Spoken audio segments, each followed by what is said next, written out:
the robot. Did I already tell you what I'm hoping you'll get me for my birthday present? Yes, honey. Only 1,000 times or so. A Robotazoid R300 would just be the greatest. With Megavision, I want it. I really do. I do. Well, tomorrow you'll find out. But now it's time to sleep, Tom Thomas. Wow, that is one great present. And we got Tom Thomas absolutely zero for his birthday. We're just terrible friends. So, how does this robot work? Okay, so let's give this a try, shall we? First, we'll take a walk. And how does he have any idea where the robot's going? I can tell you. One of the robot's eyes is a video camera. The robot sends the picture to the screen on the controller so the player can see where the robot is going. Yeah! And that's just one thing they know how to do. A robot is a smart machine that can do very difficult or dangerous work for humans. With its strong metal arms, a robot can move heavy objects or put together parts to build cars and other machines. Robots are often sent into outer space or to the bottom of the ocean to help scientists. There are also robots that can understand what people are saying, and robots that can talk and even make jokes, just like people. I've got it. Now let's turn you around. What was that? Look. You know, He destroyed him! Nolik, stop! You were playing with that, right? you think Tom will notice? I know what you're doing all night. I'm off to bed. I'll get him to work. I'll stay up until I do. Simka, let's try and... No, we're gonna need some help.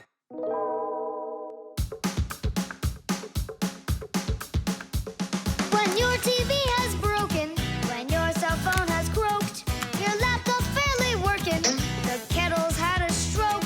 Don't ask us where we're going, for it's known far and wide that any kind of problem is clearer from inside. 1, 2, 3, inside will be to fix what's wrong, till it runs strong. In gadgets and devices, our work will never end. Appliances are fickle, they need a loyal friend. At morning, noon, and midnight of every single day, when there is an emergency, you know we're on our way. 1, 2, 3, inside will be all day and night. We fix things right. 1, 2, 3, inside will be all day and night. We fix things right. We live to keep on working, and work for us is fun. So we'll just keep on working, 'cause our work's never done. And deep inside of gadgets, if you look when it's dark, you might just see us race around like multicolored sparks. 1, 2, 3, inside will be to fix what's wrong, till it runs strong. 1, 2, 3, inside will be all day and night. We fix things right. 1, 2, 3, inside will be to fix what's wrong, till it runs strong. 1, 2, 3, inside will be all day and night. We fix things right. Wow, you got it! We need to hide. A Robotazoid R300, I can't believe it!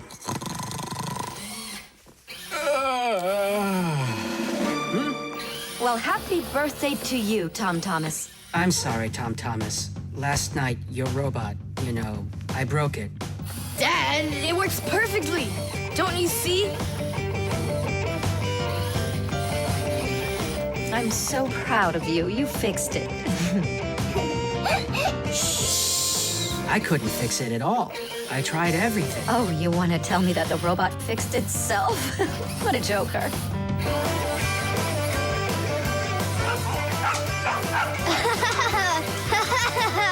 Woo-hoo-hoo-hoo! Mom, Dad, thanks so much. I love it. And how about thanking us? I I should have known it was you who fixed the robot. Happy birthday! Happy birthday! Yay! The nightlight. They're very close. I can feel them. Help me! Help me! Help me! That's all. You've had enough monsters. It's not good to watch these kinds of movies before bed. Mom, really, I'm not scared. Let me watch the end, would you? I told you, that's all. Well, good night, honey.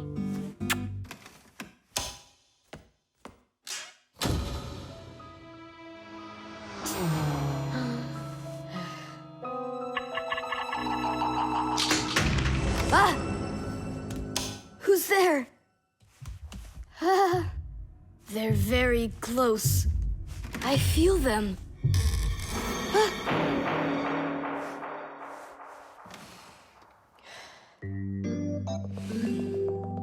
Can you believe it? He's sleeping, and he didn't turn the light off. Yeah, and so? And so, if every human went to sleep with a light on, there wouldn't be enough electricity to go around. Hup! Everyone can probably remember walking into an empty room with the lights turned on, or finding a TV on that nobody's watching. One little light or TV might not seem like much, but just imagine how many people are living on this earth. Well, if everybody forgot to turn off the lights or TV when they weren't being used, the amount of wasted electricity would equal the amount of energy produced by 100 power plants. And each of these power plants needs freight cars of coal or rivers of oil to keep running. And all that fuel has to be extracted and burned constantly. Now do you see how expensive burning a light bulb is for the Earth? So don't forget to turn off electrical appliances when you're not using them. It's so easy. Ah, who turned off the light?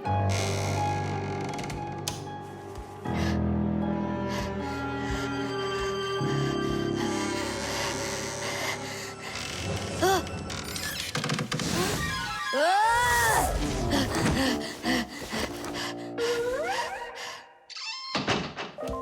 They're very close. I feel them. I feel them. I feel them. Look, what's up with him? I think he's playing sleep hockey. Looks like his position is left out. Ha ha. Anyway, he should get a penalty for wasting electricity. Monsters! Hey, what do you think we are, hockey pucks? Nolik, Simka, forgive me. Who did you think we were? Monsters. Huh. Well, I see how you could mistake Simka for one, but obviously not me. Tom Thomas, what are you doing? Why are you sleeping with the light on? I was so dumb. I watched this monster movie on TV before bed. Now I'm scared to sleep without the light on. And that dumb old monster flick, why were you watching it? I felt like getting scared. Ah, you're great at getting scared. Keep quiet, or we'll wake up your mom and dad. How am I gonna fall asleep now? Here's a good idea. You can use a nightlight. A nightlight is a little light that humans who don't like to sleep in the dark use in their rooms. The nightlight has a dim glow.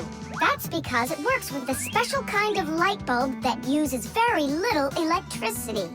These kinds of light bulbs are called energy efficient. That's hard to say. And you can find nightlights that use such low energy bulbs that they can work off of a battery. But you know there isn't a nightlight here. Huh. How would you get by without us? Tonight, I'm here to help you. I'm gonna be your nightlight. Look, right there. There's our lampshade.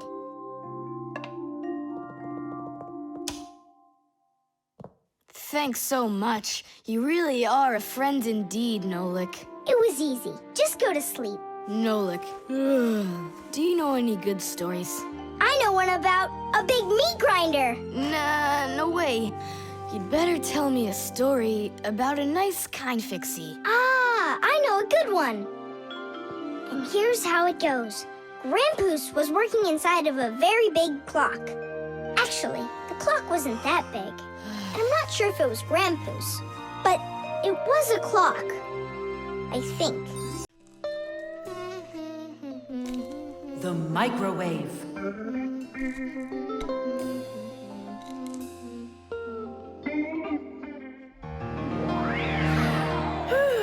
Okay, children, for today's lesson, we're going to learn about the microwave oven. It's a very special appliance that people use to heat all sorts of different foods up. Oh, wow. Is there any chance that we could get heated up here? You'll find out about that too, if you'll pay attention, of course. Whoa! Got it? Now listen carefully. I'm listening. Of course, young Fixies go to school just like human kids, but their parents teach them a lot of important lessons, too. Fixie parents take their kids on tours of all sorts of different devices and teach them what Fixies can do to keep them working properly. They like to show them how the computers or televisions or gaming systems work, or any one of the many appliances they take care of inside of the kitchen, like the stove. Every once in a while, a new device appears in the house, something that the Fixies have never dealt with before.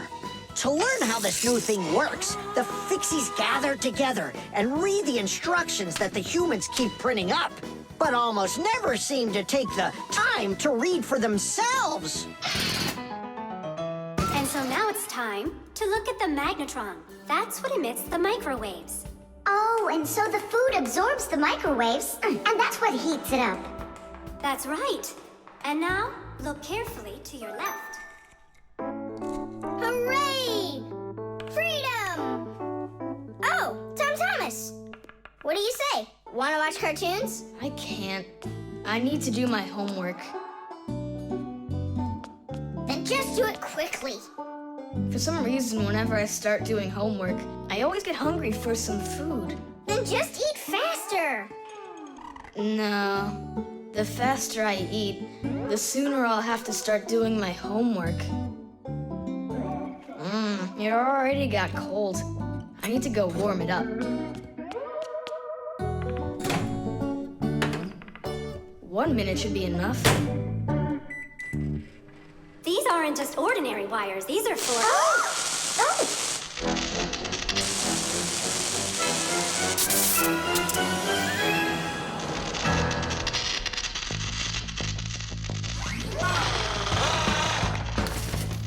Marcia, what's going on? It looks like it might be an overload. The microwave might burn out.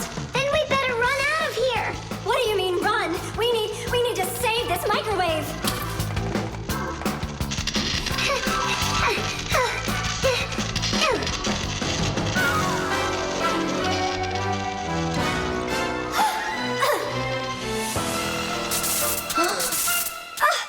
Simka and Marcia are inside.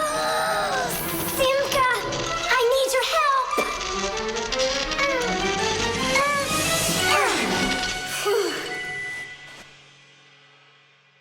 Tadish.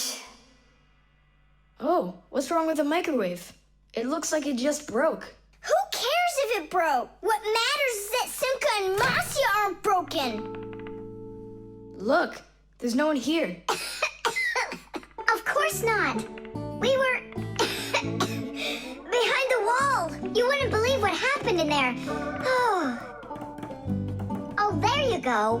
Tom Thomas, why did you put that fork into the microwave? Why not? You mean I'm not allowed? Remember, never put any metal objects into a microwave. If you put forks or spoons in a microwave, you can burn it out. And then not even a Fixie will be able to fix it. Even a thin metal border on a plate can cause serious problems. Also, never warm up food in sealed packages or bottles inside a microwave. And one last thing, don't even think of cooking eggs in their shells in there. They'll just explode. Sorry, I didn't know any of that. Nolik, and what were you thinking? Why didn't you warn Tom Thomas about this? Oh, today you skipped school. And now you don't know it either. Nolik, where are you going? I'm talking to you. Huh, where else? I gotta go study all about microwaves. And I'll go do my homework now. But first you'll sit down and eat for a while, right? No, I'm not gonna eat food. First I'll go and play some games for an hour or so. The spare part.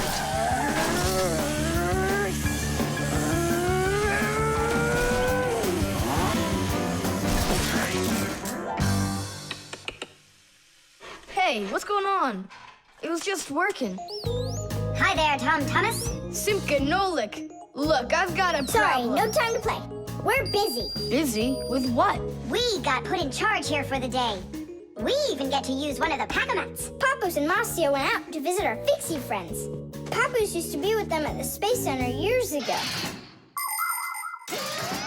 Ever since he was a boy, Papoose dreamed of going into space. And why not? Fixies work on rockets, too. He even got a job at the Astronaut Training Center. He was put in charge of the centrifuge, and he made sure it worked perfectly. The centrifuge is a sort of very fast carousel for training astronauts. And Papoose trained inside of it, too. Unfortunately, Papoose never knew the rocket was scheduled to fly on his day off. And when he found out, it was too late, and the rocket blasted off without him. Since then, Papoose hates his days off. But he still longs to fix something like that centrifuge. You know, something turning around like a washing machine. Too bad for Papoose that the one in his house seems to keep working perfectly fine. So that means today you fix everything? Uh-huh. Well then, it's your lucky day, because my car just broke down. Hooray! We've got work to do. Nolik, let's go!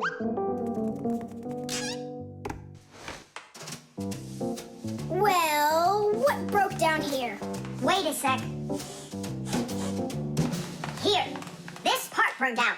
It's all covered in black. I wonder where we can get the same part, but a clean one. A clean one? Nolik!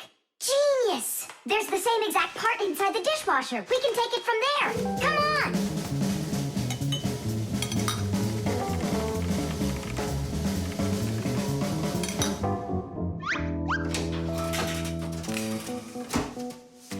Do you have any idea how all these parts are connected to one another? With this thing right under you. It's a special part called a circuit board. A circuit board's made like this. First, the board gets covered with a thin layer of metal. Then, paths are laid onto the board where the electricity is going to flow. After that, all of the extra metal is washed off of it with a special cleaning liquid, leaving the metal paths that were drawn on the board. These paths work just like wires to connect the parts on the board to each other. And then all that's left to do is attach those parts to their places on the paths. Pull it! Tadish!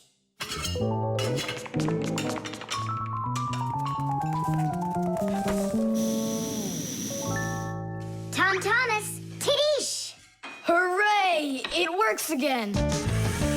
Tom Thomas, I'm about to start the dishwasher. Are there any dirty dishes in your room? Nah. Slow down! Slow what down? Slow down your mom. We took the new part out of the dishwasher, see? Mom, wait! Don't start it! You need to put in this one, dirty cup. Nolik, follow me. Inside the TV's the same part.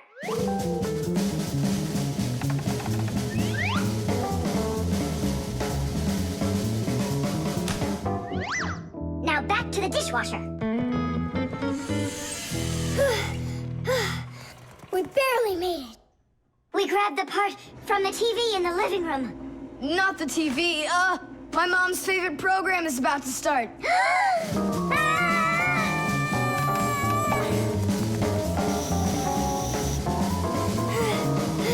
The television is working now. And where'd you get the part for it? From your dad's computer in his office. Hi, everybody. I'm home. Hi, hon. Are you ready for dinner? In a bit. I've got to finish a little work on the computer. Simka, hurry! Where else can we find that part? Stop. That's enough running. Here, take it back from the car. And then we put the part back into the computer and it started working again. Oh, that was really silly. Remember, you little experts, never repair any device at the cost of another one. I understand now. And I understand. If you were smart, you could have taken the part out of the old radio in the closet. Papoose, but you know the radio wouldn't work then. That old thing hasn't been working for years. Marcia and I have pulled out half those parts already. The ship in a bottle. Simka, Nolik, here, take a look at this. Oh, wow! Awesome! Where did you get this from? From one of the shelves in Dad's office. He's got lots of cool stuff in there. That's cool. I'll be the captain.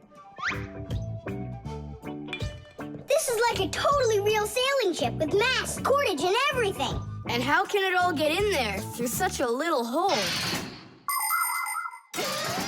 A ship in a bottle is a real miracle. Do you want me to tell you the secret of how it gets inside? It's like so. All of the ship's masts are collapsible. Before the boat is put into the bottle, the masts are folded down and pressed against the ship's body, so it's small enough to fit through the bottle's neck. And once the ship is inside the bottle, the masts and sails are opened back up by pulling on a thread. Hands on deck! There's a giant octopus starboard! I'm an octopus, huh? Oh, look out. Brave sailors like us, we're not afraid of storms. Tom Thomas, be careful! Hey! Oh, Did it break? no, it's all Trish. It's not close to Tadish. Take a look how this mast broke. Whoa! What have I done? Don't worry, we can fix it. Get some glue, okay?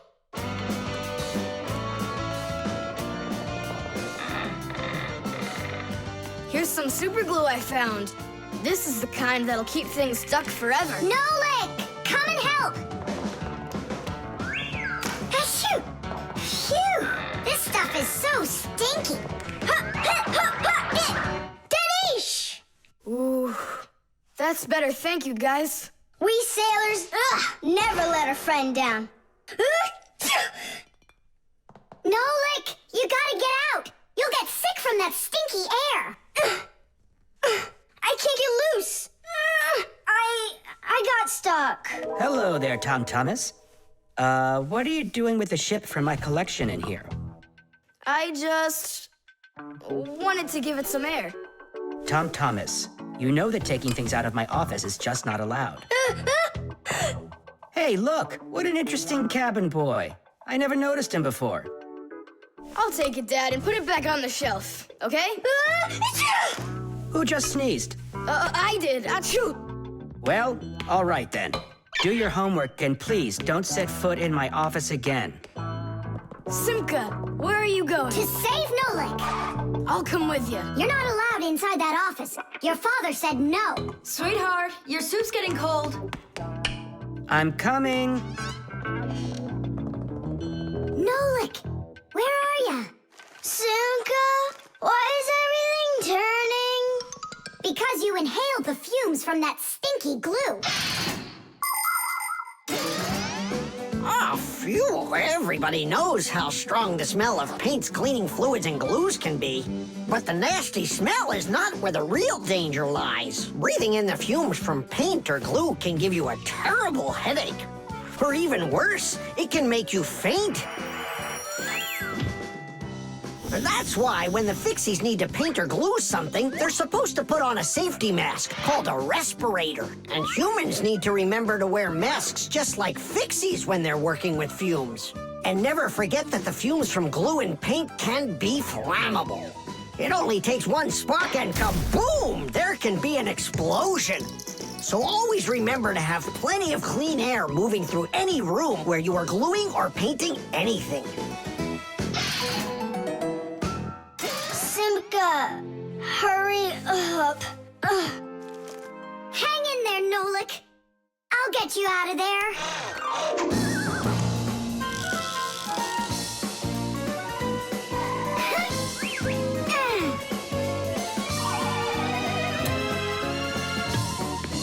Nolik!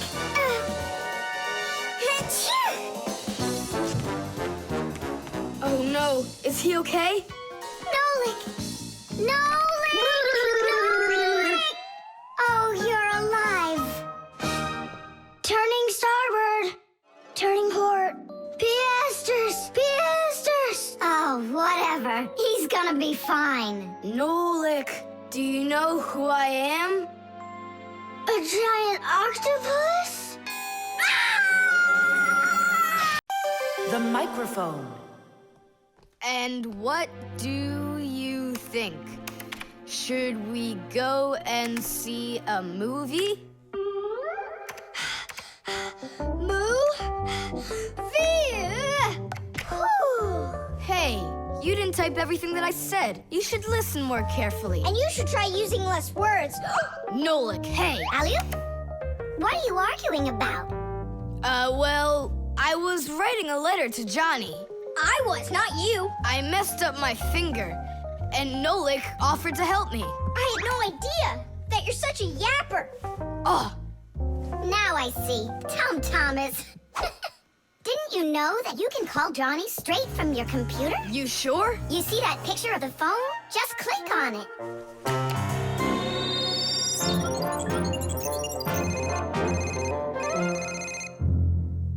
Hi. So what movie do you want to go see? Hey there. I don't care. Just not pirates and those robots. Hey, Tom Thomas. Why aren't you answering me? I am answering you. Hello? Hello? Talking to the microphone. I don't have a microphone. There you go. End of conversation. All right, then talk right into there. Simka, come on. You use headphones to listen. It's a joke. It's no joke. We talk into microphones and listen through headphones. But both of these devices use a special membrane to do their job. The membrane inside of a microphone is used to capture sound that is then sent through wires as an electrical signal. And inside a pair of headphones, a membrane helps turn that electrical signal back into sound. So it turns out that a microphone and headphones are built in a very similar way, even though they are used quite differently. And so I talk right into here? Johnny, hello? Just wait a second. First, we need to plug your headphones into the hole where the microphone gets plugged in. Ah, I get it. Go ahead. Now it's a microphone. Johnny, I'm here. Can you hear? Yeah, he can hear, but you can't. Nolik, switch it over to the headphone jack. I already saw a robot. And I already saw it. Nolik! I don't think there's anyone who didn't see it. You didn't see it? Then let's go see it. No, I don't wanna. I think the robots will be even more boring than the pirates. Do you want to see the pirates? Make up your mind. Do you want to see the pirates or the robots? I don't want to see either one. Nolik, what are you doing? What am I doing? It's 'cause you and Johnny don't listen to each other. I've got a good idea. You need to talk like police on their walkie-talkies. When they're done talking and they're ready for an answer, they say, over. Great idea. When we talk to someone using the telephone, there are two channels for the sound. We talk through the first channel and listen to the other person talking through the second one. But sometimes two people need to talk to each other using only one channel. For instance, sailors and taxi drivers use one-channel radio sets. When a radio set's turned on, you can hear the other person talking, but they can't hear you talk unless you push a special button down. Then they'll hear you, but you won't hear them. So that means you have to take turns talking, because if everybody tries talking at once, nobody will understand anything. So then, to let people know that you're done talking, and you're ready to listen to what they have to say over.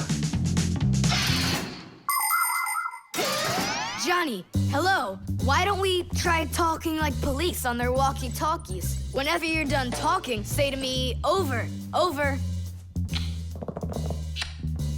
All right. So are we going to the movies? Over.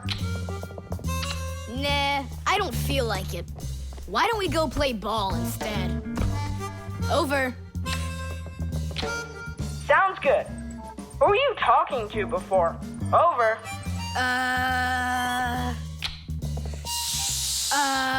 I can't tell you that. It's classified. And we policemen, we follow the rules. Wow, that worked out great. You two are the best. Over. Oops. We try our best. Over. We do. Especially me. I'm completely over.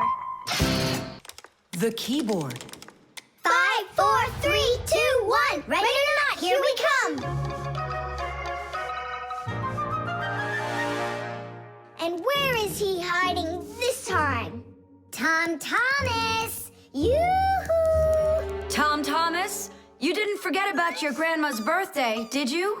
No. Oops, I did. We found you this time. Hey, that's not fair. It was my mom that found me, not you. Then go and hide again. Not now. I have to draw a birthday card for... my grandmother. So, we need one clean sheet of paper. When's your grandma's birthday? Tomorrow. But your card won't get there on time. Oh, then what can I do? Come on and use your noggin. Pick up the phone and give her a ring. Your grandmother will be really happy to hear your voice. No, we've got a tradition. We send each other birthday cards. And what's the internet for? Why don't you send off an electronic card to her? Simka, that's genius. Oh, this one's cool. Now go ahead and type your message.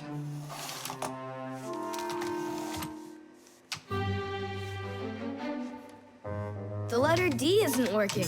How can I write Dear Grandma without D? Just let her be a plain old grandma without the dear.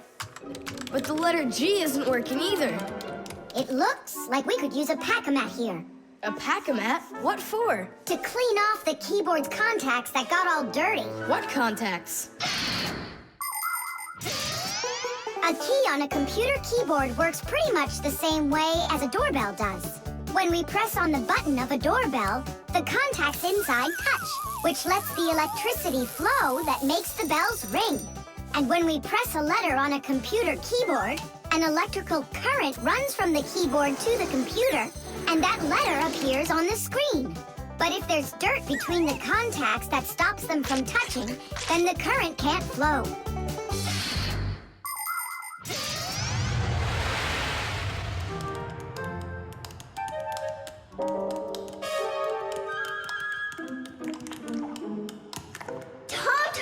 What did you drop in here that is so sticky? It's probably the soda I was drinking. And so, you shared it with the keyboard? Here's the reason why it's not working. Where did so many crumbs come from? They fell off my sandwich.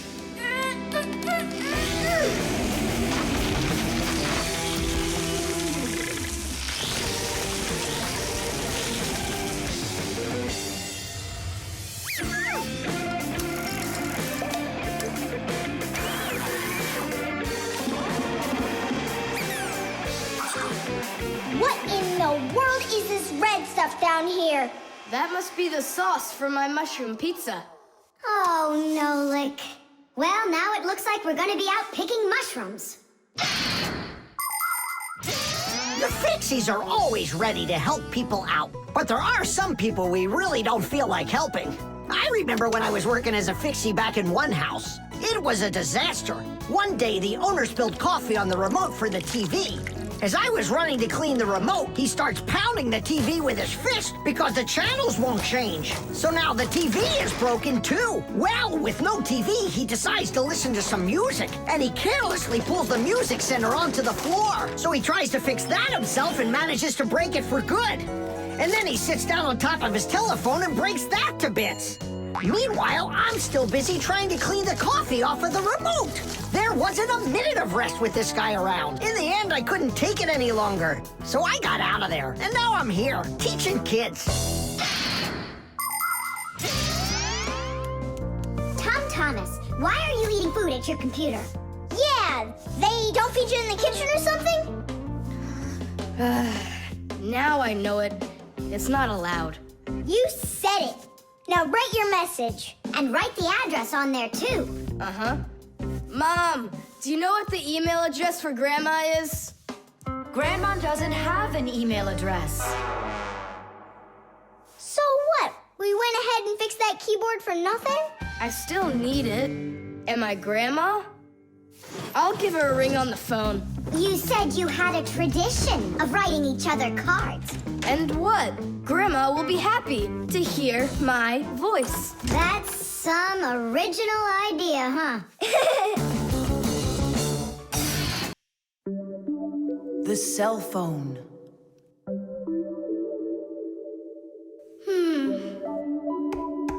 Hey, Nolik, come on out and play. He's not allowed. He was punished. Can you tell me what you did? I grabbed a Pac-Man and I forgot to ask. How long do you have to sit there? Until Marcia and Papoose come home from their boozness. What did you say? Business, a work trip. They're inside of your father's cell phone right now. They were busy doing repairs in there when he left the house for work. Do you know the reason why a mobile phone is also called a cell phone? Mobile phones are connected to other mobile phones with the help of special radio stations that are put on top of towers and building roofs. Each one of these stations sends signals to its own area below, and each area is called a cell. A mobile phone works anywhere it can find a nearby station that it can connect to. So as long as there is a station nearby, you can talk as much as you want. You can even move from one cell to another. And without you ever knowing it, your mobile phone will switch from one station to another one. So your conversation can keep on going, even if you're running after a bus or riding on it. Tom Thomas, hello. There you go. My dad came back home already. Hi, Dad. How are you? Can you believe it? It looks like I lost my phone. What do you mean you lost it? Where? I have no idea. So what? I'm gonna have to sit in here forever now? You? Our parents are missing. The phone stopped shaking a while now. We're probably already at home. Not home to me. How can we ever get home to our children? Where's my Marcia? Don't whine. We'll work something out. Don't worry. I got a phone. Let's give him a ring. They can't answer your call. But what if they answer us? Call them, Tom Thomas.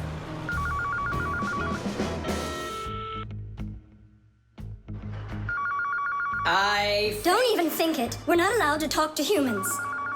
We're not gonna talk to them. We're just gonna listen. We need to close the contacts.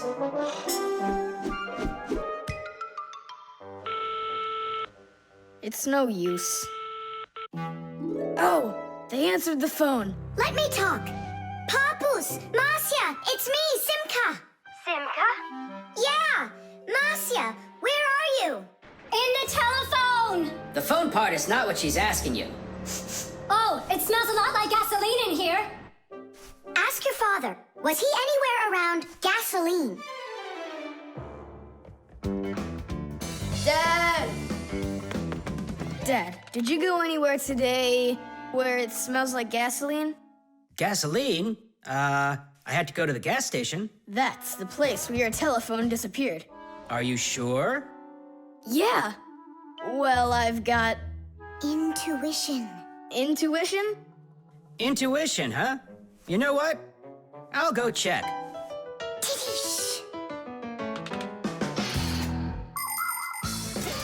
Come come and check out our Fixie ringtone. Telephone is, telephone is, telephone is, telephone is, telephone is, ring, ring, the telephone is, ring, ring, the telephone is, ring, ring, the telephone is ringing. Won't you answer, please? Ring, ring, the telephone is, ring, ring, the telephone is, ring, ring, the telephone is ringing. Won't you answer, please? Your phone is ringing.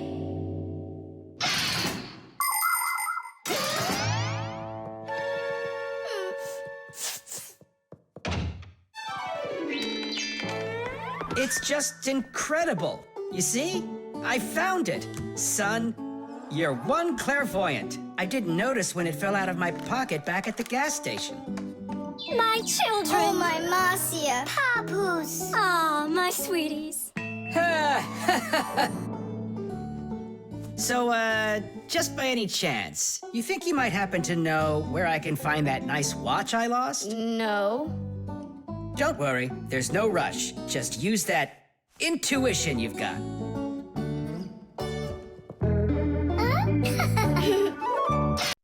The short circuit. Are you sure we're allowed to play in your dad's office? We're not gonna play in here. We came here on a tour. I think this place is like a real museum. Just take a look at that. I have no idea what it is. And this thing is a complete mystery. Keep it down. This is a museum, you know?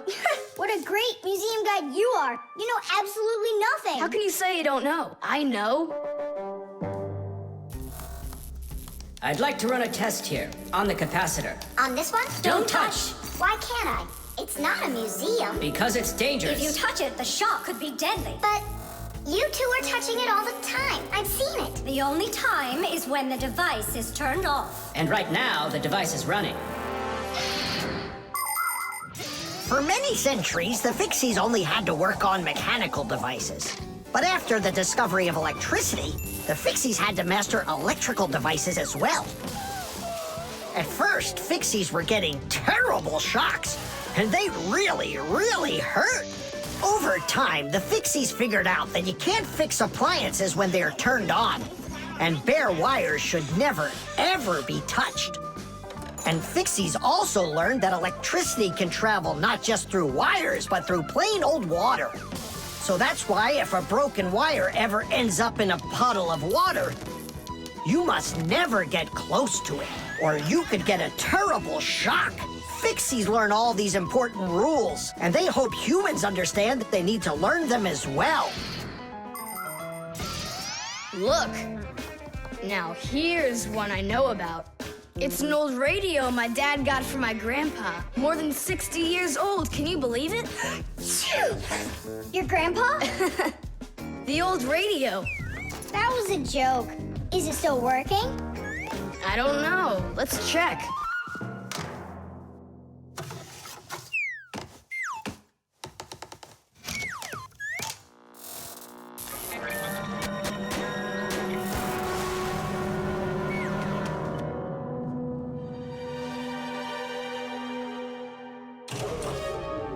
What was that?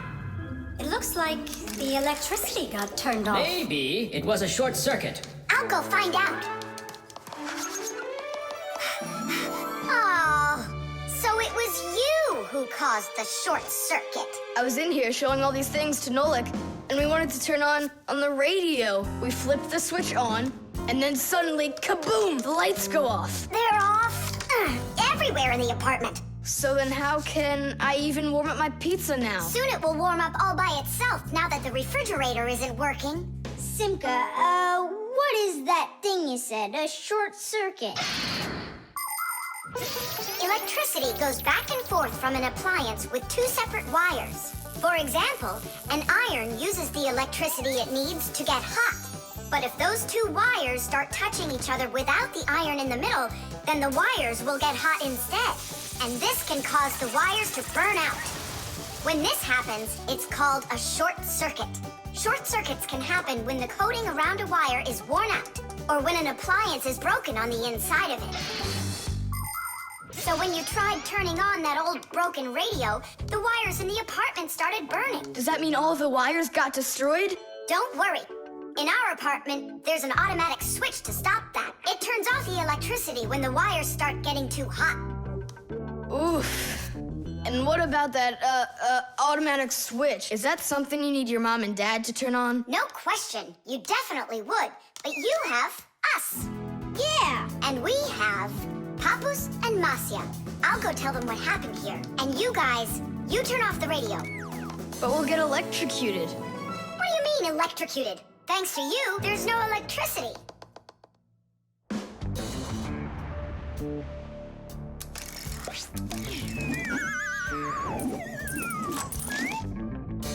Are you ready?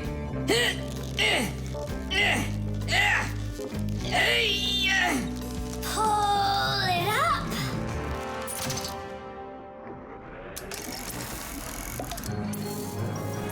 Hooray! Tidish! So, Tom Thomas, what are we doing next? Why don't we continue with our tour? Hey, wait for me. I'm coming. Hey, wait, I thought you were fixing the television with Papus and Masya. They asked me to come here and stay with you on your awesome museum tour. That way there'll be less for them to fix in here later. The alarm. Hey there! I'm back! Yoo-hoo! Wait, my chocolate bunny! It was standing right here! What's this, a dog? Not that one, another one! I had 2 bunnies. I just got them as a present. You had 2 bunnies? Are you sure of that? Of course! You think I don't know my 1s from my 2s? Huh. Then someone stole one. Unless. You went and ate it yourself! Me? How come I don't remember anything about it? Maybe you're a sleepwalker. What is a sleepwalker? Someone who gets up from his bed at night without waking up. He crosses the room, eats one of his chocolate bunnies, and doesn't remember a thing in the morning. But in the morning, the bunny was still there. Yeah? Huh. How about your mother? Could she have taken it? She doesn't like when you're eating too much candy. No, she doesn't. She says that candy's terrible for my teeth. And so, to save your teeth from these sweets, she snuck quietly into your room, snatched one of the rabbits, and ate it. But Mom's the one who gave them to me as a present. And so why would she take it? Yeah? Then I just don't know. Well, I do. I think it was your father. He wouldn't steal it. We know he's allergic to chocolate. Next, he'll tell us how the fish took it. You know, I always thought there was something fishy about those fish. No doubt about it. They stole the bunny.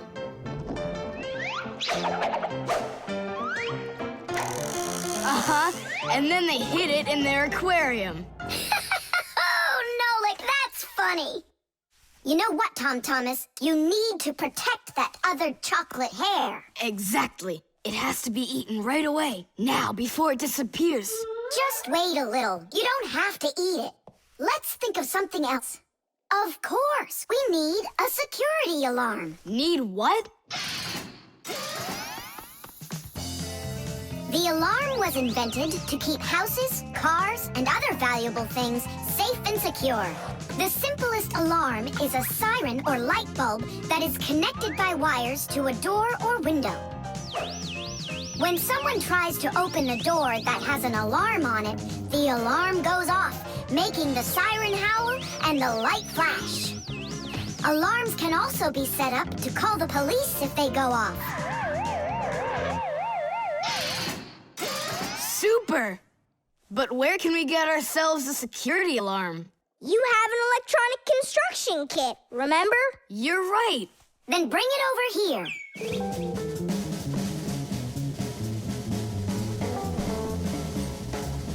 Nolik, help me!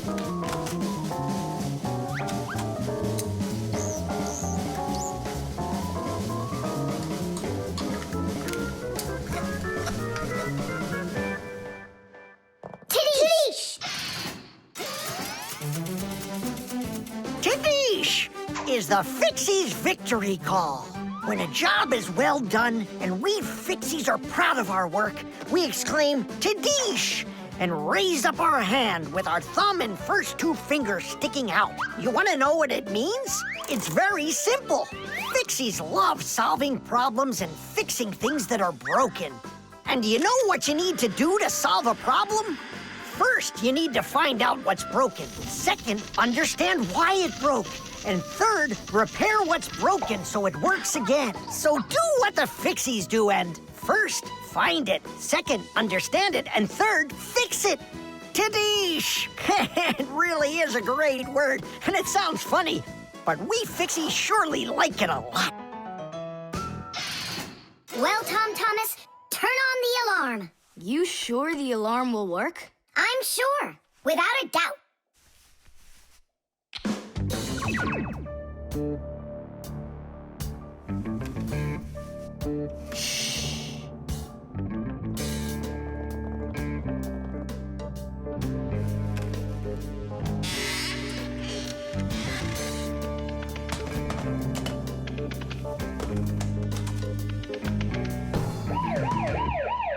You're under arrest. Freeze!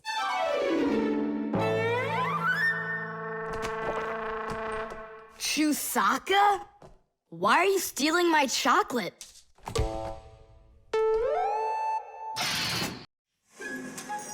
The mirror.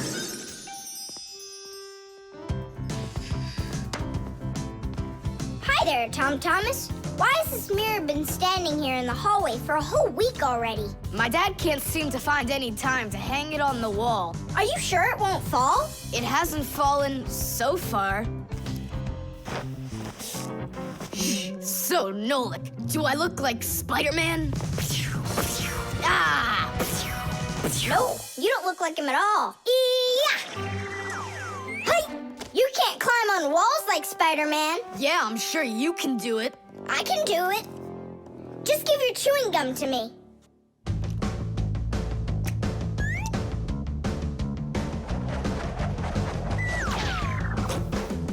See that?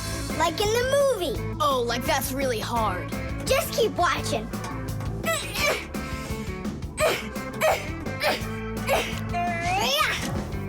That's hard. Feast your eyes and see what the only spider Fixie in the whole wide world can do.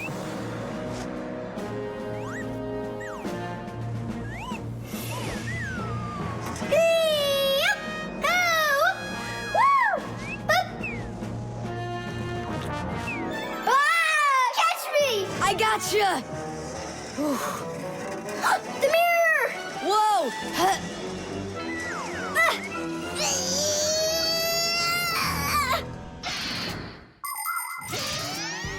Long ago, the only way humans could see their reflection was to look into water. The very first mirrors appeared about 5,000 years ago. They were made out of silver or bronze. Legend has it that the Greek scientist Archimedes once burned down an entire enemy fleet with the help of mirrors like these. But humans only became able to see their reflections well after they started making mirrors out of glass. And we still use glass mirrors today. But of course, mirrors are not only used for looking at our reflections, they are also used in telescopes to collect the light of distant stars. And humans also use mirrors inside of automobile headlights so they will shine even brighter. Just look at all the things mirrors can do for you. Whew. Looks like it didn't break. Help me lift it so we can lean it back up on the wall. Tom Thomas! I've gotten a reflection in the mirror. That's impossible, because only vampires can't see their reflections. Or ghosts. But I'm not in there. So then, I guess you've become a ghost. No,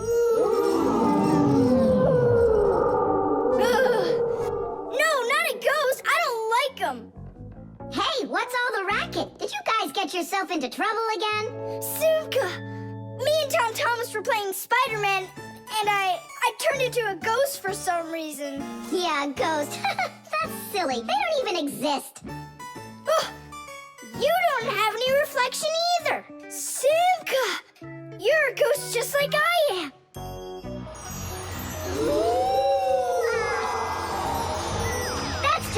coffee. Look! Just look! Here I am! Well, hi there. But why couldn't I see myself over here? It's probably because the mirror is scratched on the back. Tom Thomas, do you think you can rotate the mirror? It's just like I said. Some of the special coating got scraped off of the back. A mirror is not just a piece of plain glass. Plain glass lets light pass through it, but a mirror reflects light. To turn a piece of glass into a mirror, people spray a special shiny coating on one of its sides that reflects everything. And then to protect the shiny coating, an extra layer of paint is put on top of it. But even with that protection, you still have to handle mirrors carefully, because mirrors can easily scratch or even break. And do you think that this one is possible to fix? Yeah, we can do it. It's a good thing you have a pack-a-mat with you. I thought we might need it after you started screaming over here. Don't tell me you've got paint in there for a mirror. A pack-a-mat's got everything you'll ever need.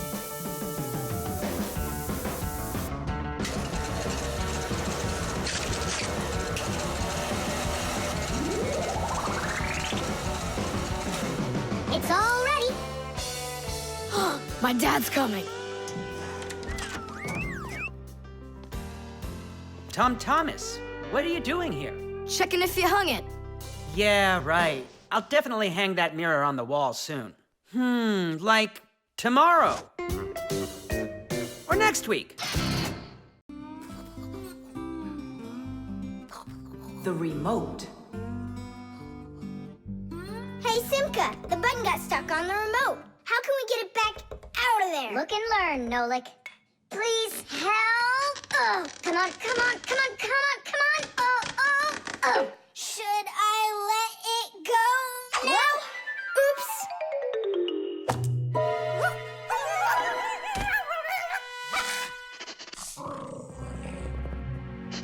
Nolik, hide somewhere.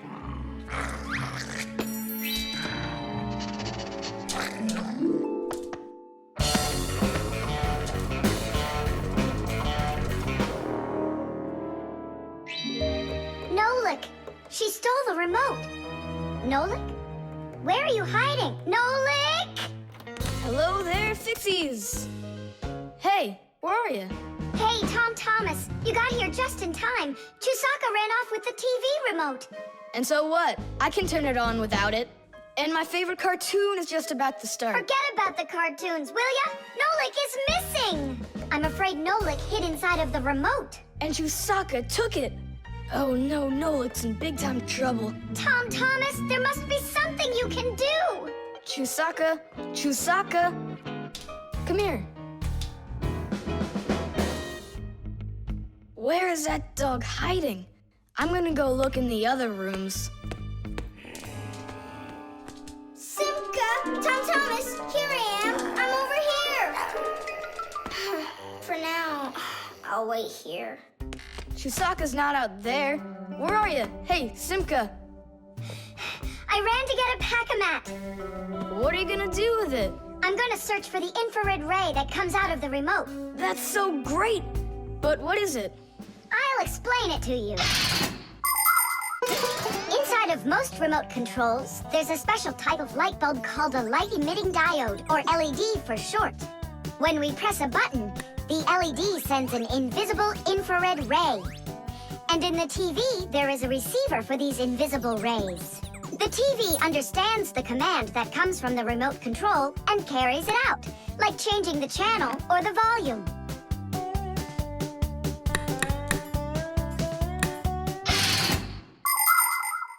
If the rays are invisible, then how is it possible to see them? In the pack-a-mat, I've got these special goggles that can help me. And now what? Yell to Nolik.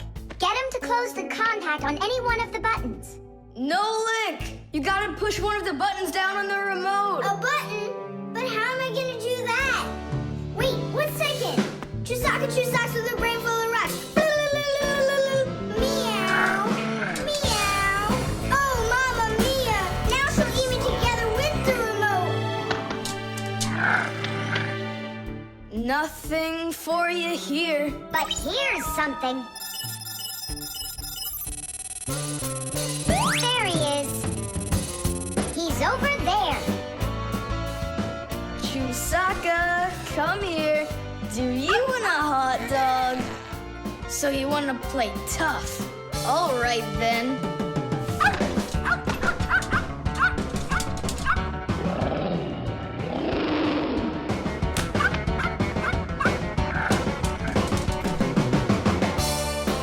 Hooray! You're in one piece. How did you find me? By looking out for the remote's rays. It's just a shame it's impossible for me to see him. What are you saying? You can. If you want to see infrared rays, all you have to do is look through a digital camera. Try it for yourself. Turn on the camera on a mobile telephone. Now go ahead and press any button on the remote control and point the camera toward the front of it. You'll see a bright dot on the screen of the camera. That's the light-emitting diode working. It's letting off a special light that can't be seen by the naked eye. It's also possible to point the remote control at a mirror. And then through the camera, you can see how the light-emitting diode turns itself on. So what that means is that invisible rays bounce off of a mirror in the same way that regular light does. So you can control the TV by bouncing the light from a remote control off of a mirror. You don't believe me? Then go ahead and try it yourself. By the way, if your toys weren't all stuffed under the bed, we would have found the remote without the goggles. Don't worry about it. When the cartoons are over, I'll put them away. So, you done watching? Time to clean up. The screws. Hey, Tom Thomas, what you thinking about? Huh? For school, I have to write an essay. My very best friend. I don't know. Who should I write about? What do you mean, who? Aren't I your closest friend? Of course. How could I forget to write about you? And you can keep forgetting. That's our secret, right? Don't you remember the promise you made when we met? Sure, how could I forget?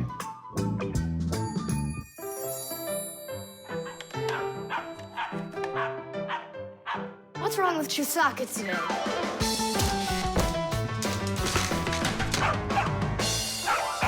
Chusaka, why are these screws bothering you so badly?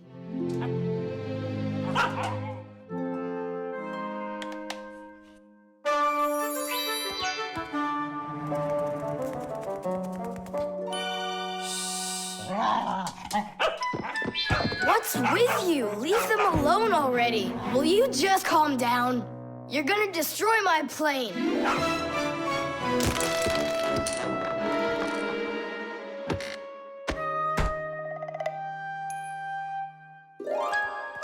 Let's get out of here. Ow! What's going on?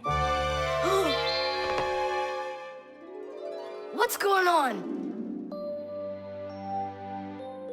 Hey, if you don't turn back again, I'm not letting you go.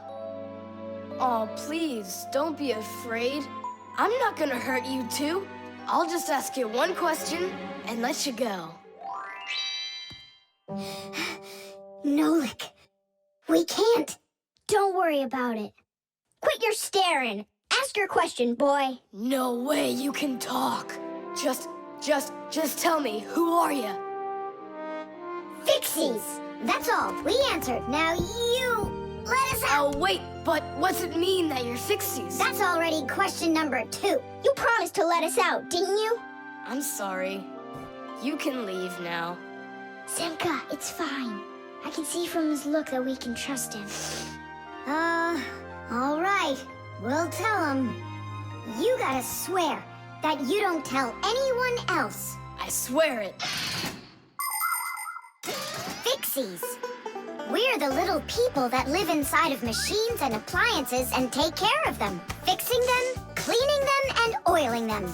Humans never suspect us. They think that if something breaks and then suddenly starts working again, that it happened all by itself. Well, nothing happens by itself. It happens because we, the Fixies, are living inside. Yes, without the Fixies, humans would have so many more problems with their machines. That's awesome. And so what are your names? That's already question number 3.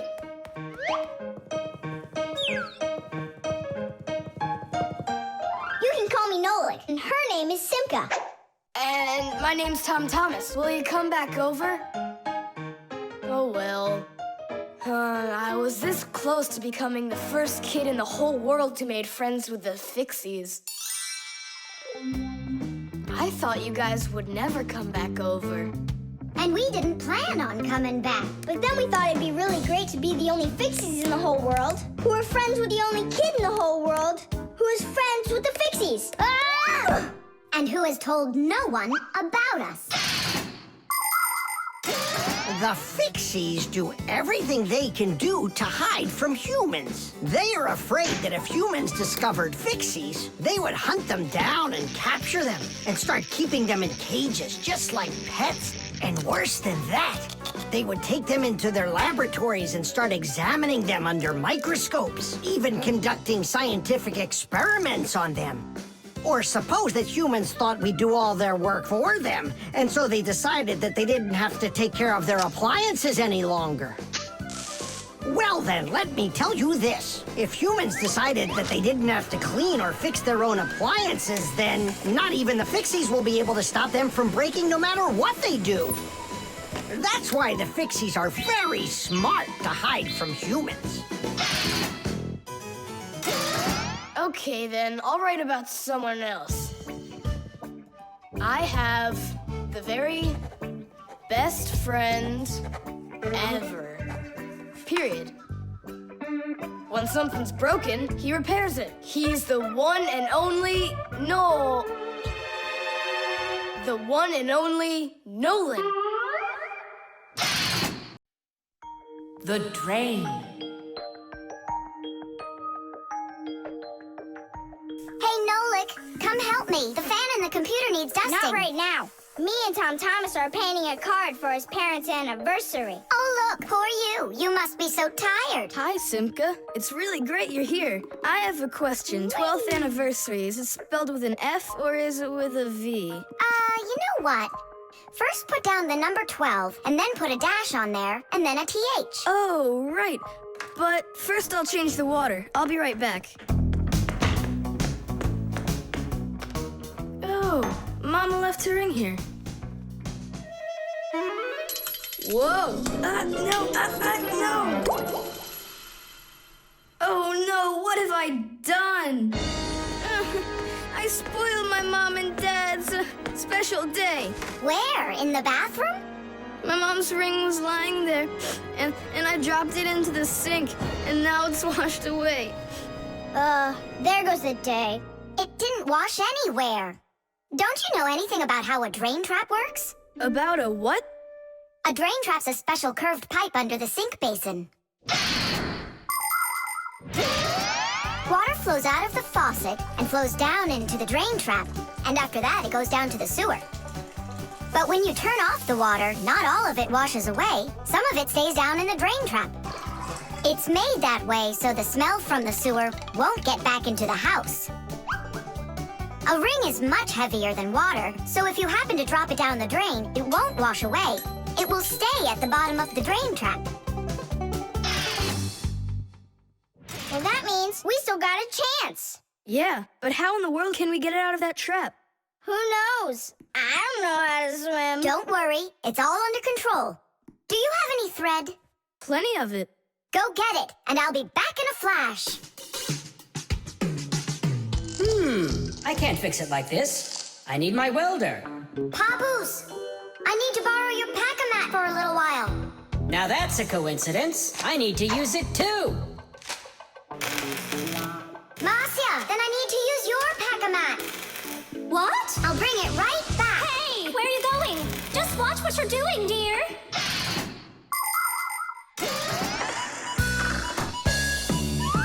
Just like the name says, Fixies live to help machines and appliances.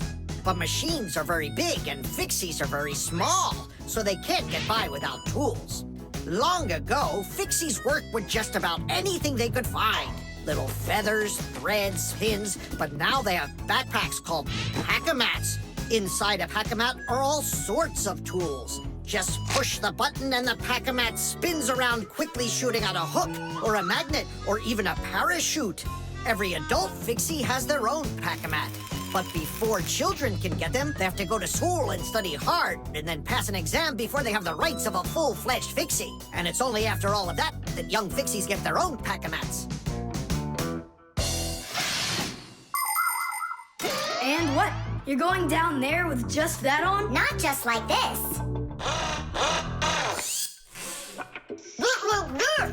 Yeah, like that. Huh? She was just saying, when I tug on the thread, you need to pull me up. I got it. He just said, I got it. She said she doesn't need me to repeat what you say.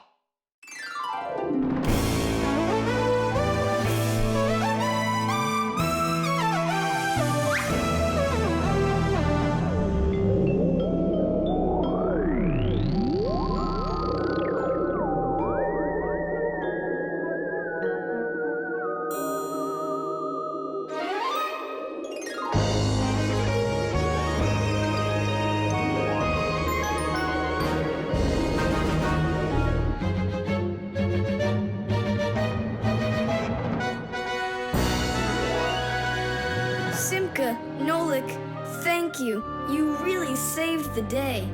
That's what Fixies are for. I said that's what Fixies are for. Tom Thomas, who are you talking with in there? Oh, your mom came back. No one. Hey, can you turn back into Fixies? I gotta ask you a question. I forgot. Should I write 12th anniversary with an F, or do I write with a V? Just write the number. You're right. The internet. Well, maybe it's, Don't think so. It's probably, You call for me, children? What's the matter? take a look. I've never seen anything like it.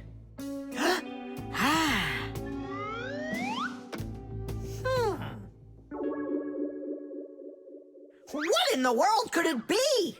Hit! Maybe it's a bathroom scale? Or a clock with a digital display. Wait a sec. Are there instructions around here for this thing? I couldn't find them anywhere.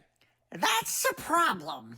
Well, then let's try to figure it out. What are you trying to figure out up there? What a huge hockey puck! It's big enough for a monster! And the name is so silly, T-Robot. Why don't they just call it the Trollbot? Or I got it, the Trollboat. Please, stop the racket. So what could this thing do, huh? I have no idea. We could try finding it on the internet. Where? Just run along, you two. We don't need any internets. We can handle this. Go on, go. Don't interrupt us. Sure, whatever you say. Come, Nolik. We'll find it out by ourselves.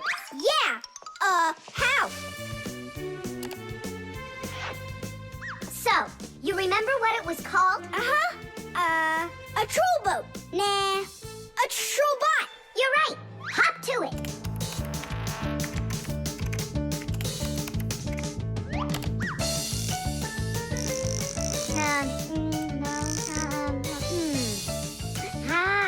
That's not it. Oh, T-Robot.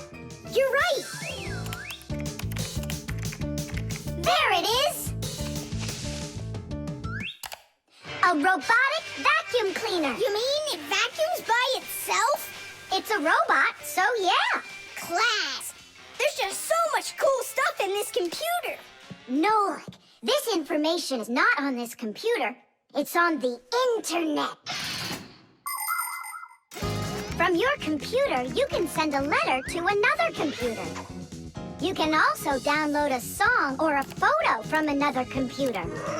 That's all possible because most of the computers in the world are connected to one another as part of a huge web. And this World Wide Web is what we call the Internet. Thanks to the Internet, we can take a peek at just about any anywhere in the world and find information we need about anything.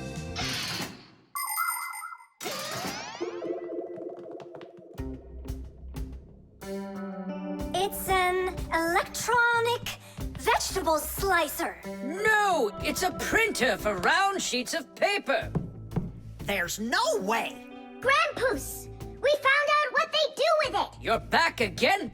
You mustn't interrupt the adult.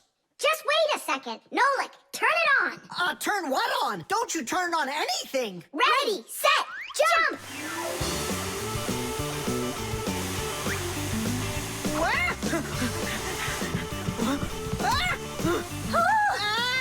Help me! No, no, no! Hold on! What was that? It's a robotic vacuum cleaner. It runs itself. And where did you find the instructions for it? On the internet. Just ask and it tells you. You can really just ask and it tells you? Uh-huh. If you want, we can show you. We'd love to see it. Sure, why not? Hip. Whoa! On the internet. Hey, hey, hey! Wait for me! What's an elephant weigh? What's an elephant weigh? What's an elephant weigh? The answer's easy to get. It says it weighs 5 tons. It says it weighs 5 tons. It says it weighs 5 tons here on the internet. It says it weighs 5 tons. It says it weighs 5 tons. It says it weighs 5 tons here on the internet. You send a letter to me. I send a letter to you. You send a letter to me. It's just so easy to do. We're writing letters now. They're fun to send and to get. We're writing letters now to the internet. We're writing letters now. They're fun to send and to get. We're writing letters now through the internet.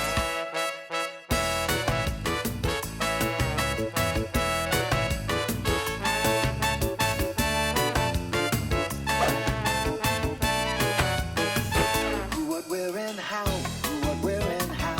Who, what, where, and how. The answer's simple to get. Every fact you need, every fact you need, every fact you need is on the internet. Every fact you need, every fact you need, every fact you need is on the internet. The electric train. Woo, woo, woo, woo.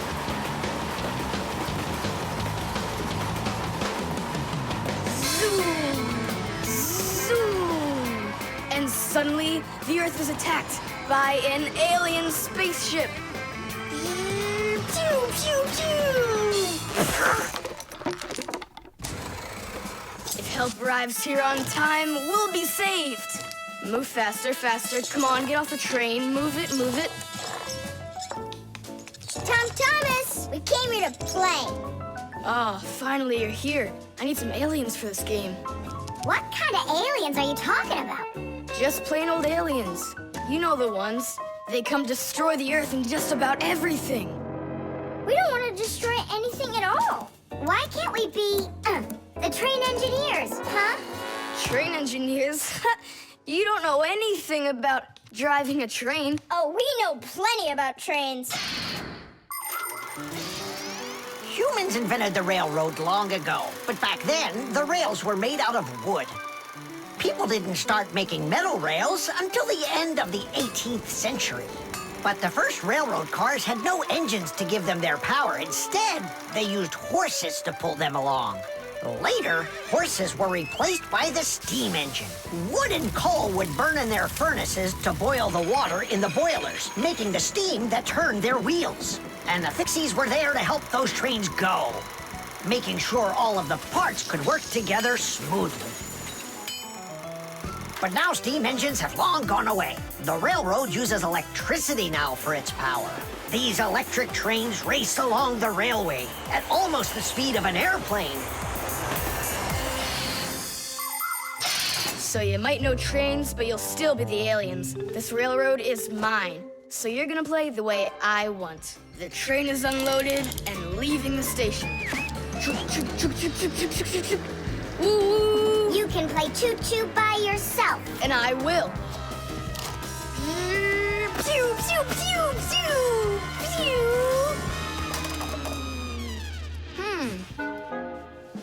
Hey, why did you stop?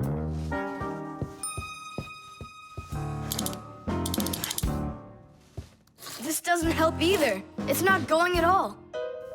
Simka! Nolik! Where are you? Did I hurt your feelings or something? Mom, is Dad gonna be home soon? No, is something the matter? We've been attacked by evil aliens. The train has to be fixed right away, or we'll never escape them. You want some tea? I've got to think of something. Simka, Nolik, I know you're in there. Please forgive me if I hurt your feelings. I'm really sorry. There's nobody but you that can save the world from the evil aliens. All right, you talked us back into it. Well, let's go and check the rails. Nolik, follow me. I'm faster. Whoa! Well, so much for being faster. It looks like I found the brake. Tom Thomas, the rails are broken. I know, and so? You know, but that's why your train's not running. Just like a real train, model trains run on electricity. But there aren't any batteries inside the locomotive to pull the other cars. The engine gets its electricity from the rails. Each piece of the rail has a wire in it. If the rails come apart, the electricity can't flow through the track and get to the train. And without electricity, the train's engine just stops going. So reconnect the rails and your train will run again.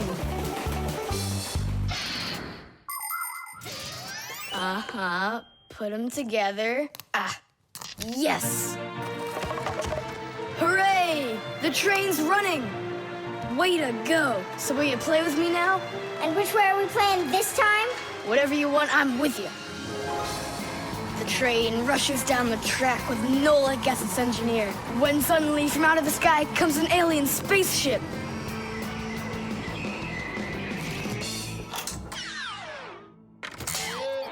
Greetings to you, O people of planet Earth. I come from far away, from another galaxy. Have you come to destroy everything? No, I've come to fix it all. Oh!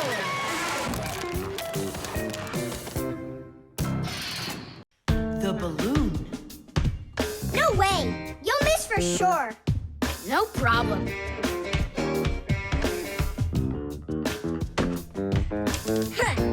Anybody can do that. But I bet you can't do it if you tried bouncing the ball off the floor first. Just look. Oh, what are my parents gonna do to me? Maybe we should call Simka. Simka! And what's Simka gonna do to us when she sees this? So, got yourself in trouble, huh? You shouldn't be playing with a ball inside. And now we have your lamp to fix. But how? Only my dad can reach all the way up there. Why just your dad? You have a hot air balloon over there. That doesn't fly. It's just a toy, see? Well, it might be just a toy to you, but for us Fixies, it's absolutely real.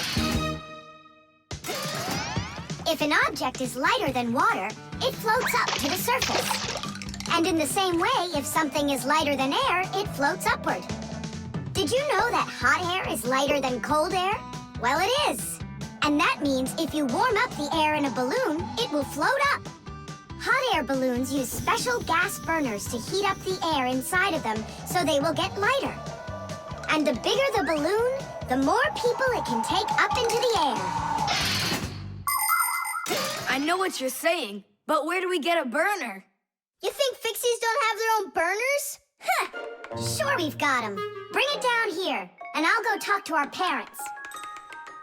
No, no, and no. The human child must never see us. Listen now, Simka. We already don't approve of him seeing you and Nolik. He won't look. Papas, please. You're the one who told us how you dreamed of flying since you trained to go into space. Yeah. For 2 years I waited on standby, but I never went up. And you've never flown in a hot air balloon either, honey. So let's call it a deal. I talked them into it. There's just one condition. You can't watch. Okay.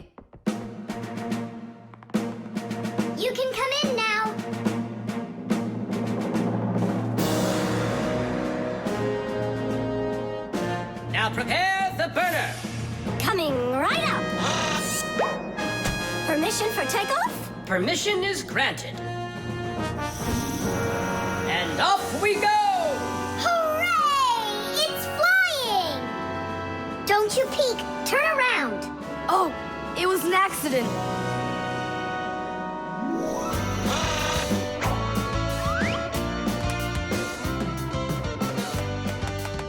I'm going to evaluate the damage. Maintaining proper altitude.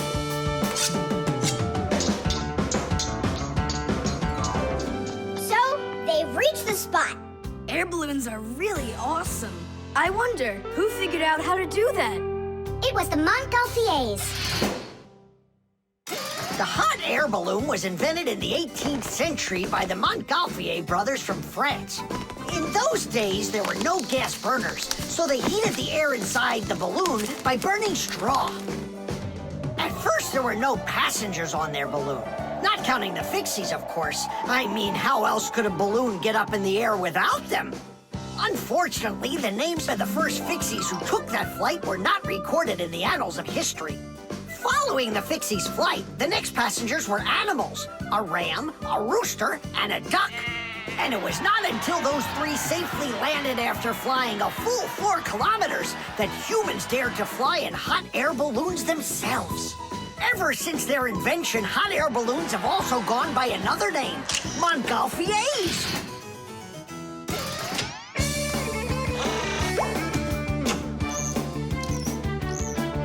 Hooray! Tadish! Didish! All right. Simka, please let your parents know that I'm so very thankful. Okay, by the way, now you can turn around. You know, Simka, let's fly the balloon just like them. There's no way, Nolik. We would need to use the burner, and kids aren't allowed to play with fire. I'll give you a ride. Look, I still need to put it back up on the shelf, so climb in and let's do it. Oh, yeah! This is great, Simka! Look at us! We're flying just like the Montgolfier brothers! What do you mean, like brothers? Okay, then, like brother and sister Montgolfier! The tin can. Well, what else goes? A flashlight. It's good to have when you're camping. Listen, Tom Thomas, just leave a little room for me in there. I'm good to have when you're camping, too. I'll leave you some room. Just hide in there so Dad won't see you. And you can't tell Simka anything about me going with you. All right. And last on the list, a few cans of meat. Hi, Tom Thomas. Have you seen Nolik? No, Then who did I just hear you talking with? I was just reading the label. Huh. Where did Nolik run off to?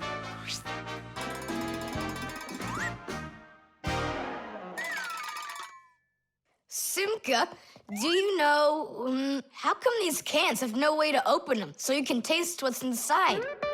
What do you mean? Don't you know what makes canned food special? It comes in a can. The thing that's special about canned food is that it can get stored a long time without spoiling. You see, meat and vegetables spoil when harmful bacteria start multiplying inside of them. So, if you can get rid of the bad bacteria or stop them from getting into the food will last a long time. That's why jars and cans are sealed very tightly. This stops harmful bacteria and air from getting inside and spoiling the food. So you're telling me that Nolik's not here, right?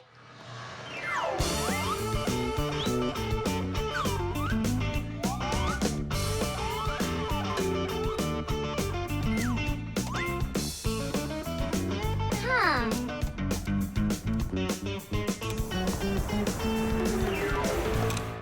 So it looks like he's really not here. Who is that? Where?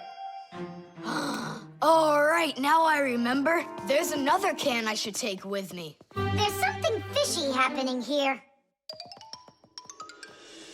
Hey guys, my mom threw this can out a long time ago, but I hid it for later. I knew I'd use it someday. And who were you talking to when you said guys? Moi? You're here and I'm here, and that's two of us. Look at this great can I got. There's nothing great about it. Put it down on the floor. You see? What? Oh, it's crooked, and so what? So what? It's all swollen. And when it's like that, you know that inside the can, bad bacteria is growing and spoiling the food that's in there. It went bad? There's a way to check. On every single can, you can find the date it's good until. Sooner or later, even canned food will go bad. And of course, dairy foods like yogurt or milk can spoil in just a few days. When you buy food in the store, it's very important to always check the expiration date. The expiration date's the last day that it's safe to eat that food without worrying that it may have gone bad. You can find the expiration date on each box, jar, or can of food, so pay attention. And be very careful not to buy or eat any food after its expiration date has passed. And if you see that a can is swollen, throw it away immediately. If you eat it, your belly can swell up too. Unfortunately, when food spoils, it's impossible to unspoil it, and then even the Fixies won't be able to help. Oh, my mom probably saw that this can went bad over a year ago. That's why she threw it into the trash. Right, shame on you for picking it out of there. You could have poisoned yourself and poisoned your dad as well. Yeah. And the other cans, are they swollen too? They're fine. Goodbye then. It's a shame I couldn't find Nolik around here. Papoose wants to give him a brand new pack-o-mat as a present. To me? Aha, I gotcha. Ha-ha. I had a feeling you would try to sneak away in Tom Thomas's bag. You lied. That's not fair. And hiding, that's fair, right? Tom Thomas, are you ready? I'm ready. Great, then let's get going. Hooray! We're going camping. I wanted to go camping too. Don't worry, I'll go camping with you. Really? Really, really, really. To that house outside our window. See how huge it is? The music box.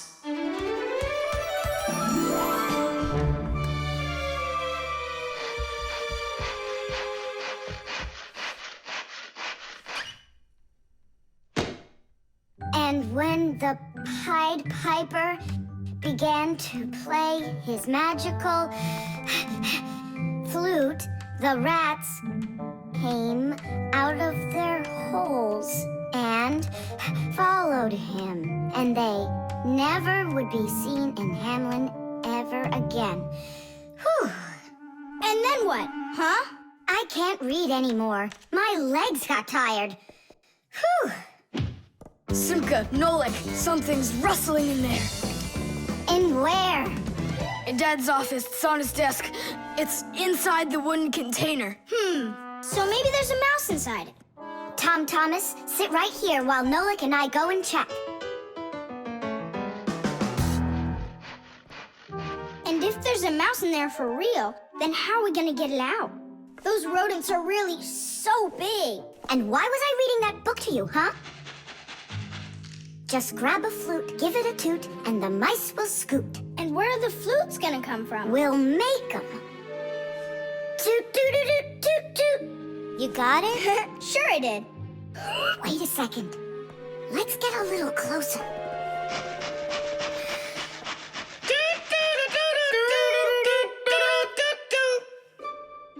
See? It's just like I told you. No more mice in there. So let's toot a little more so they won't go back in. All right. So you're the ones messing around out here. Oh, Grandpoos, it's you here. All day I can't work on what I need to do. Right from the start, someone's opening up the top, and then you two tooting. Ah! It was Simka who came up with the tooting. Just because you're afraid of mice. Wow, what kind of machine is this? Well, what do you think? A coffee grinder? No. A hole puncher. Is it a foot scratcher? What? Well, a machine for scratching your feet. You're joking all the time, you. It's a music box, and it's just wonderful. Music boxes were invented more than 200 years ago. Inside, there is usually a cylinder with short pins sticking up from it. In front of the cylinder, there is a comb with metal teeth of different lengths. If you pluck one of the teeth, it will make a pleasant sound. A short tooth makes a higher sound, and a long one, lower. When the cylinder spins around, the pins pluck the different teeth, and music plays.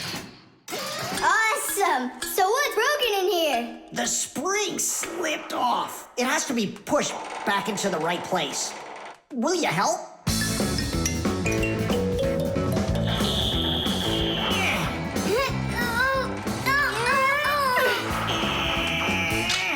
There we go, that's better. How come the music's not playing? First, you have to wind up the spring with the key. Tidish! I know who can wind up the spring.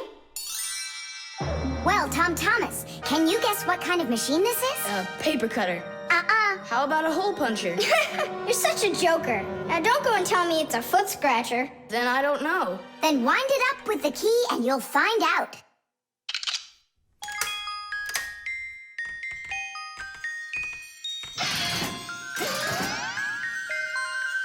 Do you want to know how the higher and lower sounds come out?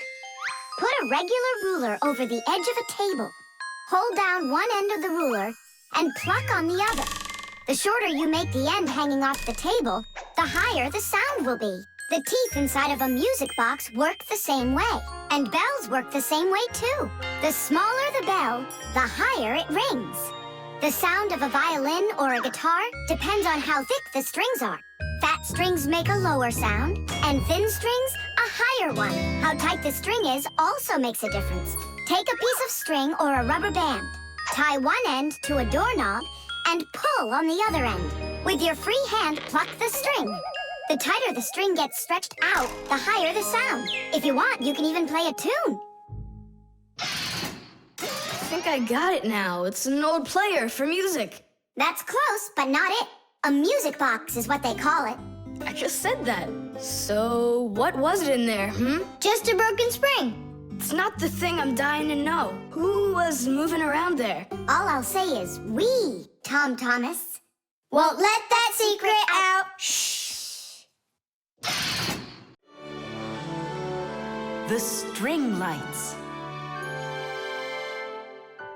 We're almost all done. Yeah. Now Santa Claus is gonna come over. He'll say, 1, 2, 3, lights light up the tree. Then we'll get our presents. The real Santa Claus? Yeah, for sure. The real Santa Claus will come to you? You'll see for yourself. He comes to me every year. Okay, so let's practice. 1, 2, 3, lights light up the tree. Huh? Oh, the string lights burned out. And we don't have another one. Tom Thomas, Santa Claus is almost here. Is the tree ready? No, not quite yet. Oh no, what are we gonna do? I'll be right back. Tom Thomas, what do you think? Will Santa Claus give you any presents if there aren't any lights on the tree? No way, it's not right without the light. It just wouldn't be magical. Papus, Marcia, Santa Claus is about to come to Tom Thomas, but the string lights on the tree, they all burned out. They all burned out? Really? The bulbs in a string light are connected together like a chain with a piece of wire between each bulb. When you turn on a string light, electricity flows through the wire, lighting up each of the bulbs along its way. But if any of the bulbs gets burned out, the circuit will be broken, and the electricity will stop flowing. That means one bad bulb will make all of the lights go out.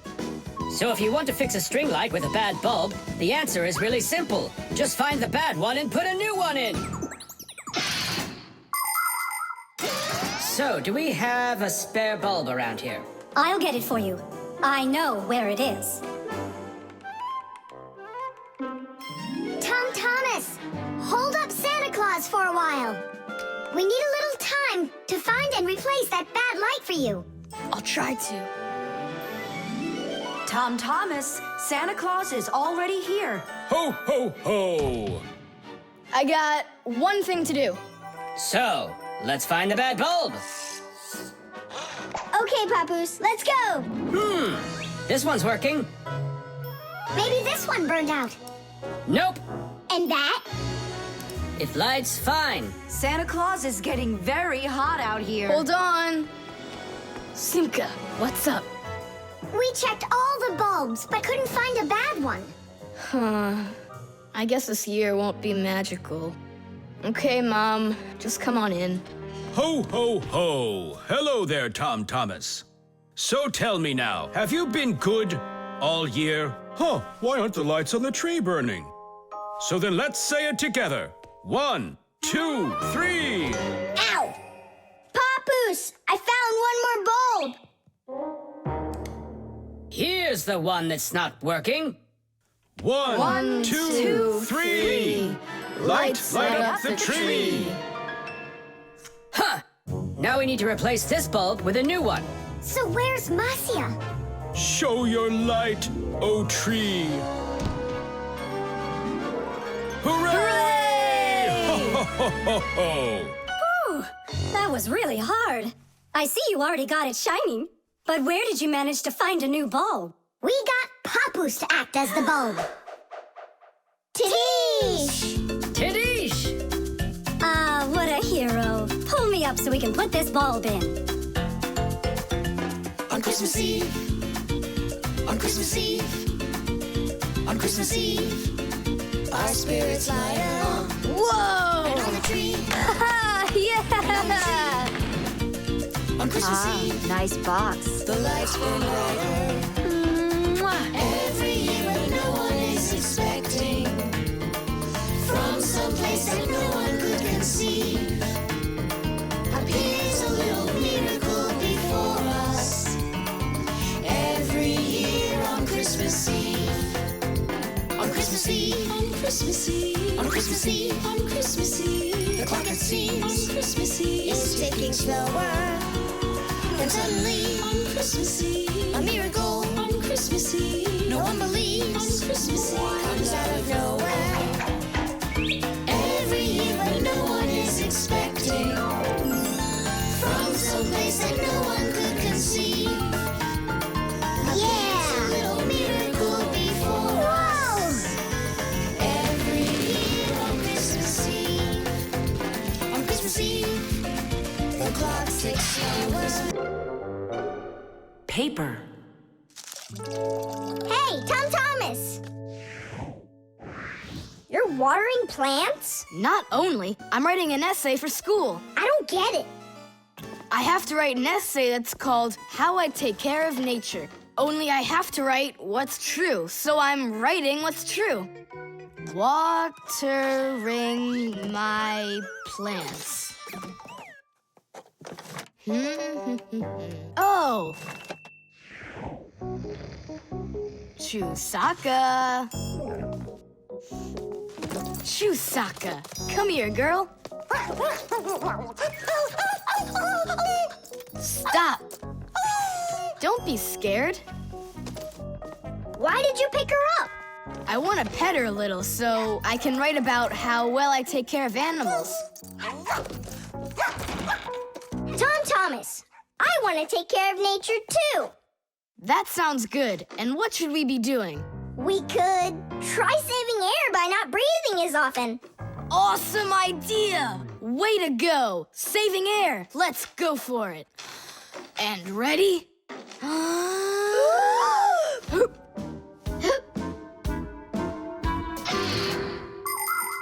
Humans invade nature and destroy more and more of her riches with each passing year. They extract her minerals and oil, cut down her trees, and pollute her air and water. They do all of this to produce food and all sorts of other things.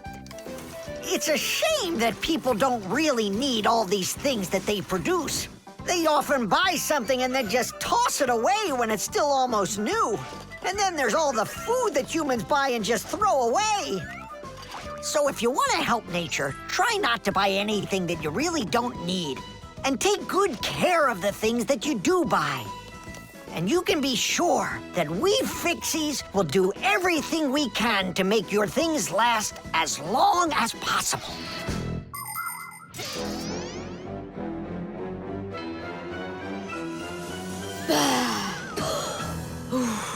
That's it. Now we can write it. Uh-huh, write this. I also do my duty by saving air. A whole 20 seconds worth. You got it? What's that noise? Huh. I must have left it running when I needed some water for my plants.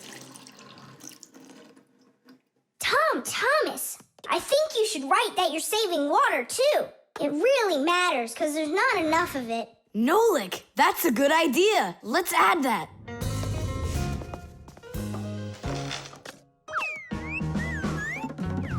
Hi there.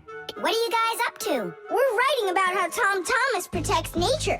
It's a homework assignment for school. Uh-huh. I've already written how I'm watering the plants, I'm good to living creatures, how I'm saving air and water, and how I'm conserving carrots, too. I never want to eat them, especially in soup. Not eating your vegetables? No way. Doesn't count. You sure of that? Mm-hmm.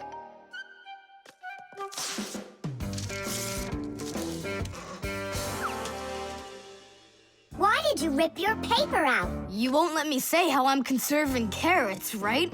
So I'll have to rewrite it. You're not taking care of nature. What? Where'd you get that idea from? That's all I'm doing. No. When you keep on throwing your paper out, it means you're not taking care of trees out there. What trees are you talking about?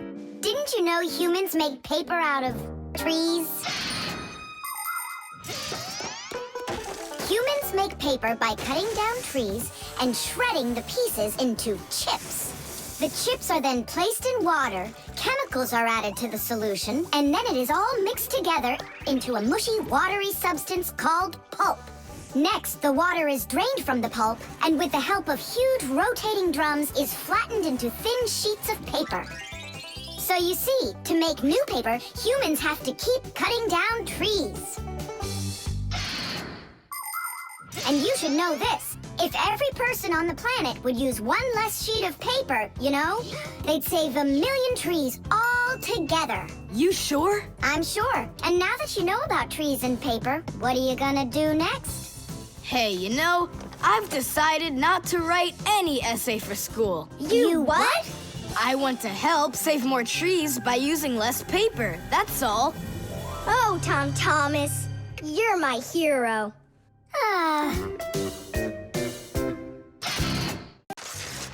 Candy.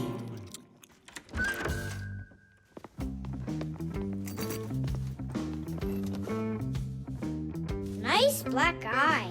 Tom Thomas, did you fall? How did you hurt your eye?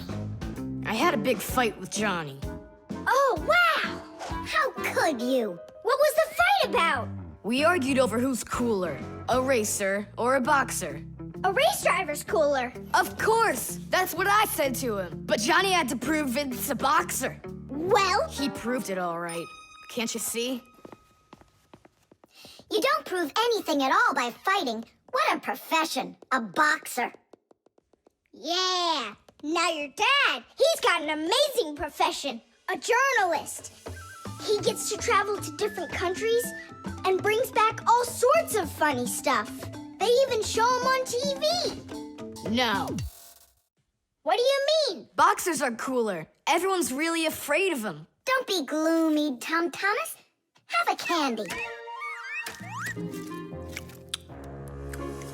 I've got a good idea. How about a taste tester? That's the best job. And what is he testing? A taste tester is someone who tests the tastes of drinks and food. Yeah, how come? They want to find out if the food is delicious and what all the flavors are in it. Super! What a great profession. But a taste tester's not a job just anyone can do. I can do it. Then let's check. So open your mouth and then close your eyes.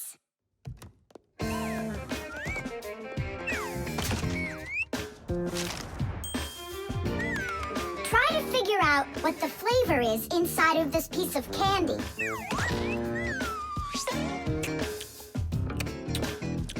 Strawberry.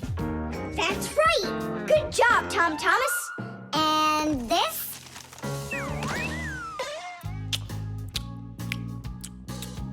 That tastes like orange. You missed that one. It was lime. Yeah, Tom Thomas. If you want to be a food taster, you're gonna need to do some serious practicing. Let's do it. Raspberry? You got it! Simka, how do they get the candy to be hard on the outside and filled with liquid on the inside? Don't get distracted. You're training. Yeah! Hard candy is made like this. First, a sweet syrup is cooked until it is thick and stretchy. Then the mixture is pulled into long, hollow tubes that are like noodles. As the tubes cool down, they start getting harder. And it's right then that the tubes are filled with the soft, fruity center and then cut into pieces. It all has to be done quickly before the tubes have a chance to get totally hard. And that's how candy is made that is hard on the outside and soft on the inside.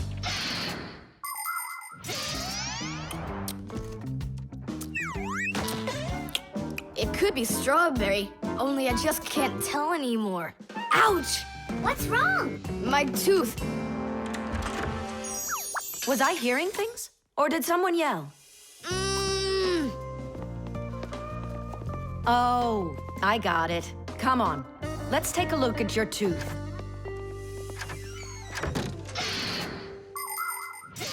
A taste tester has to be the most delicious profession in the world. They taste all sorts of things like cheeses and chocolates and decide which ones taste better. Everything is tested for taste, even water, because different waters taste differently. There are also testers who don't test food and drinks, but rather they test the smells of things like deodorants or perfumes. Not everybody can become a really great tester. First, you have to be able to tell apart all the different tastes and smells. You also need to know when it's time to stop, or you can make yourself sick and lose your ability to tell things apart. That's the reason why taste testers only take very small bites of food and very, very little sips. If you're gonna have a bad tooth, it's good to have a mom who's a dentist. That's true. She's a good dentist. She'll fix it in no time. She'll pull that tooth right out.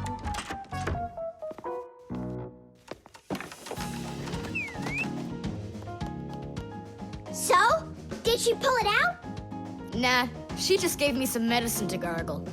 Your tooth, does it hurt? Yeah, it hurts a little. Hey, now I definitely know who's cooler than a boxer. Who? Who else? A dentist. Even boxers are afraid of going to the dentist.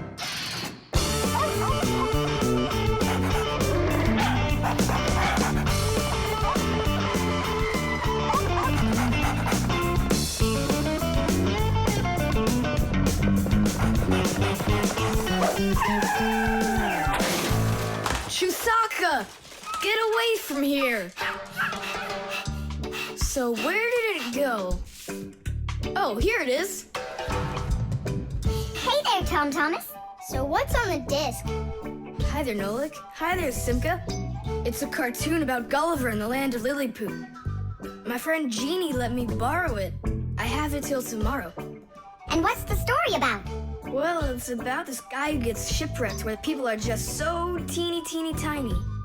Fixies, you mean? No, not Fixies. Lilliputians. Lilliputians? Uh-huh. Know what, Simka? I think that you Fixies might have come from those Lilliputians. No way! Our grandpa told us a completely different story of the Fixies. When something is very well made, then the saying goes that it was made with just a little bit of soul.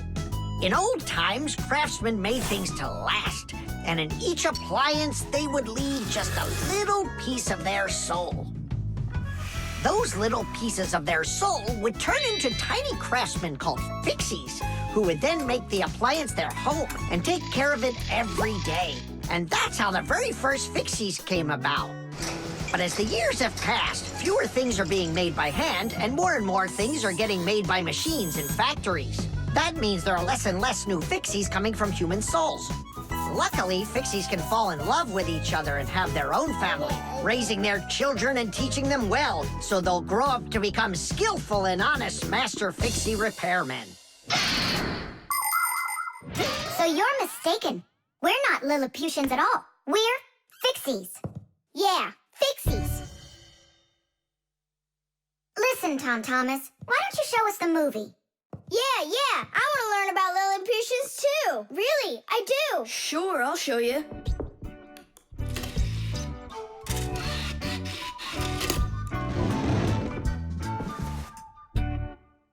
Oh no, what's going on? I broke it. I can't give her back a disc that's messed up. Don't panic. We'll take a look at it. Come lay it down over here.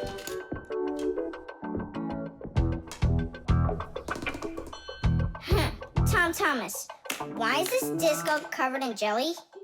Because I was touching it with my fingers. What else? It's obvious you don't know how a disc works at all. And you know how it works? Yeah, I know. Yeah?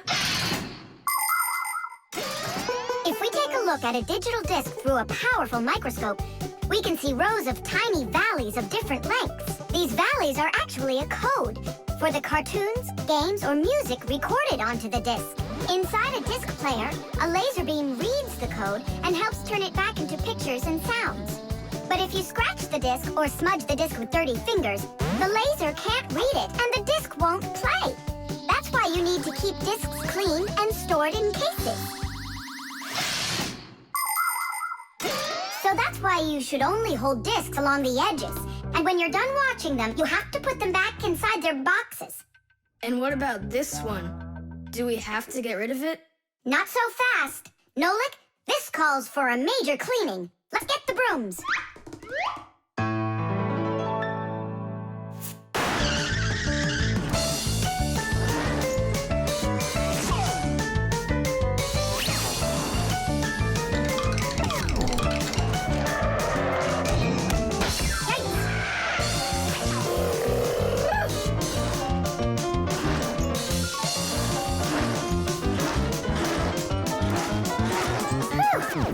Okay, Tom Thomas, check the disc.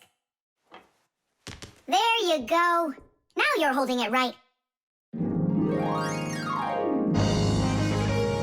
Hooray! The disc works fine. Hooray! Now we can watch the movie about the Lilliputians. Hey, Gulliver, why are you sitting there? You've seen this movie already. I know in what? What? Look at that pile of discs. Where do you need to put them? In their boxes. The toothbrush. Once I finish you, my top secret growth potion, I will create my own giant canine crew! And then I'll rule the... Whoa! Wow, this is super. You're better than a TV show. Oh yeah, it's fun, but it's gonna end badly. Tom Thomas, get ready for bed. I'm going, Dad. But first, my secret recipe. We start with a bit of carbonatorous. And now a little bit of bread and butterous. And finally, beard of foamerous. Chusaka. Don't be afraid. Drink, my baby. And you'll grow 10 times your size. What? It doesn't taste good? Oh, right. I forgot it needed stirring. This hypersonic mixer will do the trick. Tom Thomas, you shouldn't use what doesn't belong to you. That's your father's toothbrush. Ah! Hey, cut it acting crazy.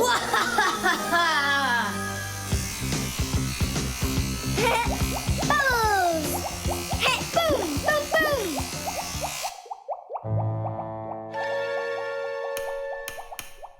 Uh-oh.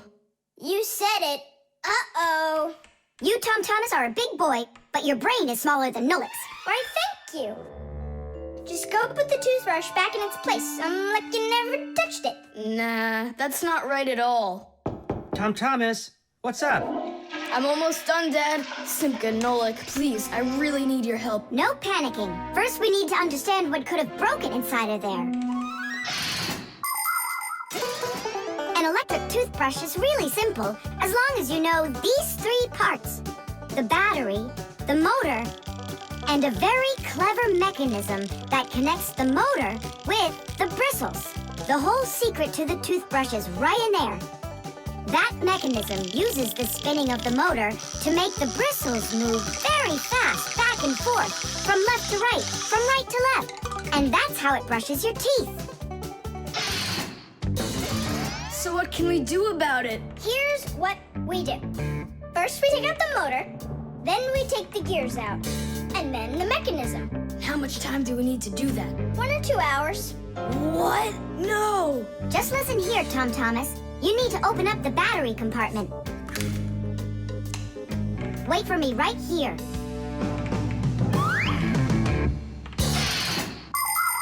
These are your teeth. Well, I mean, they're not your teeth, but you get what I'm saying. Nowadays, we use a toothbrush to clean our teeth, but it wasn't always that way.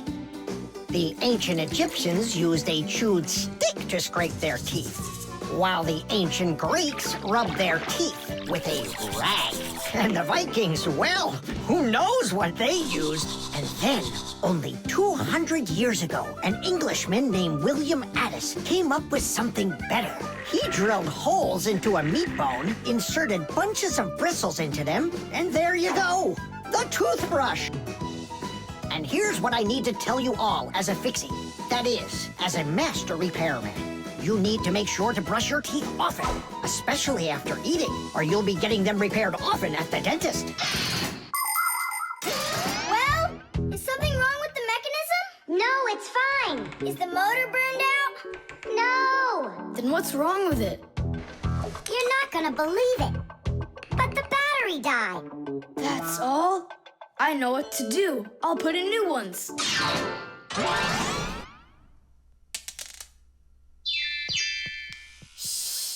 Your dad turned the toothbrush on. Looks like everything's fine. It's working. Ooh, way to go. Excellent. Your dad will never find out what kind of slop you mixed up with his brush. What slop?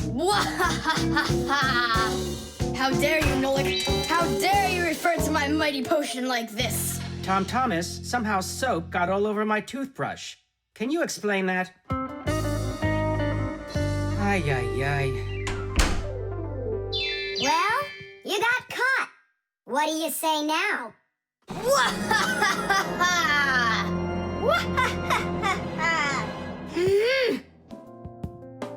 The vacuum.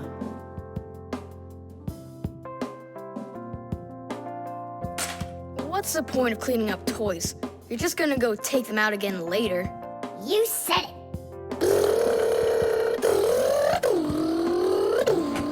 Tom Thomas, if you're done cleaning up, go and eat your lunch. Okay, be there soon. Nolik, you wait for me? Uh-huh.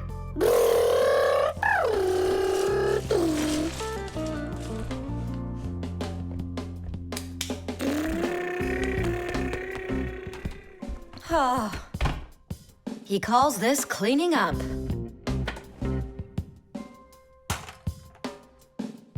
Uh-oh.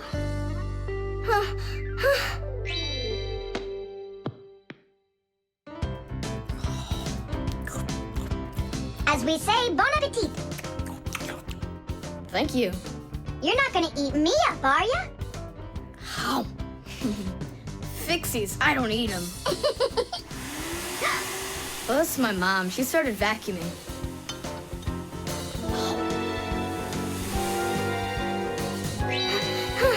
Please help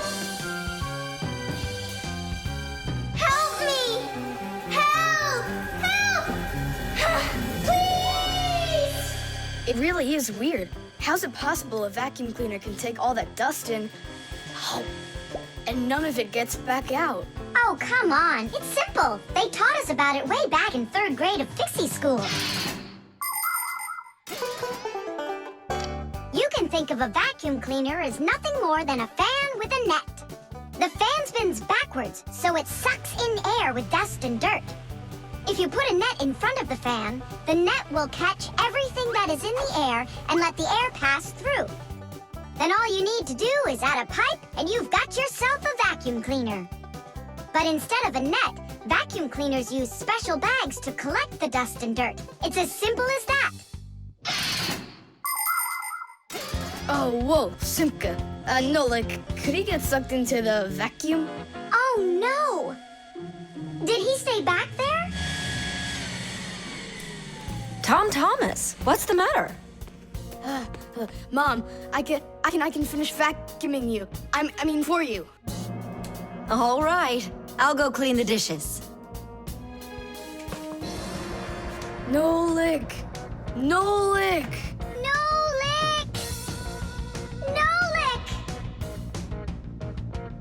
Nolik! We better go and get help right away. Marcia! Nolik got sucked up inside the vacuum. It's impossible. He can't fit in here. No, not in this vacuum. Into the big one, the human. It's just terrible. Nolik, my Nolik, he could suffocate in there. Come on, quickly. Yuck! This dust is just awful. And it's awfully bad for you, too. Dust is a tiny enemy. It's so small and unnoticeable. But if dust gets inside machines and appliances, it's a disaster just waiting to happen. It can keep gears from turning properly. Dust can make appliances overheat. And if dust gets onto electric contacts, it can create a short circuit that can even cause a fire. That's why we Fixies have to constantly clean the insides of appliances from dust, even though a lot of us are allergic to it. Choo! If only people would just dust a little more often than they do right now. Choo! At least people could dust more on the outside. That would make our work so much easier, and their equipment would break a whole lot less often.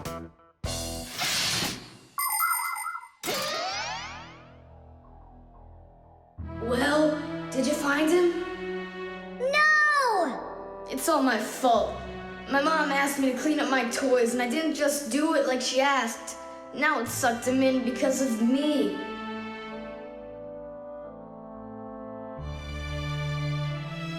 Nolik! Nolik!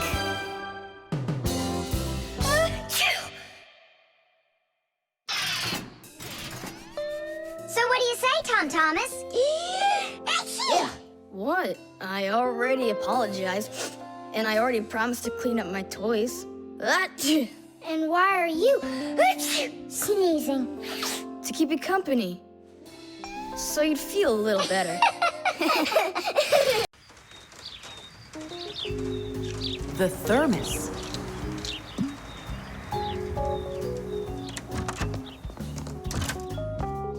Where should I put it? Put what, Tom Thomas? Oh, it's you. My ice cream. Are you joking? Eat it! I can't. Tom Thomas, are you all right? I'm fine. It's just that it's a present for my mom. Today is Mother's Day. Then you need to go give it to her. I can't. Dad and I are going to congratulate her together. What's your dad gonna give her? I don't know. But when he gets back home, the ice cream will have melted. Then put it in the freezer. And what if Mom looks in there and finds it? The surprise will be ruined. So where won't she find it? I'll tell you where. Inside of your dad's office. I don't see any place to hide it here. There's no freezer or anything. Why don't you take a look inside the box? Here's a thermos, but what good is it to me? Thermoses are for keeping things hot. The ice cream will melt in there. it will not. A thermos is made by putting one bottle inside of another. Between the bottles is an empty space, and that's the secret of a thermos. That space stops heat from getting out or in. So if there's hot tea inside, the empty space doesn't let the heat from the tea get out. And if there's ice cream in the thermos, the space stops the heat that's outside from getting in. And that's how a thermos keeps hot things hot and cold things cold.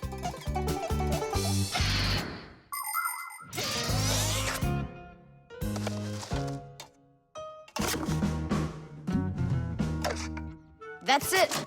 I'll go and play for a little while. He didn't even say thank you, did he, Nolik? Where are you? Nolik! I'm here! Where? In the thermos! What are you doing in there? I wanted to see that vacuum you talked about. Just don't touch anything! And don't even think of licking the foil! The ice cream's so cold, your tongue will stick to the metal. It's already stuck! What did you say? It's already stuck! Already stuck! Uh-huh. Try to unstick it. Well, is it working? Nuh-uh. And what if you breathe onto the foil? Nuh-uh. Hang on, Nolik. I'll go and get Tom Thomas. Winter is a wonderful time of year. Holidays, presents, snowballs, skates, sleds. But the cold is also something serious that you shouldn't fool around with. The most important thing is to dress warmly. Cover your head with a hat and your throat with a scarf. Then there's less chance you'll catch a cold or get a sore throat. And to keep your hands from getting chapped, don't forget to wear gloves. And never walk around in wet shoes in the winter. That's a sure way to get yourself sick. And there's one more thing I want to tell you. It's great to have fun in the cold, but use your head. Don't eat snow or stick your tongue on metal fences, poles, or doorknobs. Your tongue can get stuck so strongly to the metal that it will be very hard to get off. I wish you all a glorious winter.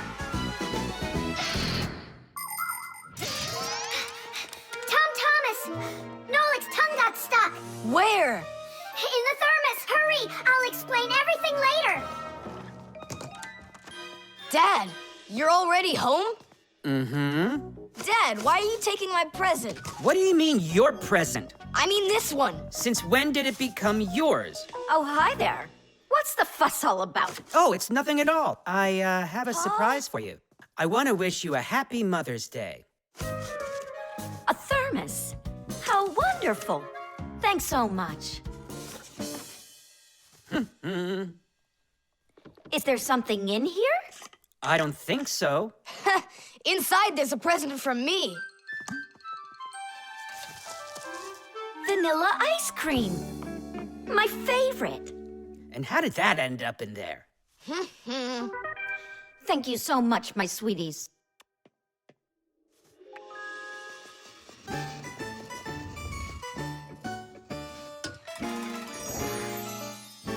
Nolik, you got me so scared. Thank goodness you thought of turning into a screw inside of there. Uh-huh. Does your tongue hurt? Uh-huh. Do you think you can talk again?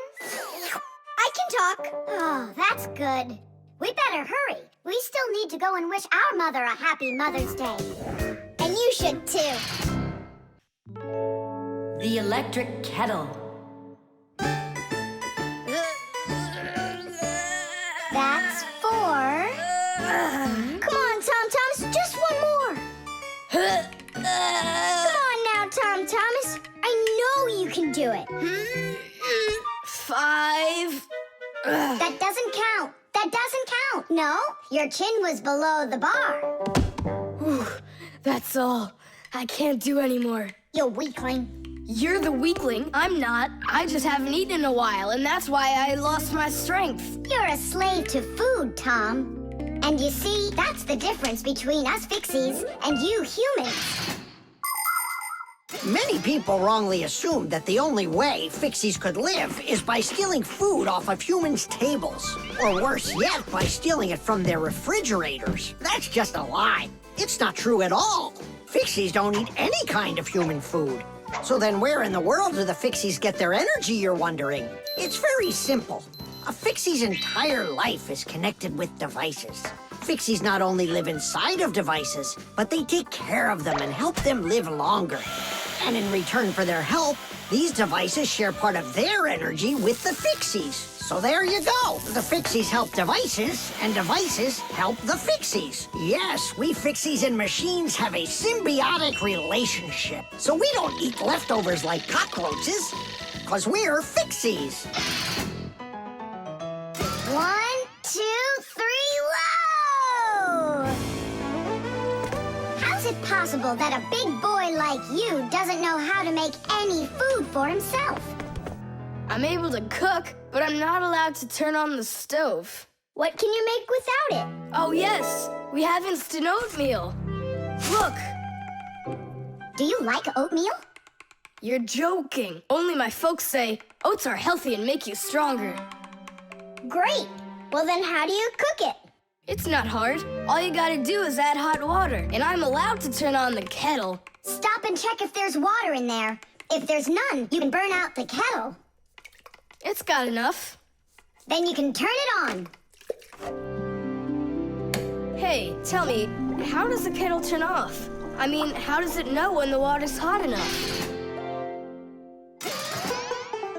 Inside of an electric kettle, there's a heater hidden underneath its bottom. When you turn on the kettle, the heater warms up the water until it boils. And the boiling water gives off steam that heats up a special metal plate at the top of the kettle. The heat causes the metal plate to bend, and that turns off the switch. So you could say that an electric kettle feels when the water's boiling.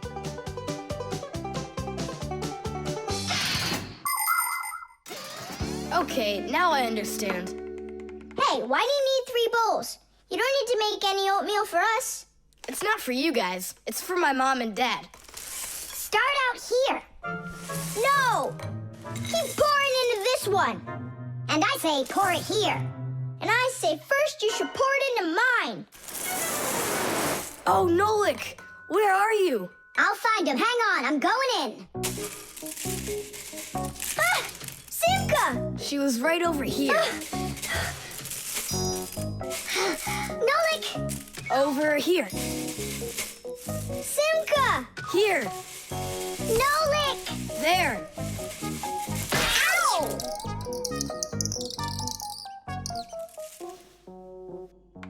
Hey, where is your other boot? It got lost. Up there in the oatmeal. That must be your parents. Let's get out of here. Hey, and what about your shoe? Don't worry, I got another one. Hi, Tom Thomas. We're back. You must be hungry. We'll make you something to eat. But I already prepared us some food. And the water's already hot. Wash your hands. Tom Thomas, don't touch that kettle if it's hot. I don't want you to burn yourself.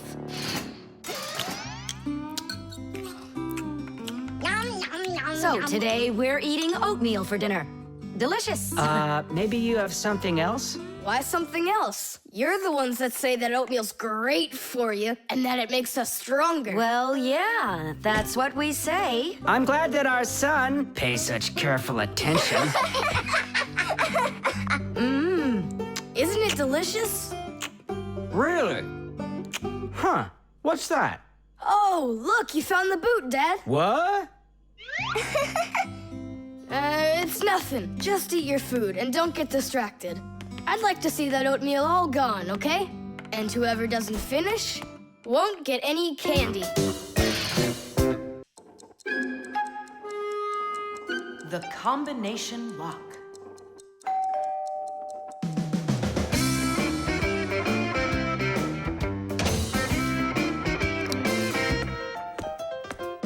Ah, he's home.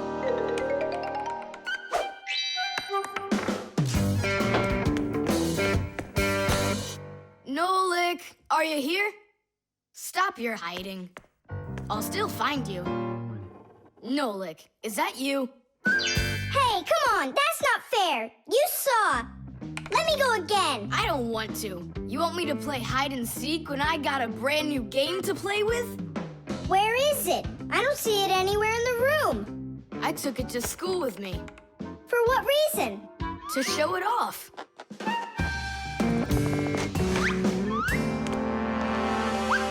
Wow, awesome game! Tom Thomas! Can I play your game? 'Cause I'm not done playing with it yet. Now just try asking me to do some favor for you. Wait, was it a 3 or a 4? It could have been 5. I forgot.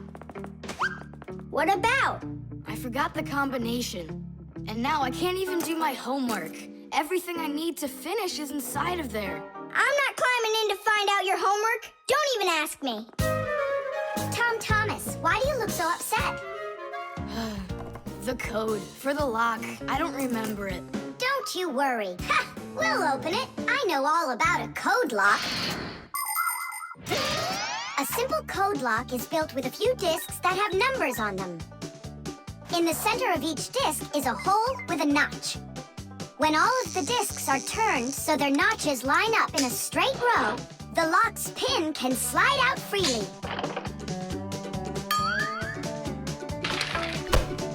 And to get the notches to line up, just turn the discs to the lock's code and the lock will open.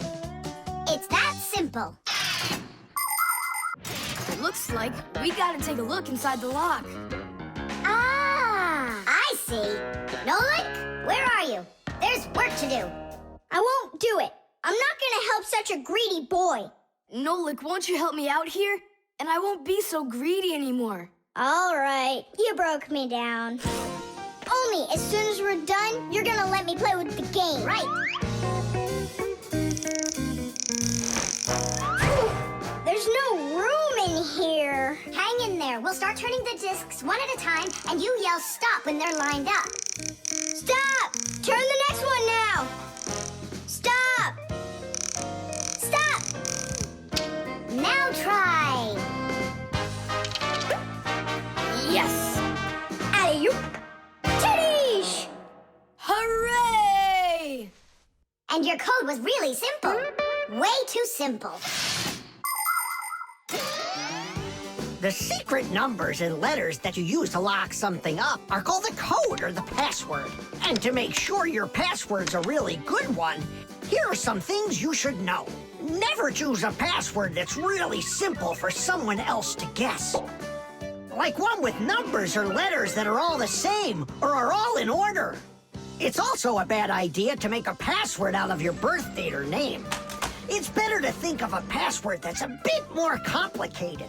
And don't forget your password once you come up with it. Write down your password on a piece of paper and keep it in a safe place, but don't show it to anybody else. And then, if you happen to forget your code or password, you'll be able to remember it with the help of that piece of paper.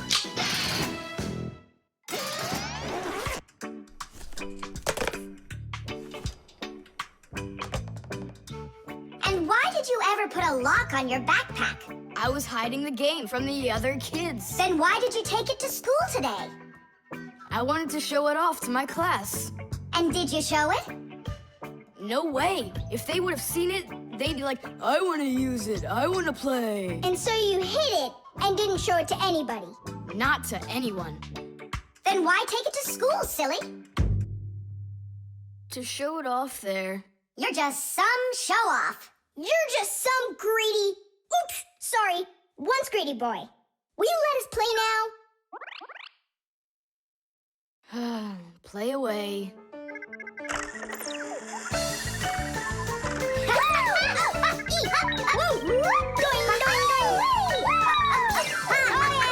We're not bothering you, are we?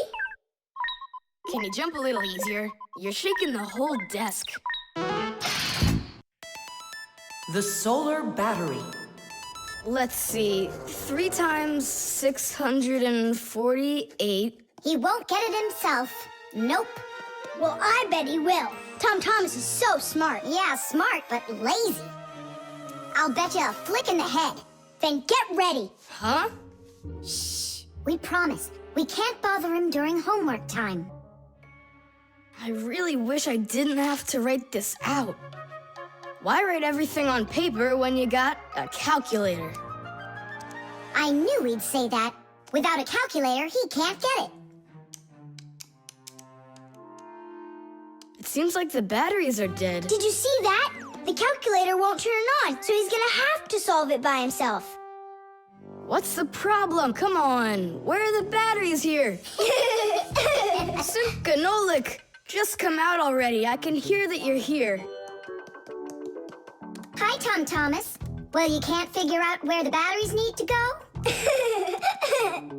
I don't get what's so funny. Because there are no batteries inside of this thing. What do you mean, no? Then where does the calculator, get a... Where does it get electricity? Uh-huh. There's a solar battery in there. The sun turns it on?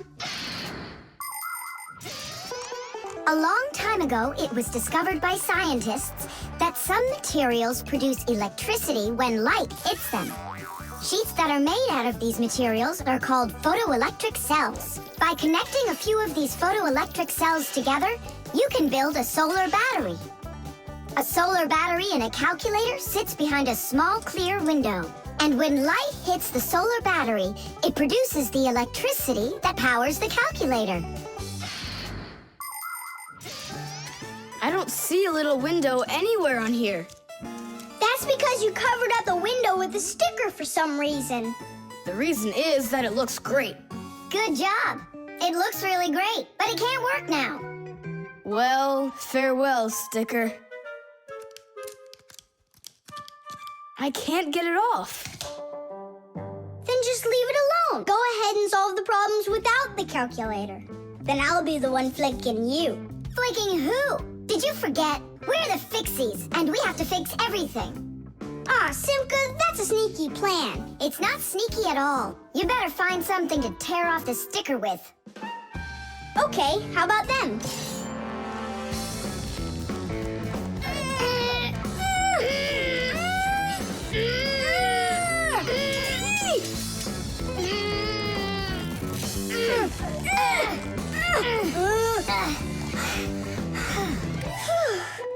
It'll take forever doing it this way.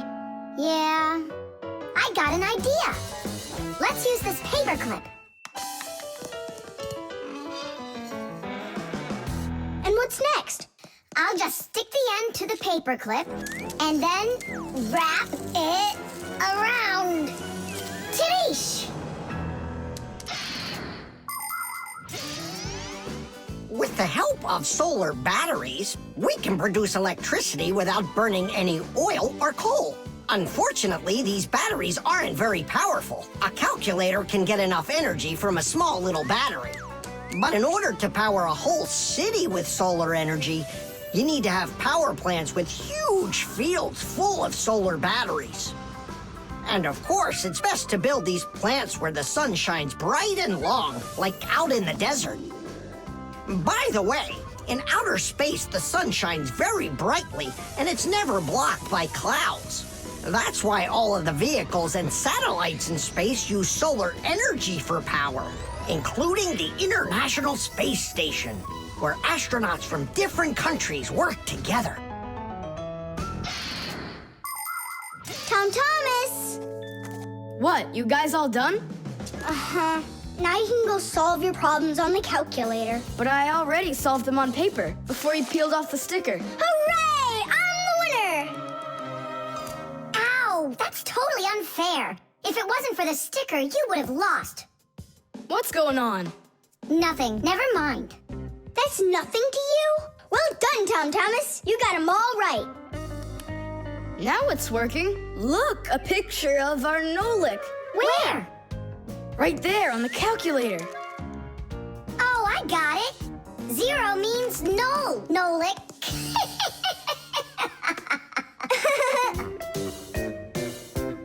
Good one. The compass.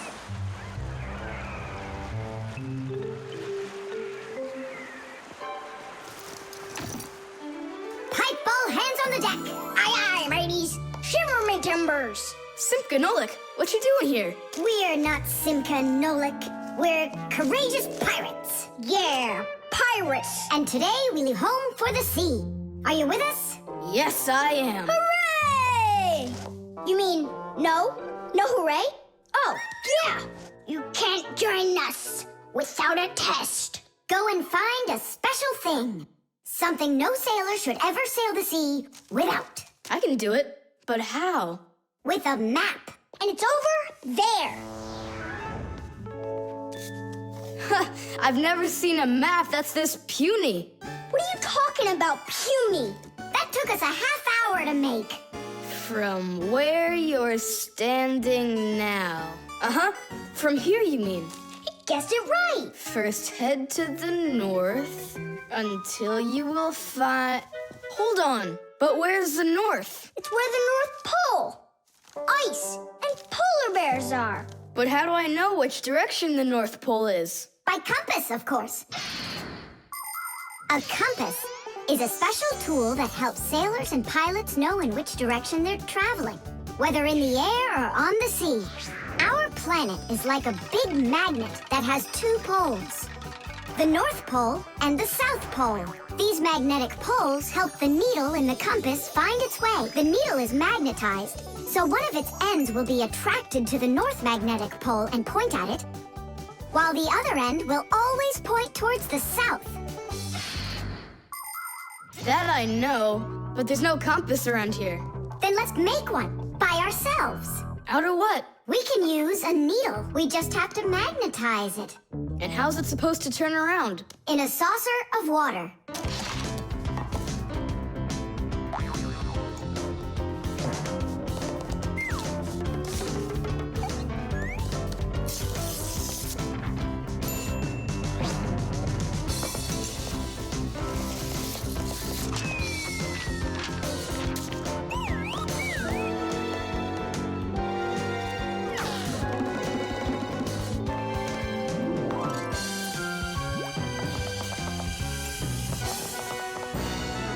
Well, there you go. Now one end is pointing in the direction of north and the other to the south. But which points where? Well, there's the window, so that can't be the right way. The north is there. I'm really liking this sharp little fella we've got here. You calling me a little fella? No, it's just the way us pirates talk. All right then, north we go. First, head to the north until you see a sleeping monster. Mateys ahoy! Monster on the horizon! Let him do it himself. Now turn to the left and go 300 paces more. 300? Exactly. I counted on myself. Uh-huh. Okay, then that means I'll go 1, 2, 3. Now straight ahead until you get right up to the giant tree. You call that a tree? Wow, amazing! I can't believe my eyes. It's a real ship compass. It's also called a marine compass. The first compass was invented more than 1,000 years ago in ancient China. With its help, the Chinese were able to travel across the desert. And about 200 years later, the compass appeared in Europe. Whether the Europeans came up with the idea for the compass themselves or took it from the Chinese isn't clear. But one thing's for sure, we Fixies remember how those early compasses were built. The first compasses were made with a magnetized needle on top of a floater inside a bowl of water. Later, the needle was put on top of a pin that let it spin freely, and it started to look like the ones we use today. Since the needle of a compass always points to the north, a sailor can easily figure out which direction he needs to turn his ship. If he wants to go north, he follows the needle north. If he wants to go south, he goes in the opposite direction. Your dad brought it home with him late last night from his work. You were asleep. Hold on. I want to check something. What's up?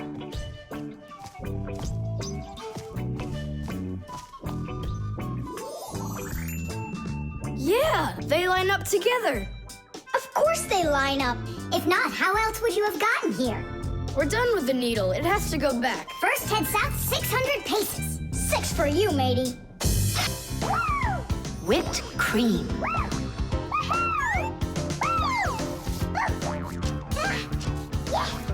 Nolik, please stop your jumping. Your head's gonna fall off. Don't worry, it won't fall off. That sounds good. Okay, I'll see you in a bit. Are you going somewhere, Tom Thomas? Me? Nowhere. Katya's coming over, so we can do our homework. I need some strawberries. Is she gonna bring the strawberries with her? You got it. And my job's to supply the whipped cream. They're so good together. Whipped cream, do you have any? I'll go and check. Wait, for me! Ugh. Simka, what do they make cream from?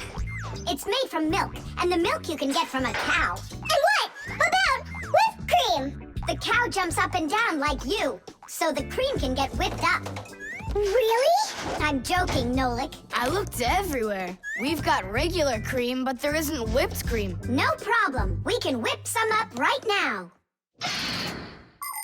Cream is thick milk with a lot of fat. If you want to make whipped cream, you need to cool down the cream, add some sugar, and then beat this mixture very well. This adds tiny air bubbles that turn the cream into a delicious, white, fluffy foam. But it's important not to overdo it. Or instead of getting fluffy, the cream will start getting thicker and thicker until it turns into rich, creamy butter.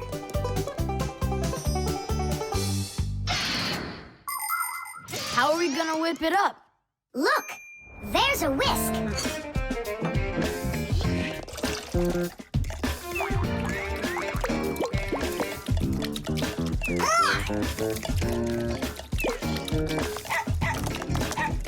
No! Hold on!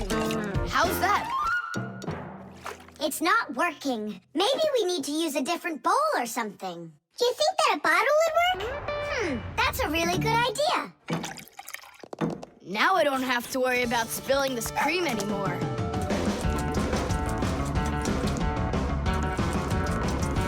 Shake it with both hands.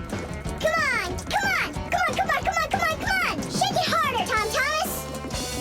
That's all. I'm just too tired. The cream looks exactly the same as when you started. You didn't try hard enough. Oh, really? Then try whipping it yourself. I got it. That's who's gonna help us. Chusaka? Yeah, awesome. Bring it down. A little more. Perfect. Open it up. Chusaka, Chusaka, the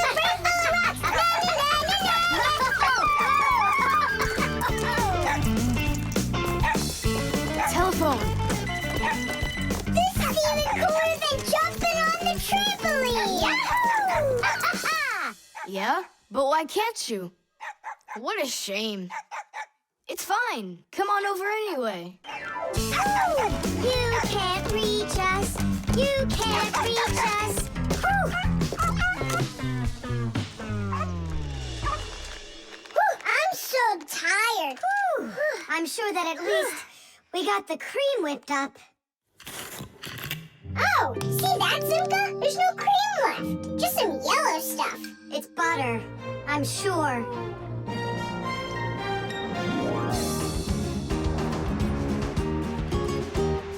We overdid it.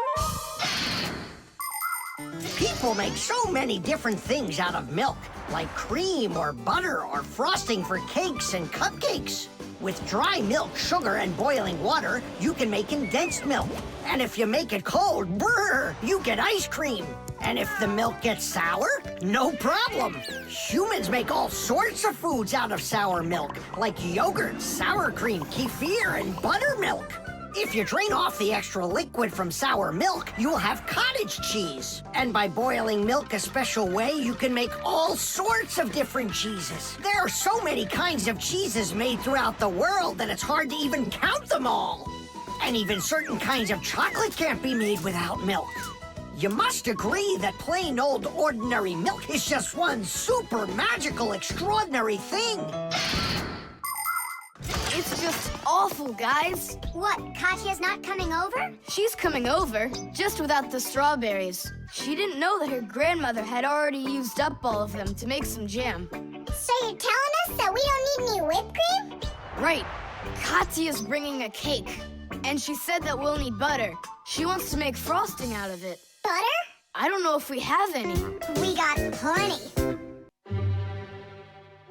The zipper.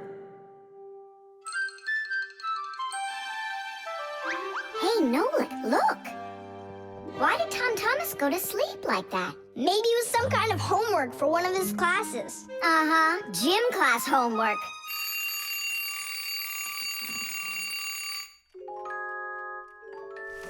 Good morning.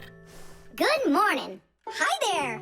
You're looking good. My parents just bought it for me. Isn't it a cool jacket?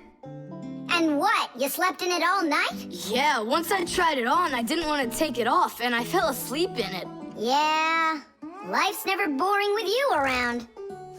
Oh, I think the zipper got stuck. And so what?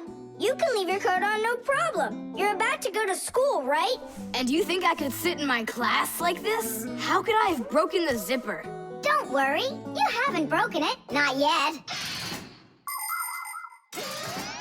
Here is a simple zipper. It is made with 2 rows of small teeth that pass through a slider. The slider has 2 holes on the top and only 1 hole on the bottom.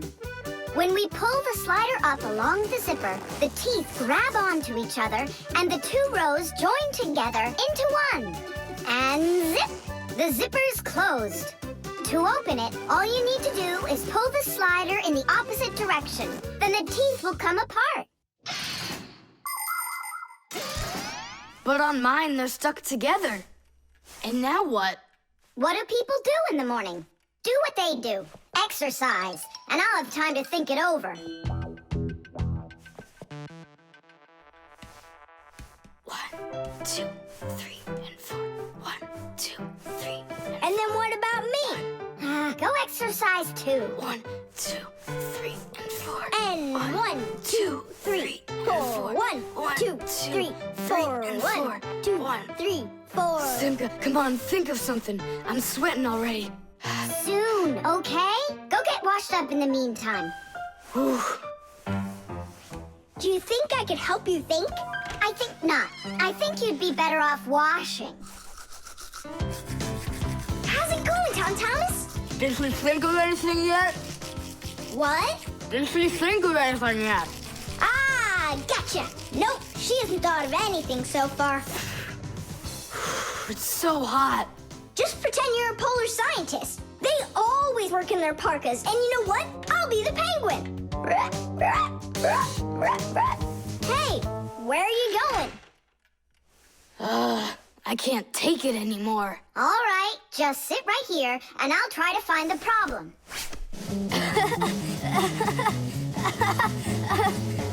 You see? That polar scientist game's funny, huh? That's not it. It's Simka. Oh, she's tickling so hard. Stop squirming. And you stop tickling me. Aha! So that's why it won't open all the way. It's only a piece of thread stuck in there. Pull the slider up.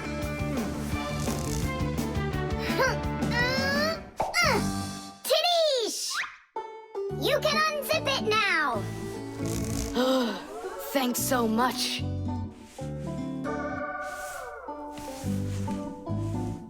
Here it is, a thread. That's what the whole problem was. You're kidding. So I've been sweating because of some piece of nothing? In technology, every little thing matters. I remember when scientists built one of the first computers around 60 years ago. It was a giant machine. It filled up several rooms and had more than 1 million parts. It was a technological wonder. But all of a sudden, this technological wonder went kaboom and broke, and no one understood why. The computer just stopped working, and that was that. The scientists were going crazy. They couldn't find a problem. Turns out that this huge computer broke because a little butterfly had flown inside the computer and got stuck in between some contacts. Yes, it's true. This huge machine went crazy because of a little butterfly. And that's how it goes. So you see, every little thing really does matter. Tom Thomas, breakfast is ready. What are you doing in your jacket? It's 'cause I was playing Polar Scientist. Simka, what took you so long to figure it out? I just thought it would be funny to see Tom Thomas do his exercises and brush his teeth in his coat, that's all. That was your plan? Well, yeah. Can I joke around a bit? The piggy bank. Mwah! Tom Thomas, why are you throwing away your money? That's not what I'm doing. I'm storing it. This is a piggy bank. Oh, here's another coin. I don't like its snout. That's one very suspicious-looking pig. Are you positive your money's safe with her? Don't worry. Whatever I put into my bank here is not getting back out. This piggy bank won't give up a cent. You greedy piggy! Come on, Nolik. Simka must have taught you about how banks work. Humans came up with the idea of piggy banks because they wanted a good place to save their coins. For storing lots of money, people use a safe, a large metal box with a very strong lock. Now that kind of piggy bank's almost impossible to break open. The biggest safes are in banks. Banks use them to store their customers' money and other valuables. There are even safes in banks that are whole rooms. You'd need an awful lot of change to fill up one of these piggy banks. So why are you saving up all this money? For roller skates. How much more do you need to save? I don't know. I can't see if there's enough in there. Then just go and open it. But there's no way to do that. The only way is to smash it real hard. So smash it. Nuh-uh, forget it. I have nothing to put my money into. But what if there's already enough for roller skates? And what if there's not? All right, then I guess I'll count your money for you.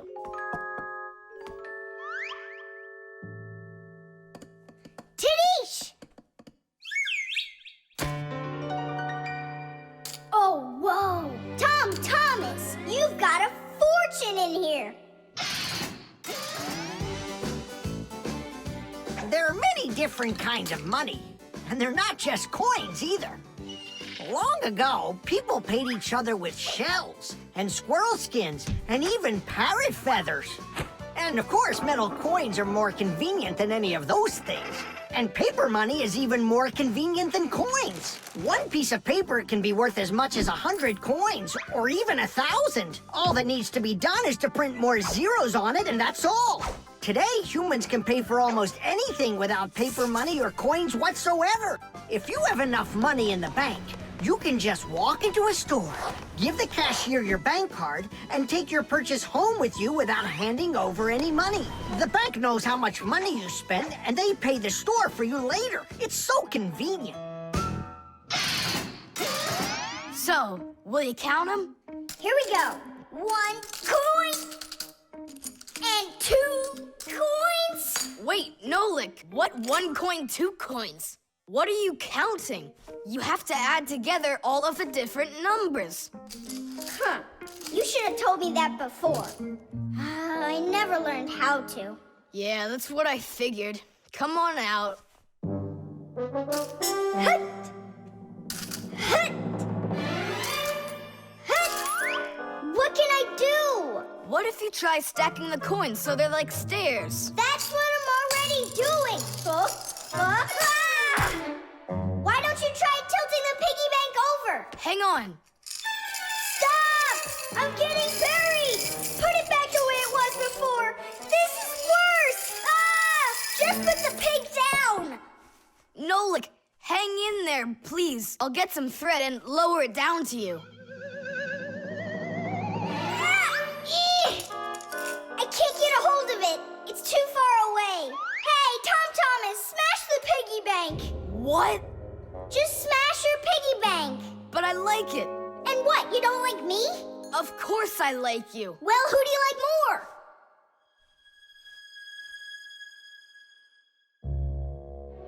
You're my friend, aren't you? Of course. Then smash the piggy bank, will you? Okay, Nolik. I'm gonna do it.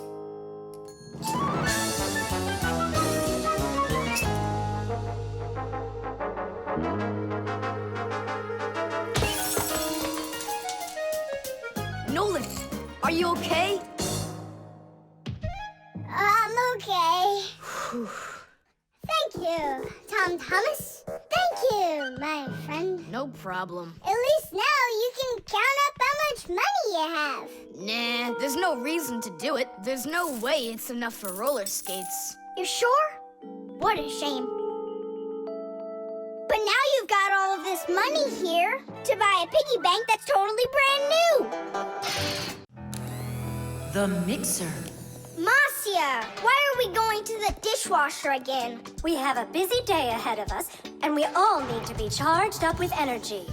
I don't like charging myself up in the dishwasher. Then how about the microwave, Nolik? Or the kettle? No thanks. I don't like it when we go inside anything at all in that kitchen. There's not one interesting thing in there. And where's it interesting, huh? In the computer.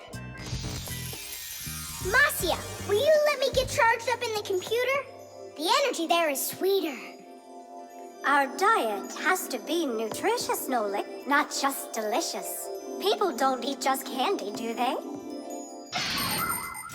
Humans get energy from food, while the Fixies get their energy from appliances. Humans eat all sorts of foods, and so do Fixies. They need the energy that comes from different devices. Getting charged up in a car makes a Fixie faster. In a computer, smarter. And in a clock, more accurate. To get a balanced energy diet, Fixies mustn't stay inside of one place all the time like a television. It's healthier for us to move from one device to another.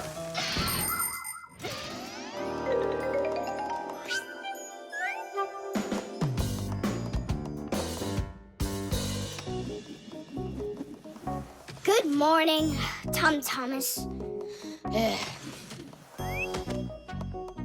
What's the matter? For breakfast, I got cereal with milk. Mom says that milk is so healthy, but I think it's just awful. Aha, Nolik, there you are. Go get charged right now. I'm not going. Look at Tom Thomas. He doesn't want to have breakfast either. Why don't you? Milk tastes awful to him. Taste awful? He just doesn't know how to drink it right. Look what we've got here. What? What? A mixer. A mixer is a kitchen appliance that's used to mix together different foods. With a mixer, you can make things like frosting, sauces, or an omelet. But the most delicious thing you can make with a mixer is a milkshake. It's easy. Just put some fruit, syrup, juice, ice cream, or anything else you'd like into a container and then add milk. Now use the mixer to stir it all up until it's smooth and creamy. And that's it. You've got yourself a milkshake. Guys, what do we have for a milkshake? We've got a jar of jelly. Will it work? That'll work. And strawberry jam? That'll be great. Here's a banana. I found some chocolate, too. And I found strawberry ice cream. Start up the mixer. When you get up from your bed, yo. When you get up from your bed, open your favorite cereal. When your day is ahead, open your favorite cereal. When your day is ahead, there is still something you need, yo. There is still something you need. A little milk poured in that bowl, yo, will make it delicious indeed. A little milk poured in that bowl, yo, will make it delicious indeed.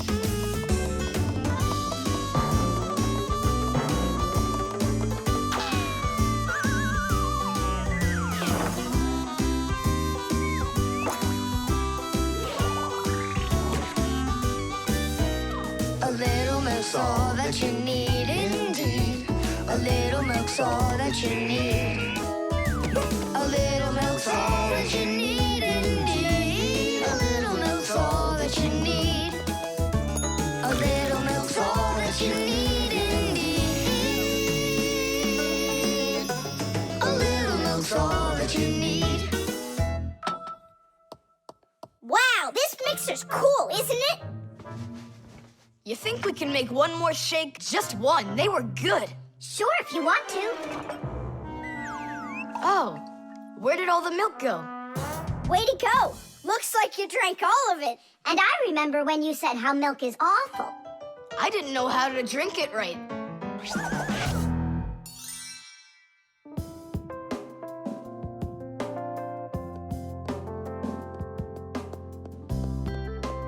Simka, what in the world were you up to? And what happened to Nolik? Shh. Just come, I'll show you.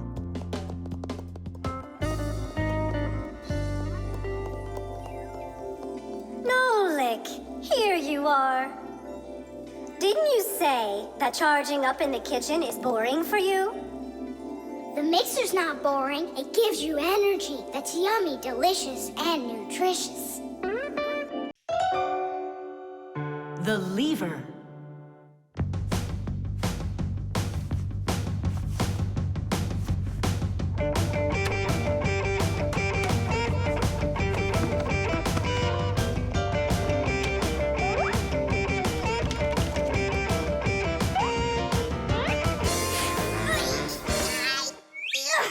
It's a new weightlifting record! You're so strong. That's so light I could lift it up with my finger. Oh my! But do you think you could lift up your nightstand? Don't know. Never tried it. So then go on. No way! And you are so much bigger than that nightstand. But watch, I can lift this big pencil. And just look how much smaller I am. So, who's stronger, you or me? Well, I guess it's not me. The Fixies may be very small, but they are actually much stronger than humans. Yes, it's true. What, you don't believe me? Well, who's stronger, an elephant or an ant? You think it's the elephant. Well, of course, it's so much bigger. But did you know that one ant can lift up 50 ants its own size? And an elephant? It can't even hold up one. So it turns out that for its size, an ant is much stronger than an elephant. And the same goes for Fixies. Fixies are incredibly strong for their size. They can lift things that are 100 times heavier than they are. And Fixies can jump 50 times higher than their own height. If humans were as strong as Fixies are, they'd be able to lift an automobile all by themselves. Yeah, Tom Thomas. It's time you built up your strength. Well, how? Start lifting dumbbells. Or if you want to, you can use my barbell. No thanks. I'll use the dumbbells my dad has. They're in his office, I think. Oh, there's one. And where's the other one? Aha, there you are. I'll get you out of there. Come on. I'm helping you here. It's stuck. All right. Move aside. I'll get it right out. What is this, glued to the floor or something? Hey, what's all the racket? Hi there, Simka. We can't get the dumbbell out from under there. Well, of course you can't. The sofa's pressing down on it. So that's what it is. And I was worried that I lost all my strength. Well, that means we have to lift up this sofa. We can't do that. It's too heavy for us. We can do it. Tom Thomas, get me your hockey stick from your room. We can't move a sofa with a hockey stick. Don't worry, you'll see.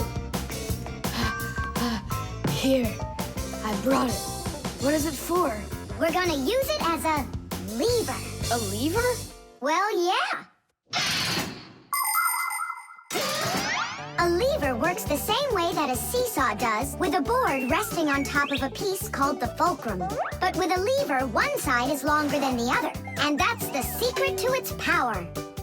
With a lever's help, it's possible to lift any weight. All you need to do is get the short arm of the lever under the load and push down on the long arm. And the longer the arm, the more weight you can lift. And that's how a lever makes people stronger.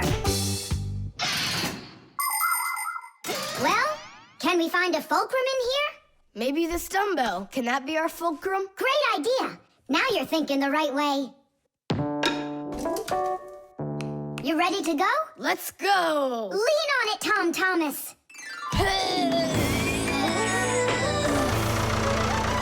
Yay! It's working! Tadish! I'm so strong, did you see? Now watch how I lift Dad's heavy weights for you. Look, I can do it. It's just like I told you. You'd be better off training with my weights.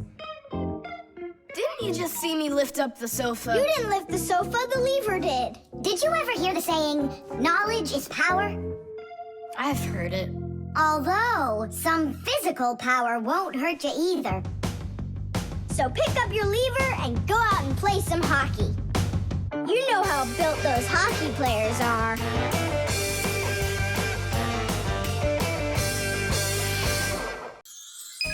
The magic wand.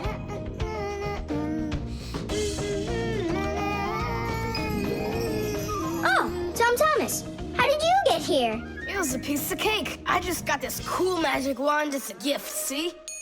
Wow! There's no such thing as a magic wand. I don't believe you. You just wait. Any wish is the wand's command. Check it out. Today I want my school to be closed. Golden wish, Tadish! Tom Thomas, your teacher from school just gave me a call. She said your school has totally disappeared. How odd. So I'm not going to school? Well, how? Instead of school, we'll go to the park. Hooray! Real magic. Oh, it's so great.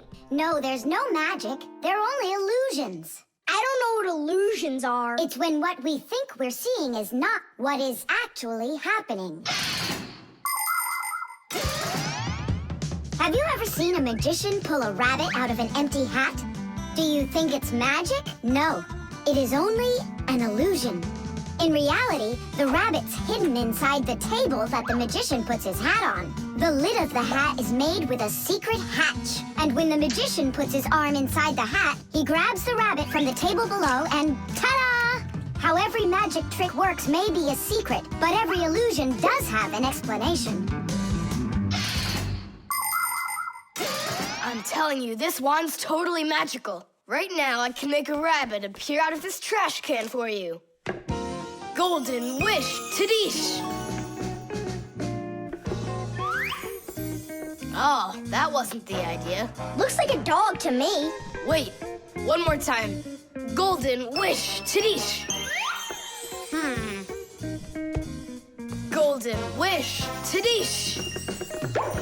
Tom Thomas, will you cut it out? One Chusaka was already enough for us, and now there's 3.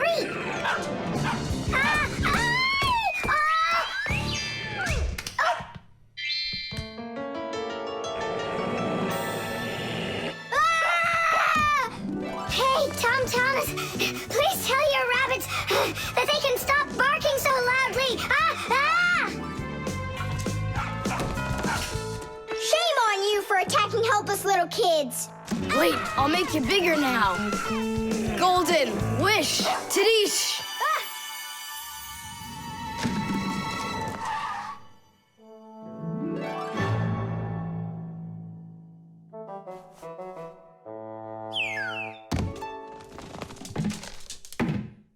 What? You scared? So you're only brave enough to chase little kids around? Wow, I'm huge. I'm as huge as Tom Thomas. I'm huge! Oh, Nolik, be careful!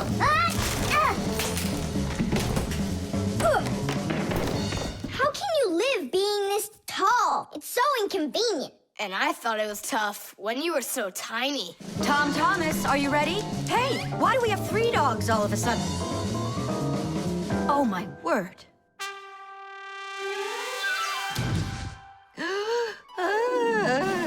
No! Why are you screaming? I was dreaming that someone had given me a magic wand. And then I had to make it big, see? And my mom saw you. That's awful. That would have made me scream. I wish I had a magic wand of my very own. We Fixies aren't ones to believe in magic, but we do believe in what humans can do, because humans often work wonders. For ages, flying in the sky seemed to be an impossible dream. But today, anyone can take off to the sky in an airplane. It used to be that humans thought that only magic could take them to the moon. But now astronauts have already walked on its surface. In fairy tales, people were able to see and talk to each other through a magic mirror. But today we have the internet and telephones we can use.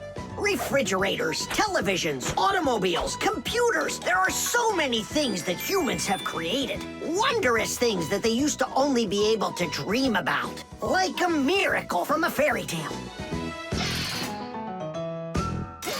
A magic wand? Why do you need it? First, I'd skip school today. Tom Thomas, are you ready? I told you, we're going to the park. And what about school? I'll skip it? Good joke. Could this be a dream too? No, it's just that today is Sunday, and that's the magic of it. The aquarium. The coast is clear. The humans have left. Come on, let's go.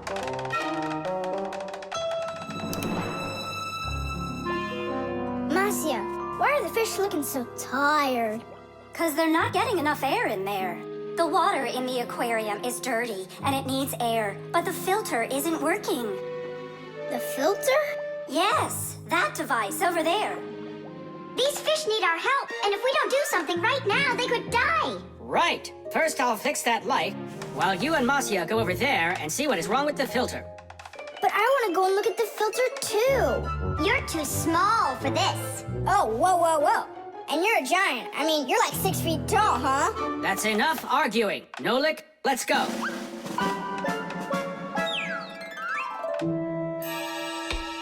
Well, let's check it.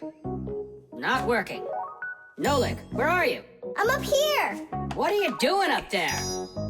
Nothing. Holding on. We don't have time for that. Get down. We have to get this switch working.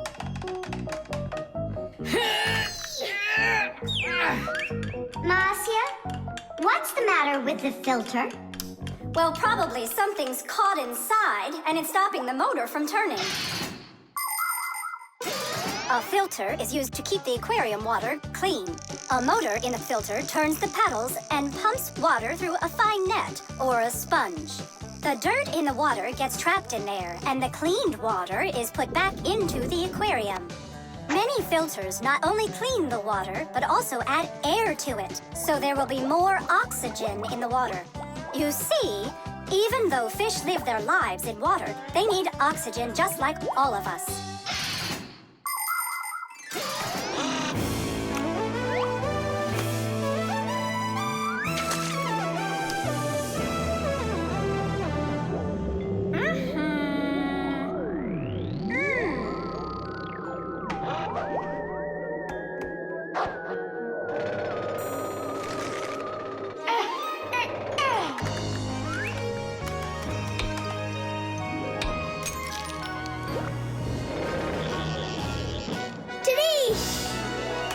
Way to go there!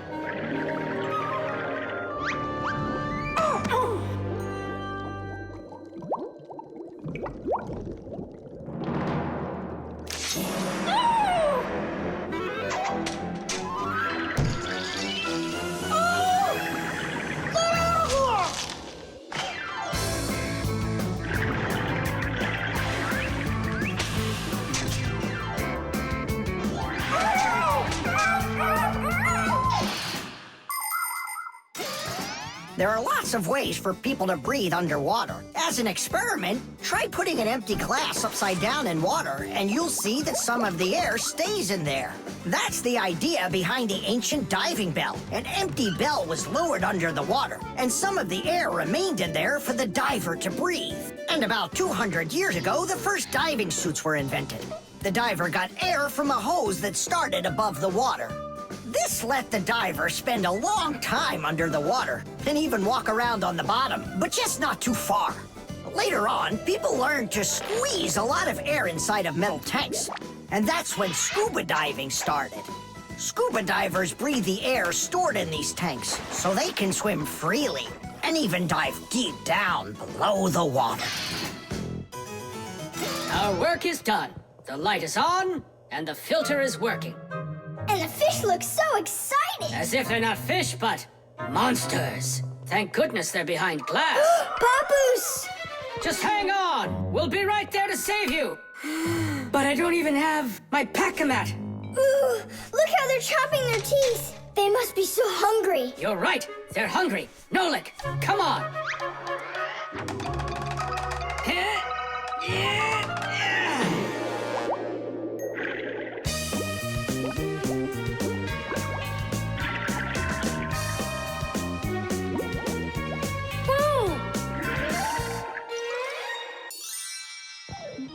I can't believe those fish. They're so ungrateful. We went ahead and fixed their filter, and all they wanted to do was gobble us up. And I'm the one who saved you from them. I was the one watching what was going on.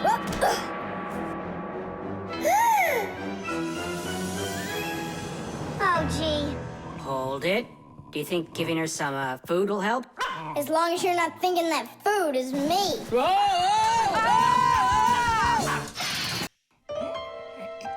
The stapler. Tom Thomas gets the ball. He makes an incredible move. He's wide open.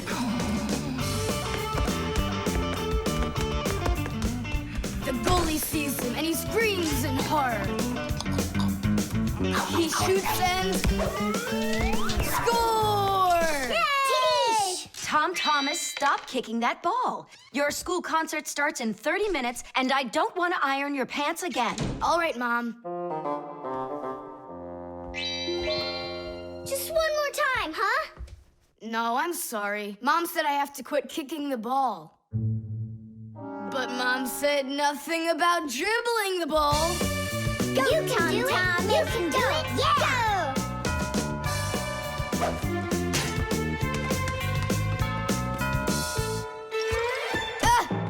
Whoa!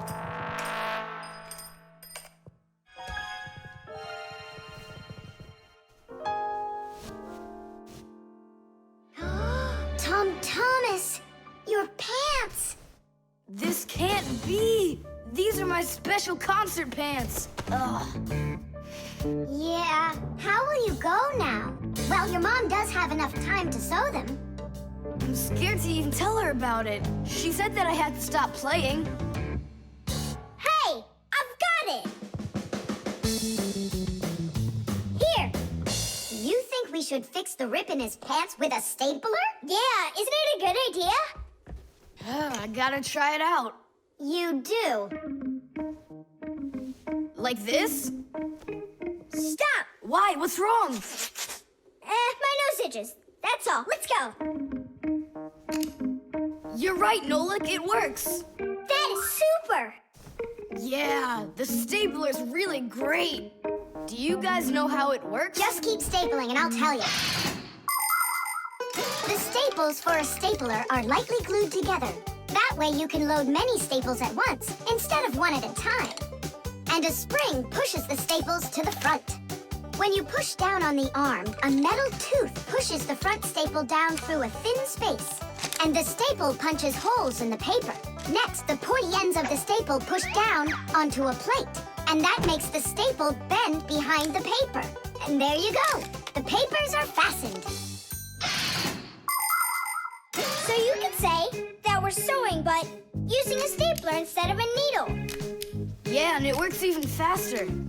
Huh? What's going on? Could it have run out of staples?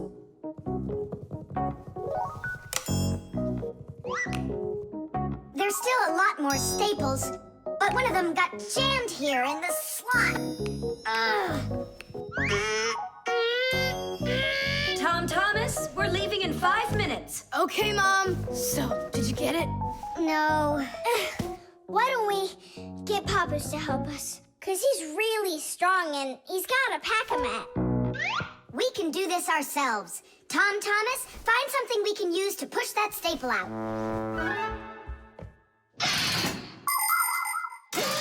The stapler is not a very new invention. It's been said that the French king, King Louis XV, had a stapler made out of gold and precious gems. Unfortunately, it could only hold one staple at a time. Modern staplers are much more convenient, and people have come up with so many kinds for paper, for plywood, and even for skin. Yes, surgeons often use them during operations. Then there's the staple gun that's used to upholster furniture. And its older brother, the nail gun, can even be used to hold together the walls of a building. And here's an invention almost as important as a stapler. It's the staple remover. With its help, it's possible to remove the staples put in by a stapler. How about the screwdriver? That'll work. Look, the screwdriver fits perfectly into the slot. Ah, that's great. Now push that staple through, only keep your fingers out of the way, or you won't finish sewing. Tadish! It's still not Tadish. You haven't fixed your pants yet. That's it, they're done. Now we can say, Tadish!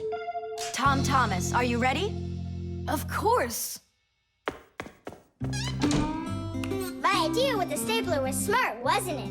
And Tom Thomas's mother won't notice a thing. Will too. Just wait till she washes them. The hairdryer. Nolik, are you here? Yep, I'm here. I got a cool trick to show you. What? Oh! That was real magic, dude. Took long to learn it? No, that's not the trick. It's a trick with helium. Oh, what is helium? Well, helium's a very light gas they fill balloons with so they float in the air.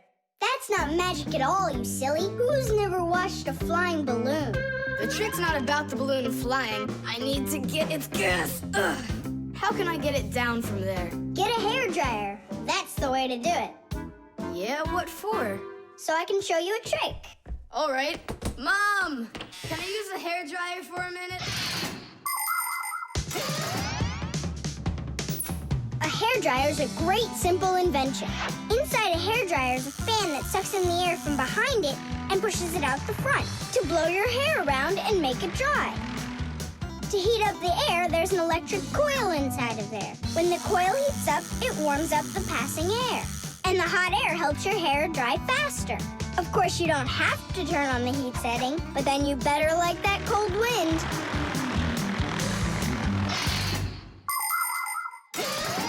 Nolik, I'm right here. here's the dryer. I want to see your trick. All right, flip the switch. Now you lay the ball right into the airstream. Oh, great! The ball's flying.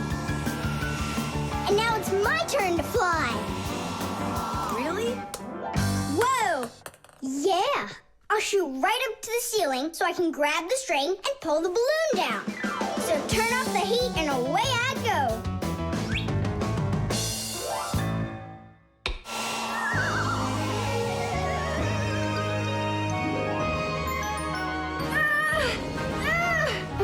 Switch it on to high. Got it. Give it to me. I can't get it down. It's probably because you're little and weigh like nothing. And what? Do I have to wait till I'm heavier and older to get down? I don't know. Then you'd better get my sister. She'll tell us what to do. Simka, come on out. Well, what's going on? Look. Hi there. How'd you end up on the ceiling? I was just showing off that funny hairdryer trick. I'm laughing out loud. Ha, ha, ha. I can try flipping on the hairdryer and lifting you up to Nolik. So both of us can get caught hanging up there? Well, thanks, but I don't need it. Then what do you need? Just a broom or a mop. You know how to do a trick with a mop? Uh-huh. Just make it fast. They can be quite ingenious creatures, those humans. Sometimes they figure out clever ways to use ordinary devices, like a hairdryer. Of course it can be used to dry hair, but it can also be used to dry a wet spot on clothes. And a hairdryer can even be used to remove a sticky price label. Now, suppose you buy yourself a new cup that has a terribly sticky sticker that just seems impossible to peel off. Well, try warming it up with a hairdryer. The glue will dry up a bit and the label will come off easier. There's no doubt that a hairdryer can be very useful in any household. But you need to be extremely careful with it, especially in the bathroom.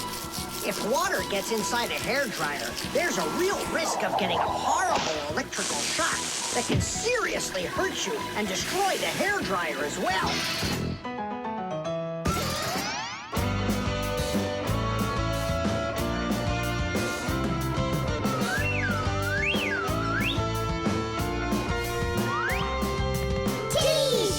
Pull it down! Hooray! Going in for a landing. Tom Thomas, I can't tell you how great it was to fly inside a stream of air. Good for you. Now I'll sound like a Fixie.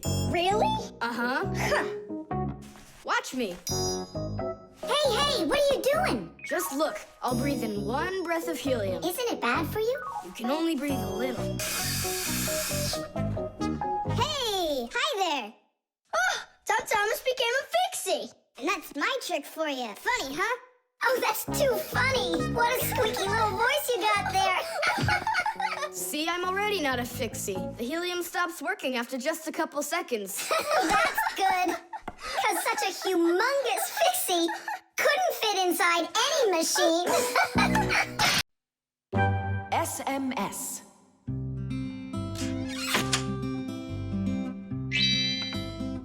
Hey. All clear. Oh, take a look. A mobile phone. You think they bought Tom Thomas a new one? Oh, wow. Nolik, stop. Awesome. Turn around. Oh. Tom Thomas, help us, please. We're trying to save your telephone. That's not mine. Oh, Katya left it behind. Katya! Katya! She's gone. It's too late. Oh, an SMS just came in. You won't read it, will you? Of course not. But what if it's something important?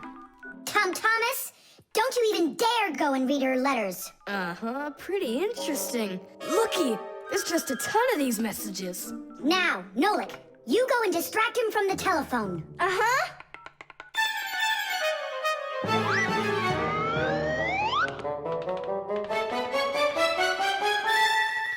Chusaka, hey! It's me, your buddy Nolik.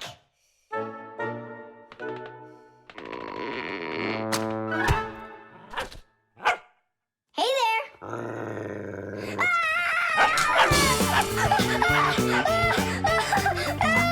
Chusaka, cut it out. Stop it. That's enough with the barking. Out of this room. Right now.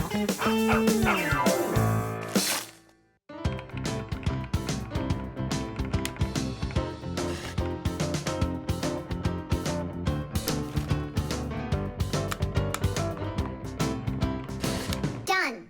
Well, power's off now. Huh.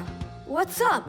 It stopped working all of a sudden. Oh, it looks like you've broken it. What? No way. You did too. Well, Tom Thomas, now you'll have to give Katya her phone back like this. I just don't get it. It happened because you were reading someone else's mail. It was just an SMS. An SMS is no different from a letter.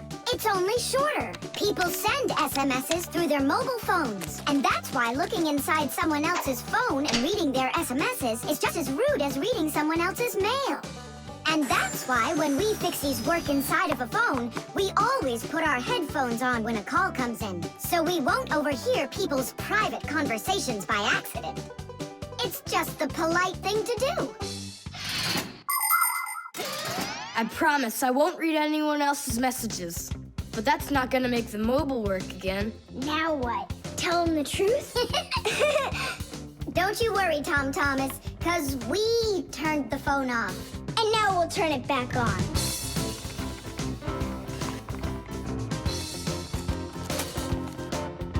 See that? The contact's barely attached.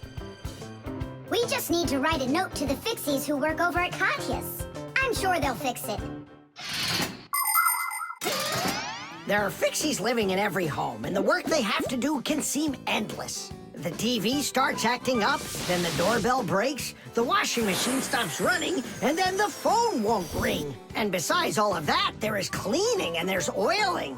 Like the appliances in the kitchen or kids' toys and all those other things. Modern houses are literally stuffed with all sorts of devices. And that is why the Fixies keep working day in and day out. Unfortunately, this can make Fixies get carried away by their jobs. And they can forget about their Fixie relatives and close friends that live in the neighboring houses and apartments.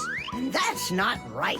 Just like humans, Fixies have to remember to go and visit each other more often and write each other letters, or at least send their regards. That's all. It's working again. You're the best. Now I can give a call to Katya and tell her she left her phone over here. Tom Thomas! Is that you calling? Yeah? And to who? Katya? And her phone is where?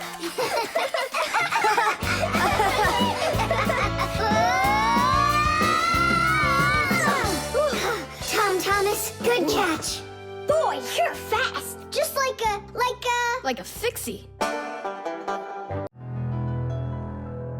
The magnet.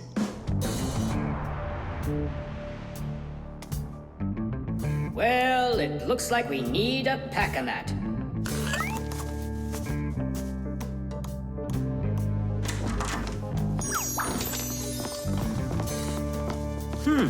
Where did this screw come from?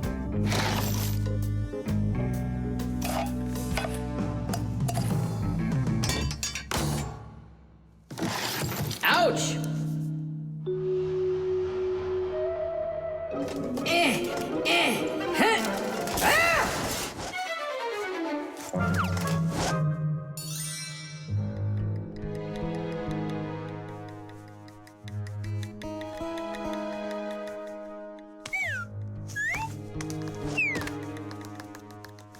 Papoose isn't in there either. It's awful. He's probably disappeared forever. It's already been 5 days. Don't worry about it. We're gonna find him for sure. Yeah, we'll find him for sure. Let's go take another look in the kitchen. But we already looked in there. We'll look better this time.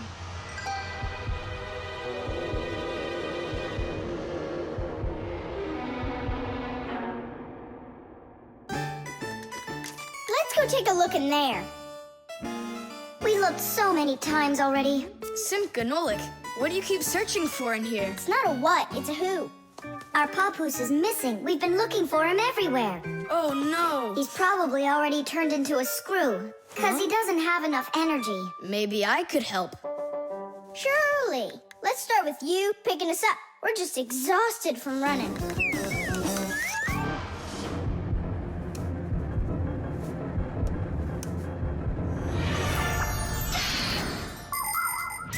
In a dangerous situation, a Fixie can choose to turn into a screw. But sometimes it happens all by itself. For example, when a Fixie doesn't have enough energy. When this happens, the Fixie grows weak, gets sluggish, and then goes into hibernation, turning into a screw. This bad luck happens when a Fixie doesn't get charged up from being inside of a device. That's why Fixies always work inside of machines, so they can stay charged up with energy. Sometimes a Fixie that has grown weak and turned into a screw can get lucky. If a human happens to find him and screws him into an appliance, then the Fixie will be able to get energized and come back to life. Then he'll unscrew himself and run away, leaving the human wondering, where did that screw go? I know I screwed it in. So, where should we look first? What are you looking for in here, Tom Thomas? Well, And what do you have there in your hand? Well, just some screws of mine. Ah, I just found a screw not too long ago. Maybe it's one of yours. Probably. Where's it now? Here, take it, and don't leave them lying around. Should I turn myself around now so your papoose can turn back into himself? He's been lying in there for a week already. He doesn't have the energy to turn back into himself. Then what's next? We have to screw him into some device, you know? So he will get his energy back. Okay. But which one's papoose? All of these screws in here look like papoose. We'll use a magnet. How come? All of the screws will just get lifted up together. First of all, not every kind of metal is attracted by a magnet. It's an easy thing to see for yourself. Just get a magnet. You probably have one in your house on the refrigerator. Try moving it close to different metal objects you have around the house, like a spoon or nails or coins. You'll notice that some of the metal objects are pulled very strongly by the magnet, while some of the metals are pulled a bit less. And then there will be some metal things that aren't attracted to the magnet at all.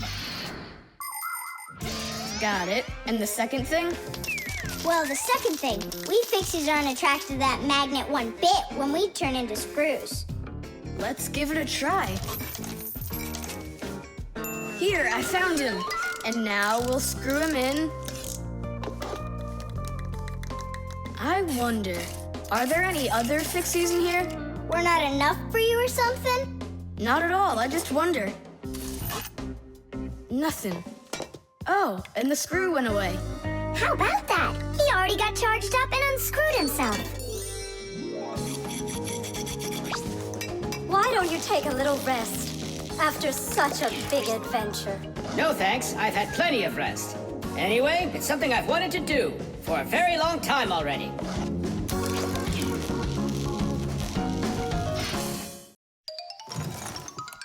The pen. Not here either. Tom Thomas, are you looking for me? Huh. No, for a red pen. I need it right now. What do you need it for?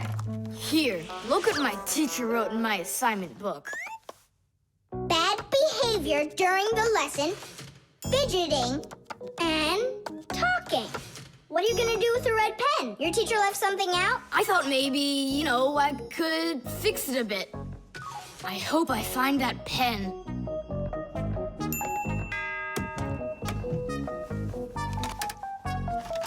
Oh, whoop. Oh, whoop. Oh. Oh, wow. Good catch. So, what do you want to fix on it? I'll just add a couple of no's, and then it will say that I had no bad behavior during the lesson, no fidgeting, and no talking. See, no problem. Cool. And then add this at the end. Tom Thomas is a perfect student. Nah, then they would guess I did it. What, is it clogged up? A little scribble will do it. That's not a pen, it's more like a penknife. Oh, look, the ball's missing. What ball? It's a pen. It's a pen, but it's a ballpoint pen. Old-fashioned pens work by dipping the pen into a jar of ink. But with a ballpoint pen, the ink is stored inside of a tube that has a metal tip on the end with a small steel ball. Well, small for humans, that is, but of course, for Fixies, it's quite large. When you drag the pen across the paper, the ball spins around and gets ink on it from inside the tube. Then it turns over and the ink rolls out onto the paper. So without the ball, a ballpoint pen won't write at all. So what am I going to do? That's my only red pen.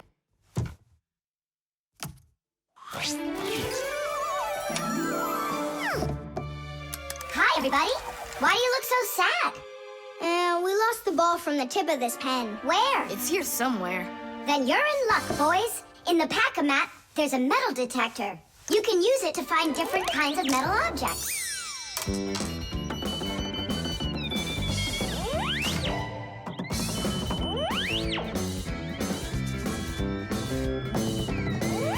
Nah, that's not it. I can see that myself. It's not on the table, Nolik. Until not that long ago, humans used pens that had to be dipped over and over again into an inkwell. This was quite inconvenient, and so to make writing easier, the fountain pen was invented. A fountain pen could be filled up with ink, so it could write for a much longer time. But fountain pens would often leak, leaving blots of ink on the paper. This problem was solved with the invention of the ballpoint pen. Ballpoint pens are simple, handy, and reliable, except that you can't write with them on a wall or upside down for a long time. That's because the ball uses up the ink on it, and the ink can't flow up to the tip. But even this problem has been solved. There are now special ballpoint pens that can be used by astronauts floating in space.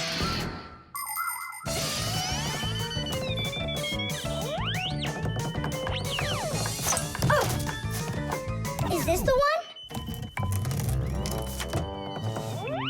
You're right. That's it. Don't you just see how awesome my metal detector is? Is that what you're calling me now?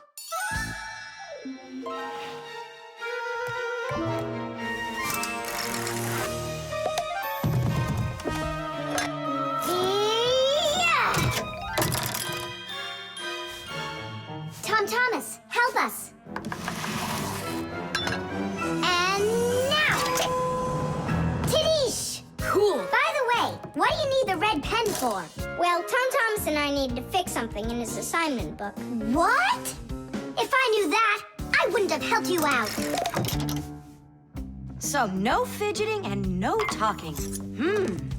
And your teacher, she writes in your assignment book when you behave well? Uh-huh. Whenever we behave well, she writes a note in our books right away. Ah, Did you see, Simka? How Tom Thomas managed to outsmart everybody?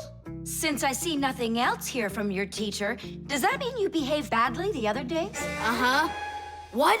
Well, Did you see, Nolik? How Tom Thomas just managed to outsmart himself? The flashlight. where is that thing? Hi, Tom Thomas. What are you looking for? The flashlight. Ah, here it is. Why do you need it? Katya, I want to talk with her. Why not use the phone? This thing's a flashlight. It's not a telephone. No, you don't understand. Me and Katya came up with a secret code. If I flash just once, then it means hello there. Oh, and Katya's also said hello there to you. And 2 flashes?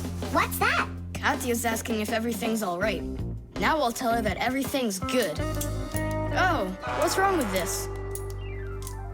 I think it's not working right. I see, Nolik, but what's wrong? Any flashlight is nothing more than a battery and a light bulb connected by some wires that are used to make a switch in between them. To turn on a flashlight, you flip on a switch. That lets the electricity flow through the wires from the battery to the bulb so it lights up. And if it won't light up, that means that the battery is dead, the light bulb is burned out, or the switch is broken. And now let's put all this theory into practice. I'm sorry, but I don't have time right now. Don't you get it? If I don't signal back, she'll think that I don't want to talk to her, and that would just be terrible. Just don't get all worked up. We'll help you. But first, we need to get the the pack-a-mat and come right back. See ya. Did you hear that? Masya, what a weird sound. Uh-huh. That's new. Now we know what the noise was. Papoose, can we use a pack-a-mat to fix a flashlight? Really, did you say a flashlight? Do you know the story about when Granddad had to travel for miles on top of a dog? It's true! He was sent on a very important mission. A huge flashlight repair. What kind was it? A special kind called a lighthouse. A lighthouse is a tall structure with a huge flashlight on top of it that is used to help ships and planes find their way. People have been using lighthouses since ancient times. The most famous of them all is the Lighthouse of Alexandria. It was built in Egypt more than 2,000 years ago, and it was more than 100 meters tall. The ancient Greeks considered this lighthouse one of the 7 wonders of the world. In ancient times, people would burn big fires on top of lighthouses. Today, the light comes from powerful electric bulbs. Many of today's lighthouses not only give off light, but they send radio signals too. Yes, thanks to lighthouses, ships and planes for miles around learn where they need to sail or where they've got to fly in order to stay safe. And thanks to that heroic deed of your grandfather, that big old lighthouse started working. Since then, not a single ship has ever gone astray. Simka, and what if we don't just fix the flashlight, but we do something heroic? Like Grandpa's did. Uh-huh. All right, what do you say? Let's jump on the back of this dog and get moving.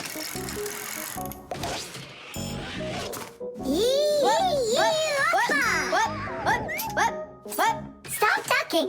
Grab hold of my hand.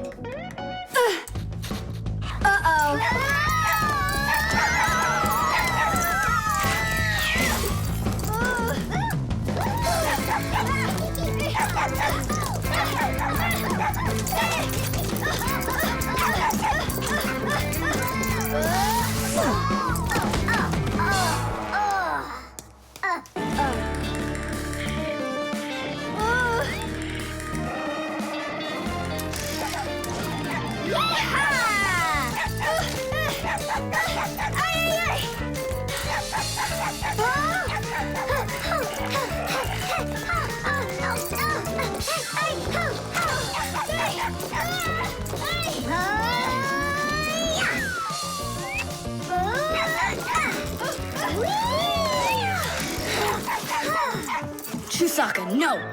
Get out right now. Tish! That was really some heroic deed. Now it's time to go get that lighthouse fixed. Tom Thomas, hand the lighthouse over. What kind of lighthouse? The one that's your flashlight. I have no use for it. What do you mean, no use for it? But then how are you gonna tell Katya what she needs to know? I already told her. Watch this. No, that wasn't the deal. Yeah. You want to tell us our heroic deed was in vain? Well, if you need some heroic deed, then sure, fix it. Hooray! The alarm clock. Ha! It didn't ring again. Nolik, let's go fix the alarm clock. Simka, wake Tom Thomas up. Tom Thomas, get up! Tom Thomas! Hey, you'll be late for school. Tom Thomas, get up already! This is really something. And where's the battery in here? No, this is an old mechanical alarm clock. It doesn't work with a battery. It uses a spring. How's that work? People wind up the spring tightly, and then as it slowly unwinds, it turns the gears, which turn the hands of the clock. Achoo! Oh! What? The alarm clock broke. Let's hurry and get you washed up. Tom Thomas, are you just getting up? Dad, the alarm clock didn't go off. It's broken. Here's the problem. It won't turn because the feather's stuck in the gears. Nolik, help me.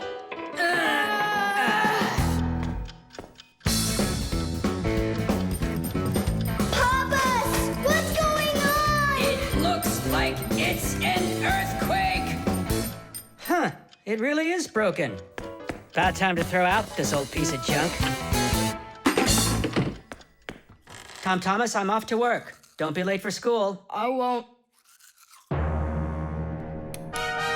Where are we? In the trash can. And what's gonna happen to us? Well, you see, Nolik.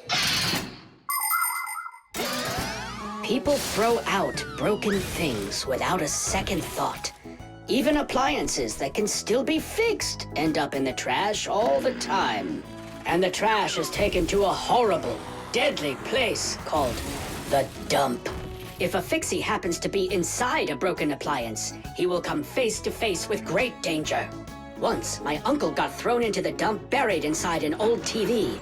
He barely managed to jump out of the bulldozer's path, and it was a miracle he didn't end up in the incinerator.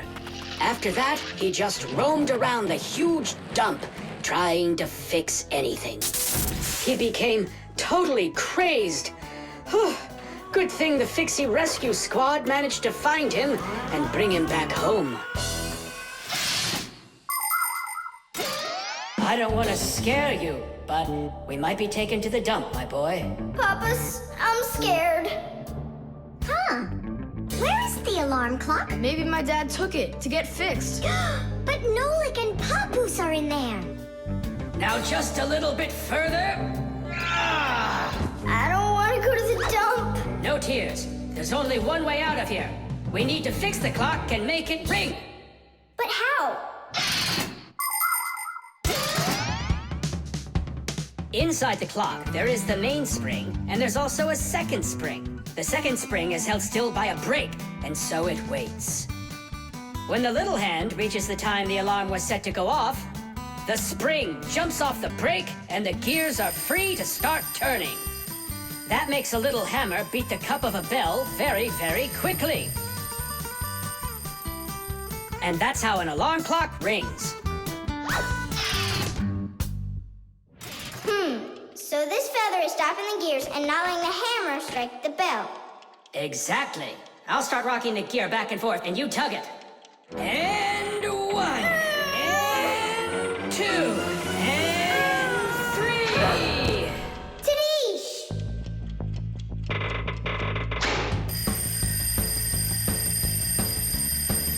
Simka, I think I can hear my alarm ringing. Run to the sound, quickly!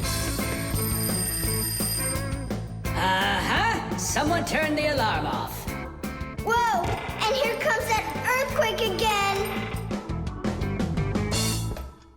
Nolik! I'm here! Nolik! We fixed the alarm clock. So what was wrong with it? A feather got jammed in the gears. And how could a feather get in a clock? Oh, it's probably from when I put the alarm clock under my pillow, so it wouldn't wake me up. Huh, so you mean because somebody doesn't like to get up in the morning? We almost ended up at the dump? By the way, if that somebody doesn't hurry off to his school soon, he'll be late. Oh, you're right, huh? The magnifying glass. Case number 1. Let's begin. Well, I see evidence of the criminal. The criminal's fingerprints, to be exact. He won't get away with it.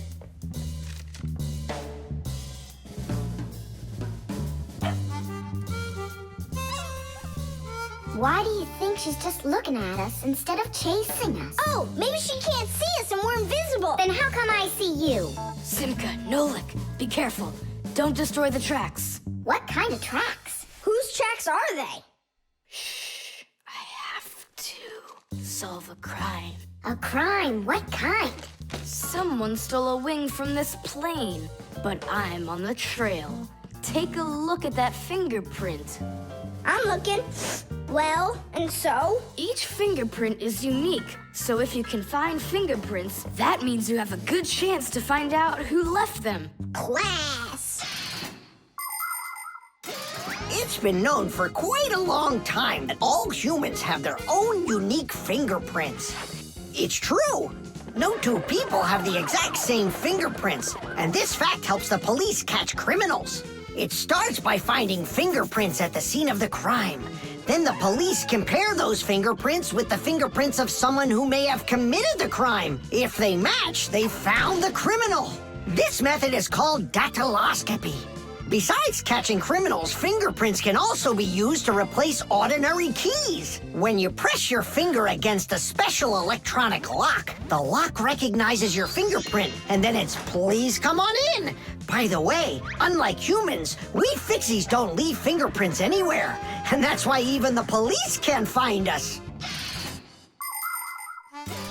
Now we'll put a dog on the scent of the criminal. Chusaka, sniff. Pick up the trail. Now go find. Hey, what's wrong? Chusaka's broken. We've got to fix her then. How? She's not a vacuum cleaner. She's a real live dog. Fix Fixies know how to fix it all. Not true. Almost all. The first thing we have to do is a thorough inspection. Let's see now. Her eyes are looking quite healthy. Good. Tails in one piece. Ears are clean. Yeah. Tongue, rosy pink. Tom Thomas, stand her up on all 4 feet. No, paws, I mean. Uh-huh. Chusaka. Go on, you're fine. Now I understand. Here's what's out of order. It's her right paw. But I can't see what's wrong. I wonder if something's broken on the inside. Wait, maybe something really small is stuck in her paw there. Tom Thomas, we need your lens. Here. In order to examine a small object, you need a lens. A magnifying lens is a special piece of glass that is thicker in the middle than on the sides. It bends the light that passes through it. And that is why, if you put this kind of lens between your eyes and something small, it looks like the thing got bigger. If you put 2 lenses in a frame, you get a pair of glasses. And if you add a handle to the lens, you get a magnifying glass.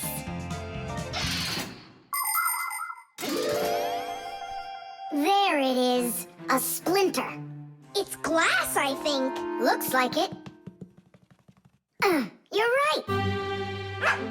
It's possible it's from the lamp in the hallway. It broke yesterday, and I guess not every little piece got swept up. Chusaka, hey there! You're all better now. Looks like we fixed her. Tadish! She's all repaired and working. Maybe we shouldn't have cured her. Ungrateful dog. Simka, Nolik, here it is. The wing that was lost. Yeah, that's great, only you still have to figure out who hid it underneath the bed there. Yeah, you still need to match the fingerprints. The fingerprints on the wing are the same as on the plane. But whose are they? And did you check your fingerprints out? Huh, all the fingerprints are mine. So I guess it was really my own fault. I just lost it somehow. So it turns out that you were the criminal? Hooray! The crime's been solved! And you, Tom Thomas, are the criminal!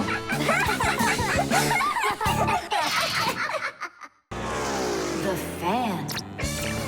Pass him on the left. Step on it! Now pass him on the right. Look out for the wall! Hit the brakes! Why didn't you hit the brakes? He was just too scared. What do you mean too scared? Something got into my eyes. Those were your hands. My turn. Let me show you how it's really done. Oh, what's wrong with the computer? Oh, it's been really acting up for a while. It turns off by itself. It's no big deal. I just turn it back on. I don't like this at all. Come on, Nolik. Let's go inside and take a look. Just like people, machines can get sick too. They can get a very high temperature and even start coughing and sneezing. And if a machine or an appliance gets seriously sick, sometimes it can be too late to fix them at all. So wouldn't it be better if we could keep them from getting sick in the first place? Everybody knows that people who look after their health get sick less often and live longer. And the same goes for machines. Machines break less often and live longer if they're properly taken care of. That's why machines need to be checked from time to time and cleaned and oiled. And that's what's called preventive maintenance. And preventive maintenance is something that always should be kept in mind by humans and by Fixies.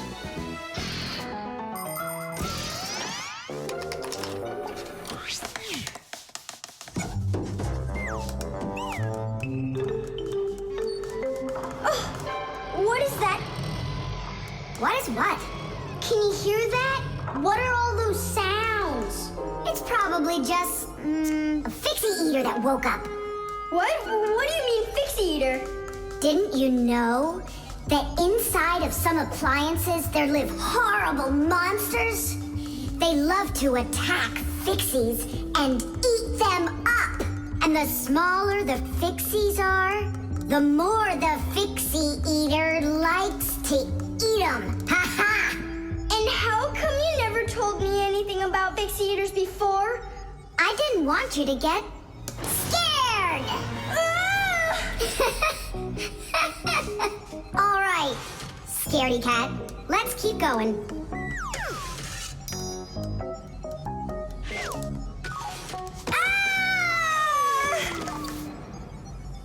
Simka, where are you?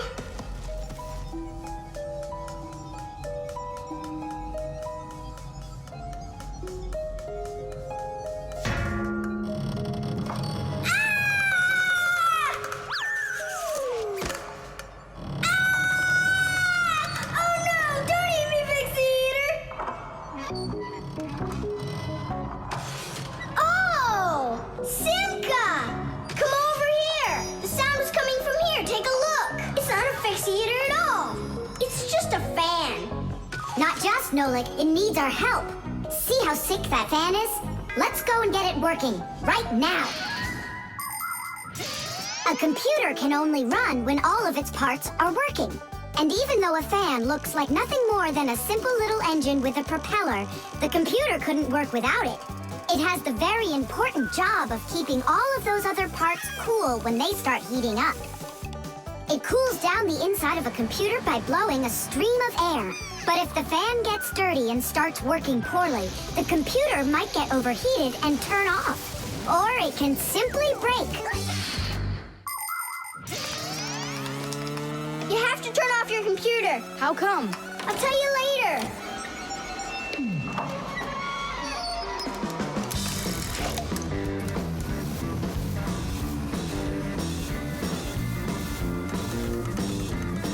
That part's done. Now we oil it. Let me try. All right. It's oiled up. Just like your nose. Tom Thomas! Turn it on!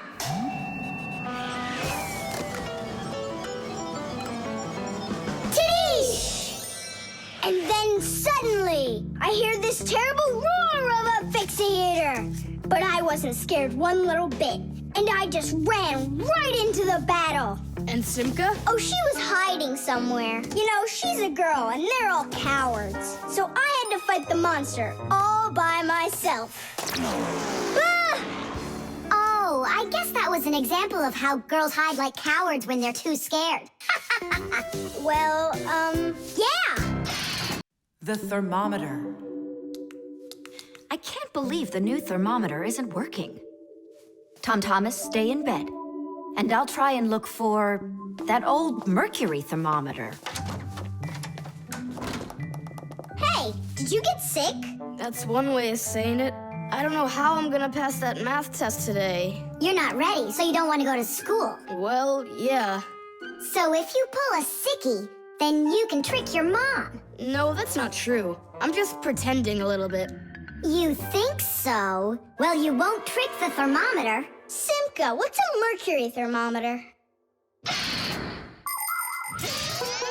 Mercury is a type of liquid metal that's silver in color. There's no mercury inside of new thermometers. Now they're electronic.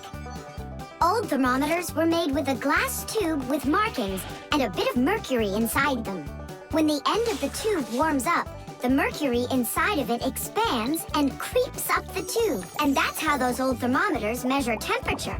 The longer the column of mercury, the higher the person's temperature is. That means I need to warm up the end of the thermometer. Thomas, you're a genius. But how will you warm it up? Finally, I found it. Well, let's see. Mom, can I eat something?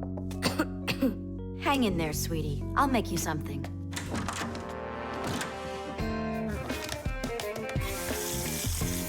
Ooh, that is hot. Now there's just no way it won't have a temperature. Hey, what are you doing in here? Well, how high did you get it? 108 is what it's showing. Oh no! With a temperature that high, they'll send you straight to the hospital, and you don't need that. you'd better shake that thermometer. Yeah, that's what I'll do. That'll get the temperature down a little.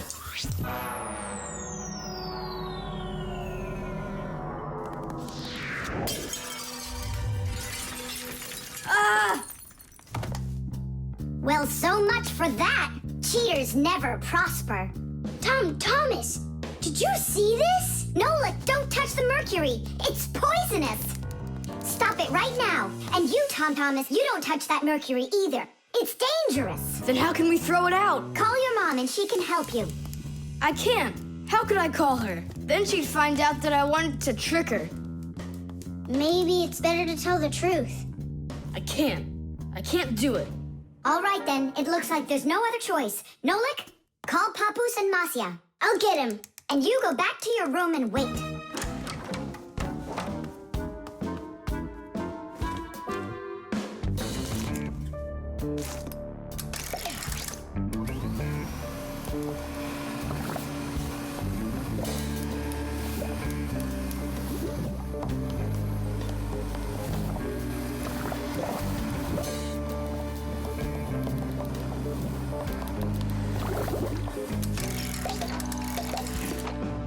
Looks like this whole job is done. Not yet. We still need to neutralize this mercury. In everybody's home, there's all sorts of chemicals around. They are used for cleaning dishes, clothes, the bathroom, and dealing with pests. And all of these substances can be very harmful to human health. But some people don't seem to understand this. They might use a dangerous spray or a poisonous liquid and then forget to wash their hands afterward. And then they go and eat or rub their eyes with their hands. That can cause serious damage to their vision or stomachs. And never put anything into your mouth that looks like medicine, unless your parents or a doctor gave it to you. And if you ever happen to find something on the ground that looks like a piece of candy, you must never put it in your mouth. You can get poisoned that way. Oh, humans. If they'd only remember this simple advice, they'd stay safer. And what do we do with the glass that's broken? That job's not for Fixies. Thomas, we cleaned up all the mercury. And the glass, too? No, not the broken glass. But will you? Papoose said that it's not our job. He told us you have to get your parents to come and help you. That part's your responsibility. Here's some food for you. What's the matter? Mom, I broke the thermometer. Broke it? Did you cut yourself? No, The mercury, did you touch it? I didn't. Simka, you think he'll tell her the truth? And where did you break it? The bathroom. Why did you go in there? I wanted to trick you. I have a test, and I didn't study for it. And now it's too late for school, The refrigerator.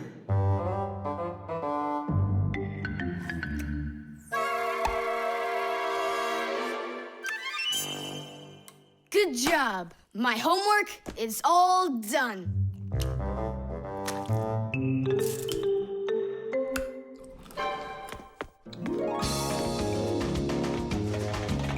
Tag, you're it!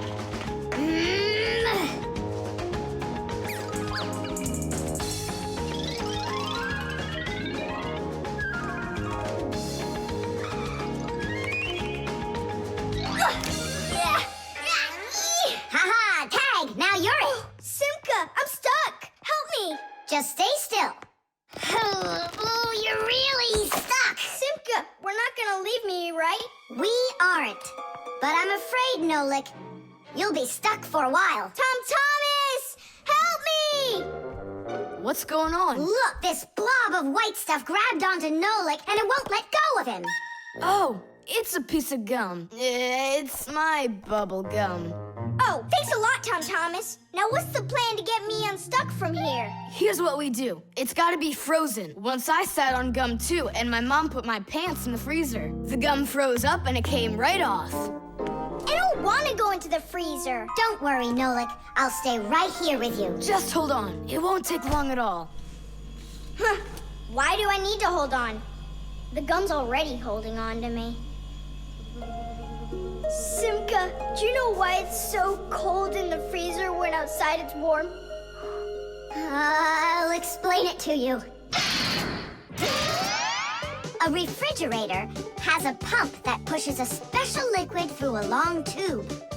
Inside the refrigerator, the liquid in the tube wants to turn into a gas.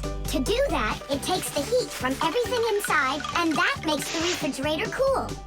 Then the pump sucks in the gas and pushes it out as a hot liquid into the tubes on the back of the refrigerator. That lets all of the heat collected from the inside escape into the air outside. I wish I was somewhere warm. Hold on. I'll go get us some warm clothes to wear. I don't want to hold on. I want to go with you. Just hang in there. I'm hanging. Tom Thomas, open up!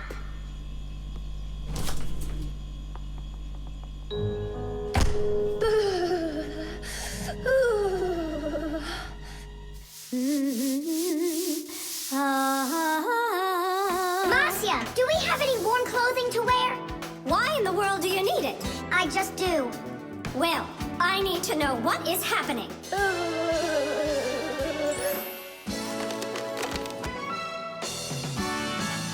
Hooray! Tom Thomas, Simka, open up the door! It looks like I'm gonna freeze up in here for good. A Fixie is constantly surrounded by all sorts of danger. Inside a dark freezer, a Fixie can lose his way and freeze to death. If he's not paying attention, he can drown inside of a washing machine or inside of a dishwasher. And a careless Fixie is always at risk of getting an electric shock. Or suppose there's a short circuit inside of an appliance that starts a fire. If this happens, you need to run away if you want to survive. And what about humans? Well, they don't even believe that we Fixies exist at all, so they can accidentally drop something on top of a Fixie, or step on one, or kick us across the room. So if we don't get out of the way in time, So what I'm saying, Fixies, you need to be careful out there and pay attention. So be smart and stay safe, fellow Fixies. I don't understand this at all. He was right here. Poor Nolik. I wonder where he went. Look at this, footprints.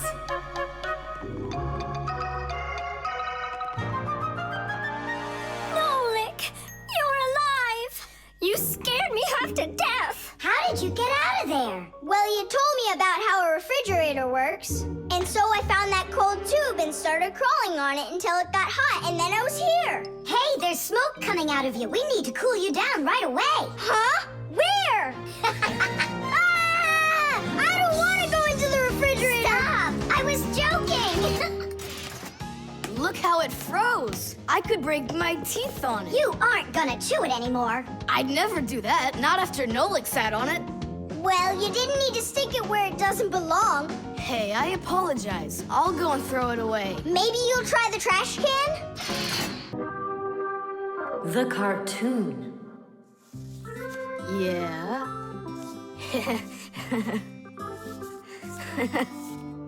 Like that. Yeah. Tom Thomas, aren't you done yet? Yeah, show us your surprise and quit drawing. But this is the surprise. So make yourselves comfortable. Quiet on the set and action. Great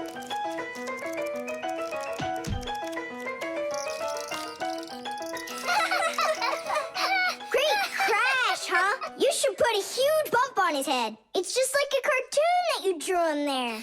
He did draw us a real cartoon there. Oh, right. Real cartoons, they only show them on television. But they make them exactly the same way. Animation is made with many, many pictures called frames. Each one of the frames is a little bit different from the one that comes right before it. For example, a character can lift his arm up a little bit at a time. And then, if you watch the frames very quickly, one right after the other, it looks like the character is really moving. And that's how cartoons are made. And you know what? To make 1 minute of a cartoon, you might have to draw more than 1,000 frames. Oh, wow. I'm not patient enough for that. It's no big deal that your cartoon's short. Especially since it's funny. Yeah, it's so funny. Tom Thomas, who's this kooky guy you drew here? You're just joking, Nolik. You don't recognize yourself? So this is supposed to be me on here? Did you already forget what happened to you this morning? Simka, you're it. You can't catch me. I'm too fast for you. You weren't too fast for the pole. Simka, you didn't have to tell him about that. Real sisters don't treat their brothers like that. Oof. And your cartoon's not funny at all.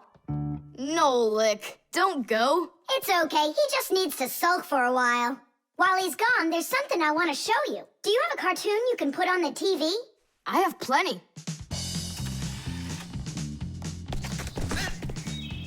What should I do? Let's watch it again. But now I want to show you the same cartoon a frame at a time.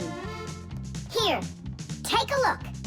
This is a frame, and here's another and another.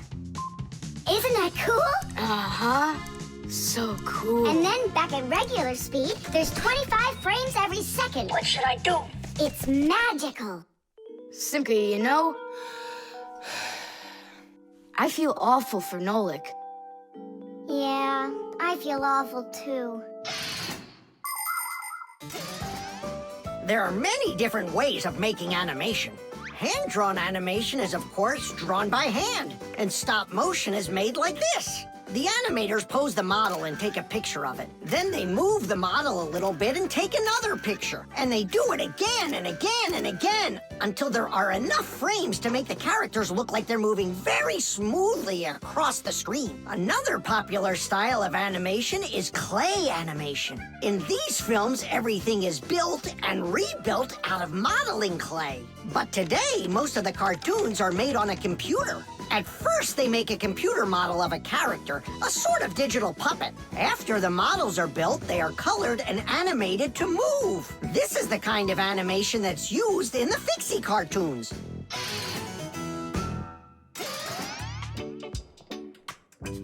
Tom Thomas, what are you doing? Are you drawing a new cartoon? Nah, I started fixing the old one, so Nolik will stop being angry. Good. Keep drawing, and I'll go and get him. Nolik! I'm not here! Nolik, forgive me. Please don't be so mad. There's a cartoon to watch. I've already seen your stupid cartoon. So what'd you do now? Put a huge bump on my head? Not a chance. I did it all over again. I'm sure you'll love it. You're sure of that? All right, go ahead. Show me your cartoon. Quiet on the set, and action.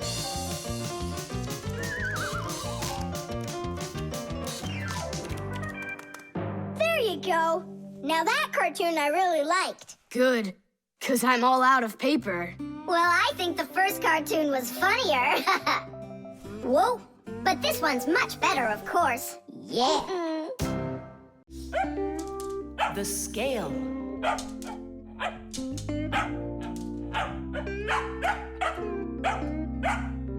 Chusaka, that's enough already. But what if it's something important? Come on, she's just a dog. They say that cats and dogs have a sixth sense that we don't have. What's that? Well, they feel all sorts of things that we humans don't. I better let her in.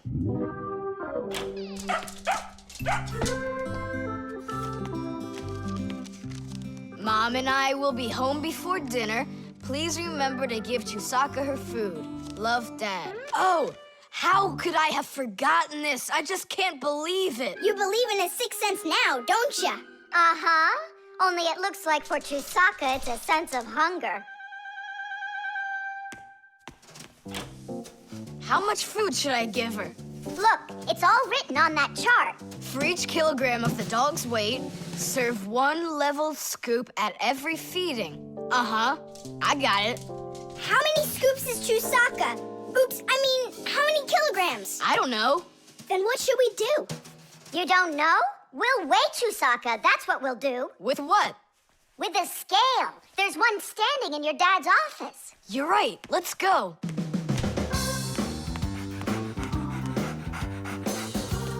I was wondering, does it bother your mom that only your dad has his own office and not her? Nah, Mom says she's got her own office. It's called the kitchen. Hey, look, there's the scale. Did you know that humans have had scales like this for more than 7,000 years? If we want to find out how much something weighs, we need to compare it with something that we already know the weight of. Let's say you need to weigh a watermelon. You put it on the scale's pan and it drops down. Now you keep adding weights to the other side until the two sides balance. Well, this one is too heavy, but this one is just right. Since the weight is 10 kilograms, it means that the watermelon weighs 10 kilos. And that's just how simply a scale works. Well, should we start? Chusaka. Right, like she's gonna come running. How are you gonna get her away from that bag? Huh, I know how to get her.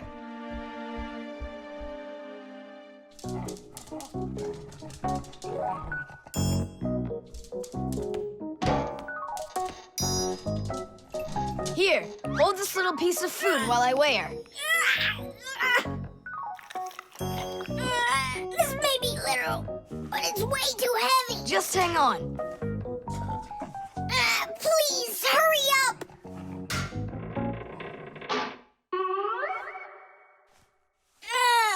Come on! Hurry up! Done. Her weight is 2 kilograms.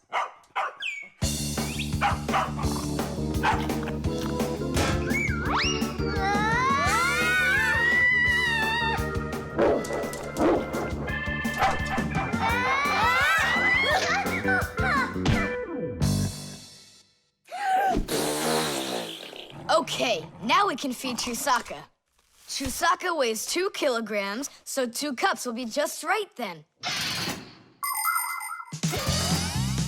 Do you think that you can feed your pets any kind of food at all? Oh, no! For them to be healthy, pets just like humans need to have a nutritious diet. Today, there are special pet foods for birds, fish, dogs, cats, and all sorts of other pets. These foods are made with everything your pets need to stay healthy, like meat, fish, fruits, grains, vegetables, and vitamins. These kinds of foods give pets a well-balanced diet, and there's no need to cook them. They're ready to eat. Just pour them in a bowl and your dog will be happy. And so will your cat, and your bird, and your fish, too. Just be careful not to mix them up, because what's good for a fish isn't good for a dog. Each animal needs its own special food.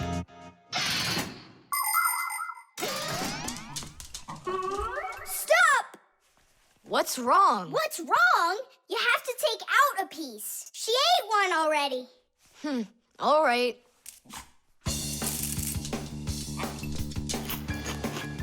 So, that's 6 cents. You still think it's true, right?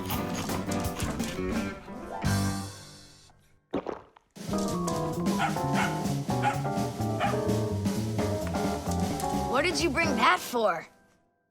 Oh, Mom is calling. No way. How could she know it would rain? I knew that Chusaka had it. Hello? It was a 6 cents, wasn't it? The lie detector. Simka! Shh, quiet. I'm on a stakeout here. Who are you staking out? Tom Thomas. We've got a bet that he won't be able to survive 3 days without any TV. Really? Can I be on the stakeout with you? Shh. Simka! Ha!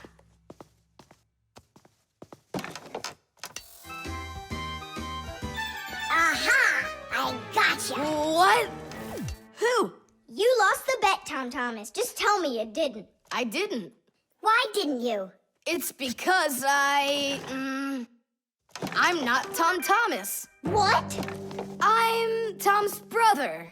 That's totally not true. We know Tom Thomas doesn't have a brother. I meant his first cousin. Then how come you two look so much alike? It's 'cause our mothers are twins. So what should we call you? Who, me? John Johnson. And who are you, by the way? As if you don't know who we are. This room is beautiful. Sure is bigger than mine. I don't believe you. You're telling a lie. And what is your proof? Maybe he's not lying. There's a way to check it. How? Yeah, how? With a lie detector. You'll see. A lie detector is a device that is used to help figure out if someone is telling the truth or if they are lying. You see, when someone is lying, they always get a little bit nervous. Even though we might not see it, we know that a liar's heart beats a little faster, his breathing changes, and he sweats. A lie detector can pick up on all of these little things. And that's how a lie detector can be used to help find the truth.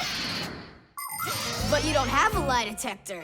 But we know how a lie detector works, don't we? Or are you scared, Tom Thomas?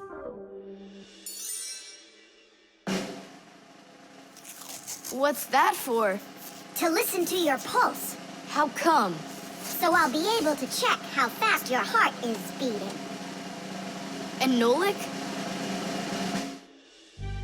He's gonna keep an eye on how often you blink. And what are you doing with the egg? The egg is an old African method. If you're not telling the truth, your hand will automatically squeeze the egg. And so, the egg will crack. Well, my egg won't crack. We'll see about that. Humans have tried to come up with all sorts of ways to find out the truth. For instance, in ancient China, they would put some dry rice in a person's mouth when they told him the crime they believed he committed. Then they'd check the rice. If the rice stayed dry, they believed he had committed the crime. In ancient India, a person had to bang on a gong while answering a judge's questions. If he started banging the gong louder, then it was believed that he was trying to hide the truth. And in Europe, if one knight accused another of lying, then they would just take part in a duel. Whoever won that one was said to be on the side of truth. No, it's not easy to hide the truth, but sometimes it can be even harder to find it. Answer yes or no. You got that? Do you have 2 ears? Don't you have eyes? Just yes or no. Yes. Answer. Are you a girl? Hey, come on. Yes or no? No. Where do you find such dumb questions? We just have to check what happens to your heart when you tell the truth to us. All right, now answer this. Do you know the Fixies? Yes or no? Yes. No. I forgot. His pulse is speeding up. Are you Tom Thomas? No. His pulse is racing. And his eyes have started blinking. And the Fixies, tell us where you learned about them. From Tom Thomas. He couldn't have told you about us. It's a secret. He could. Not true. It's true. It's not true. Yes, it is. Hey, look! The egg cracked. Just give up, John Johnson. All right. I'm Tom Thomas, guys. Tidish! Is it really possible to know if you lied just by measuring your pulse? With pulse, you really can. But you probably couldn't with the egg. You tricked me then. That wasn't nice. You weren't tricked. John Johnson was. Huh. You know what? I think you've got to get checked out on this lie detector. Ha! I don't think so. You need to get ready to give me my wish. 'Cause you're the one that lost the bet. The washing machine. Look at that, Simka. They're showing Titanic on the television. Hey, Nolik, that's not a television. That's a machine for washing laundry. No way. Yeah, it's just a plain old washing machine, Nolik, don't you know? Tell me about it. You're such a great explainer. Inside of a washing machine is a big drum. People put their dirty laundry in there and add a special kind of soap called detergent. When they turn the washing machine on, the drum fills with water, and then the motor starts to spin the drum. That makes the laundry rub together, forcing the soapy water in and the dirt out to make your clothes clean. After that, all that's left is to get out the water by spinning the drum really fast and sending the water down the drain. Oh, thanks a lot, Simka. I always wondered, why would you want to put laundry inside a television? Are you joking with me? Uh-huh. Oh, I'll show you a funny joke. Get over here. Shh, it's Tom Thomas's mother. She's got headphones on. We're safe. She doesn't hear anything except the music.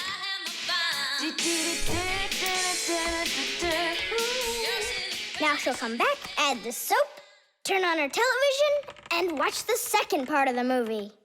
Again with the jokes. This time I'm really gonna let you have it. Whoa! Nolik, just do what I say. I came up with a plan. What's your plan? To run away!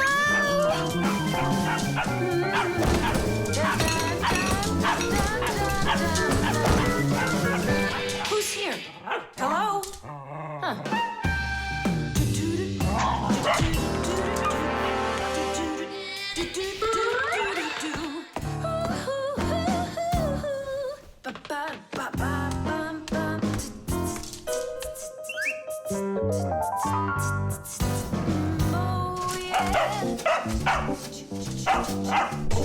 Oh, yeah. There are a lot of things to keep in mind with a washing machine to use it right. For example, do you know what can happen if you wash red and white shirts together? Well, the white one might just turn pink. No, it's not because it's embarrassed, but because some of the color from the red shirt happened to get onto the white one. Another important thing to remember is to empty your pockets before you wash your clothes. Things like keys, nails, and chewing gum might not only ruin your clothes, but they can destroy the washer, too. And this isn't only about little stuff. Big things like music players and mobile phones have managed to find their way into the washing machine. Oh, sure, these things look nice and clean after a good washing, but they certainly don't seem to want to work anymore. And never, ever put a pet inside of a washing machine. That's just no place for a living thing.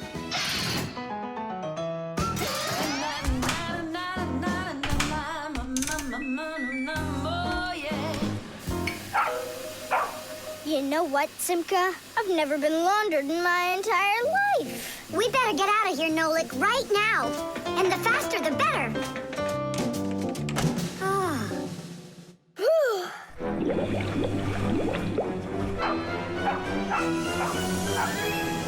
Come on, let's get going. And what about Chusaka? What about Chusaka?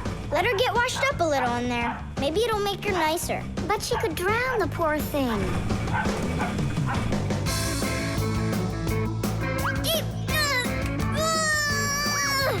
I don't think we can do this alone. We should get help from Tom Thomas's mother. 1, 2, stop! What? She moved out of the way.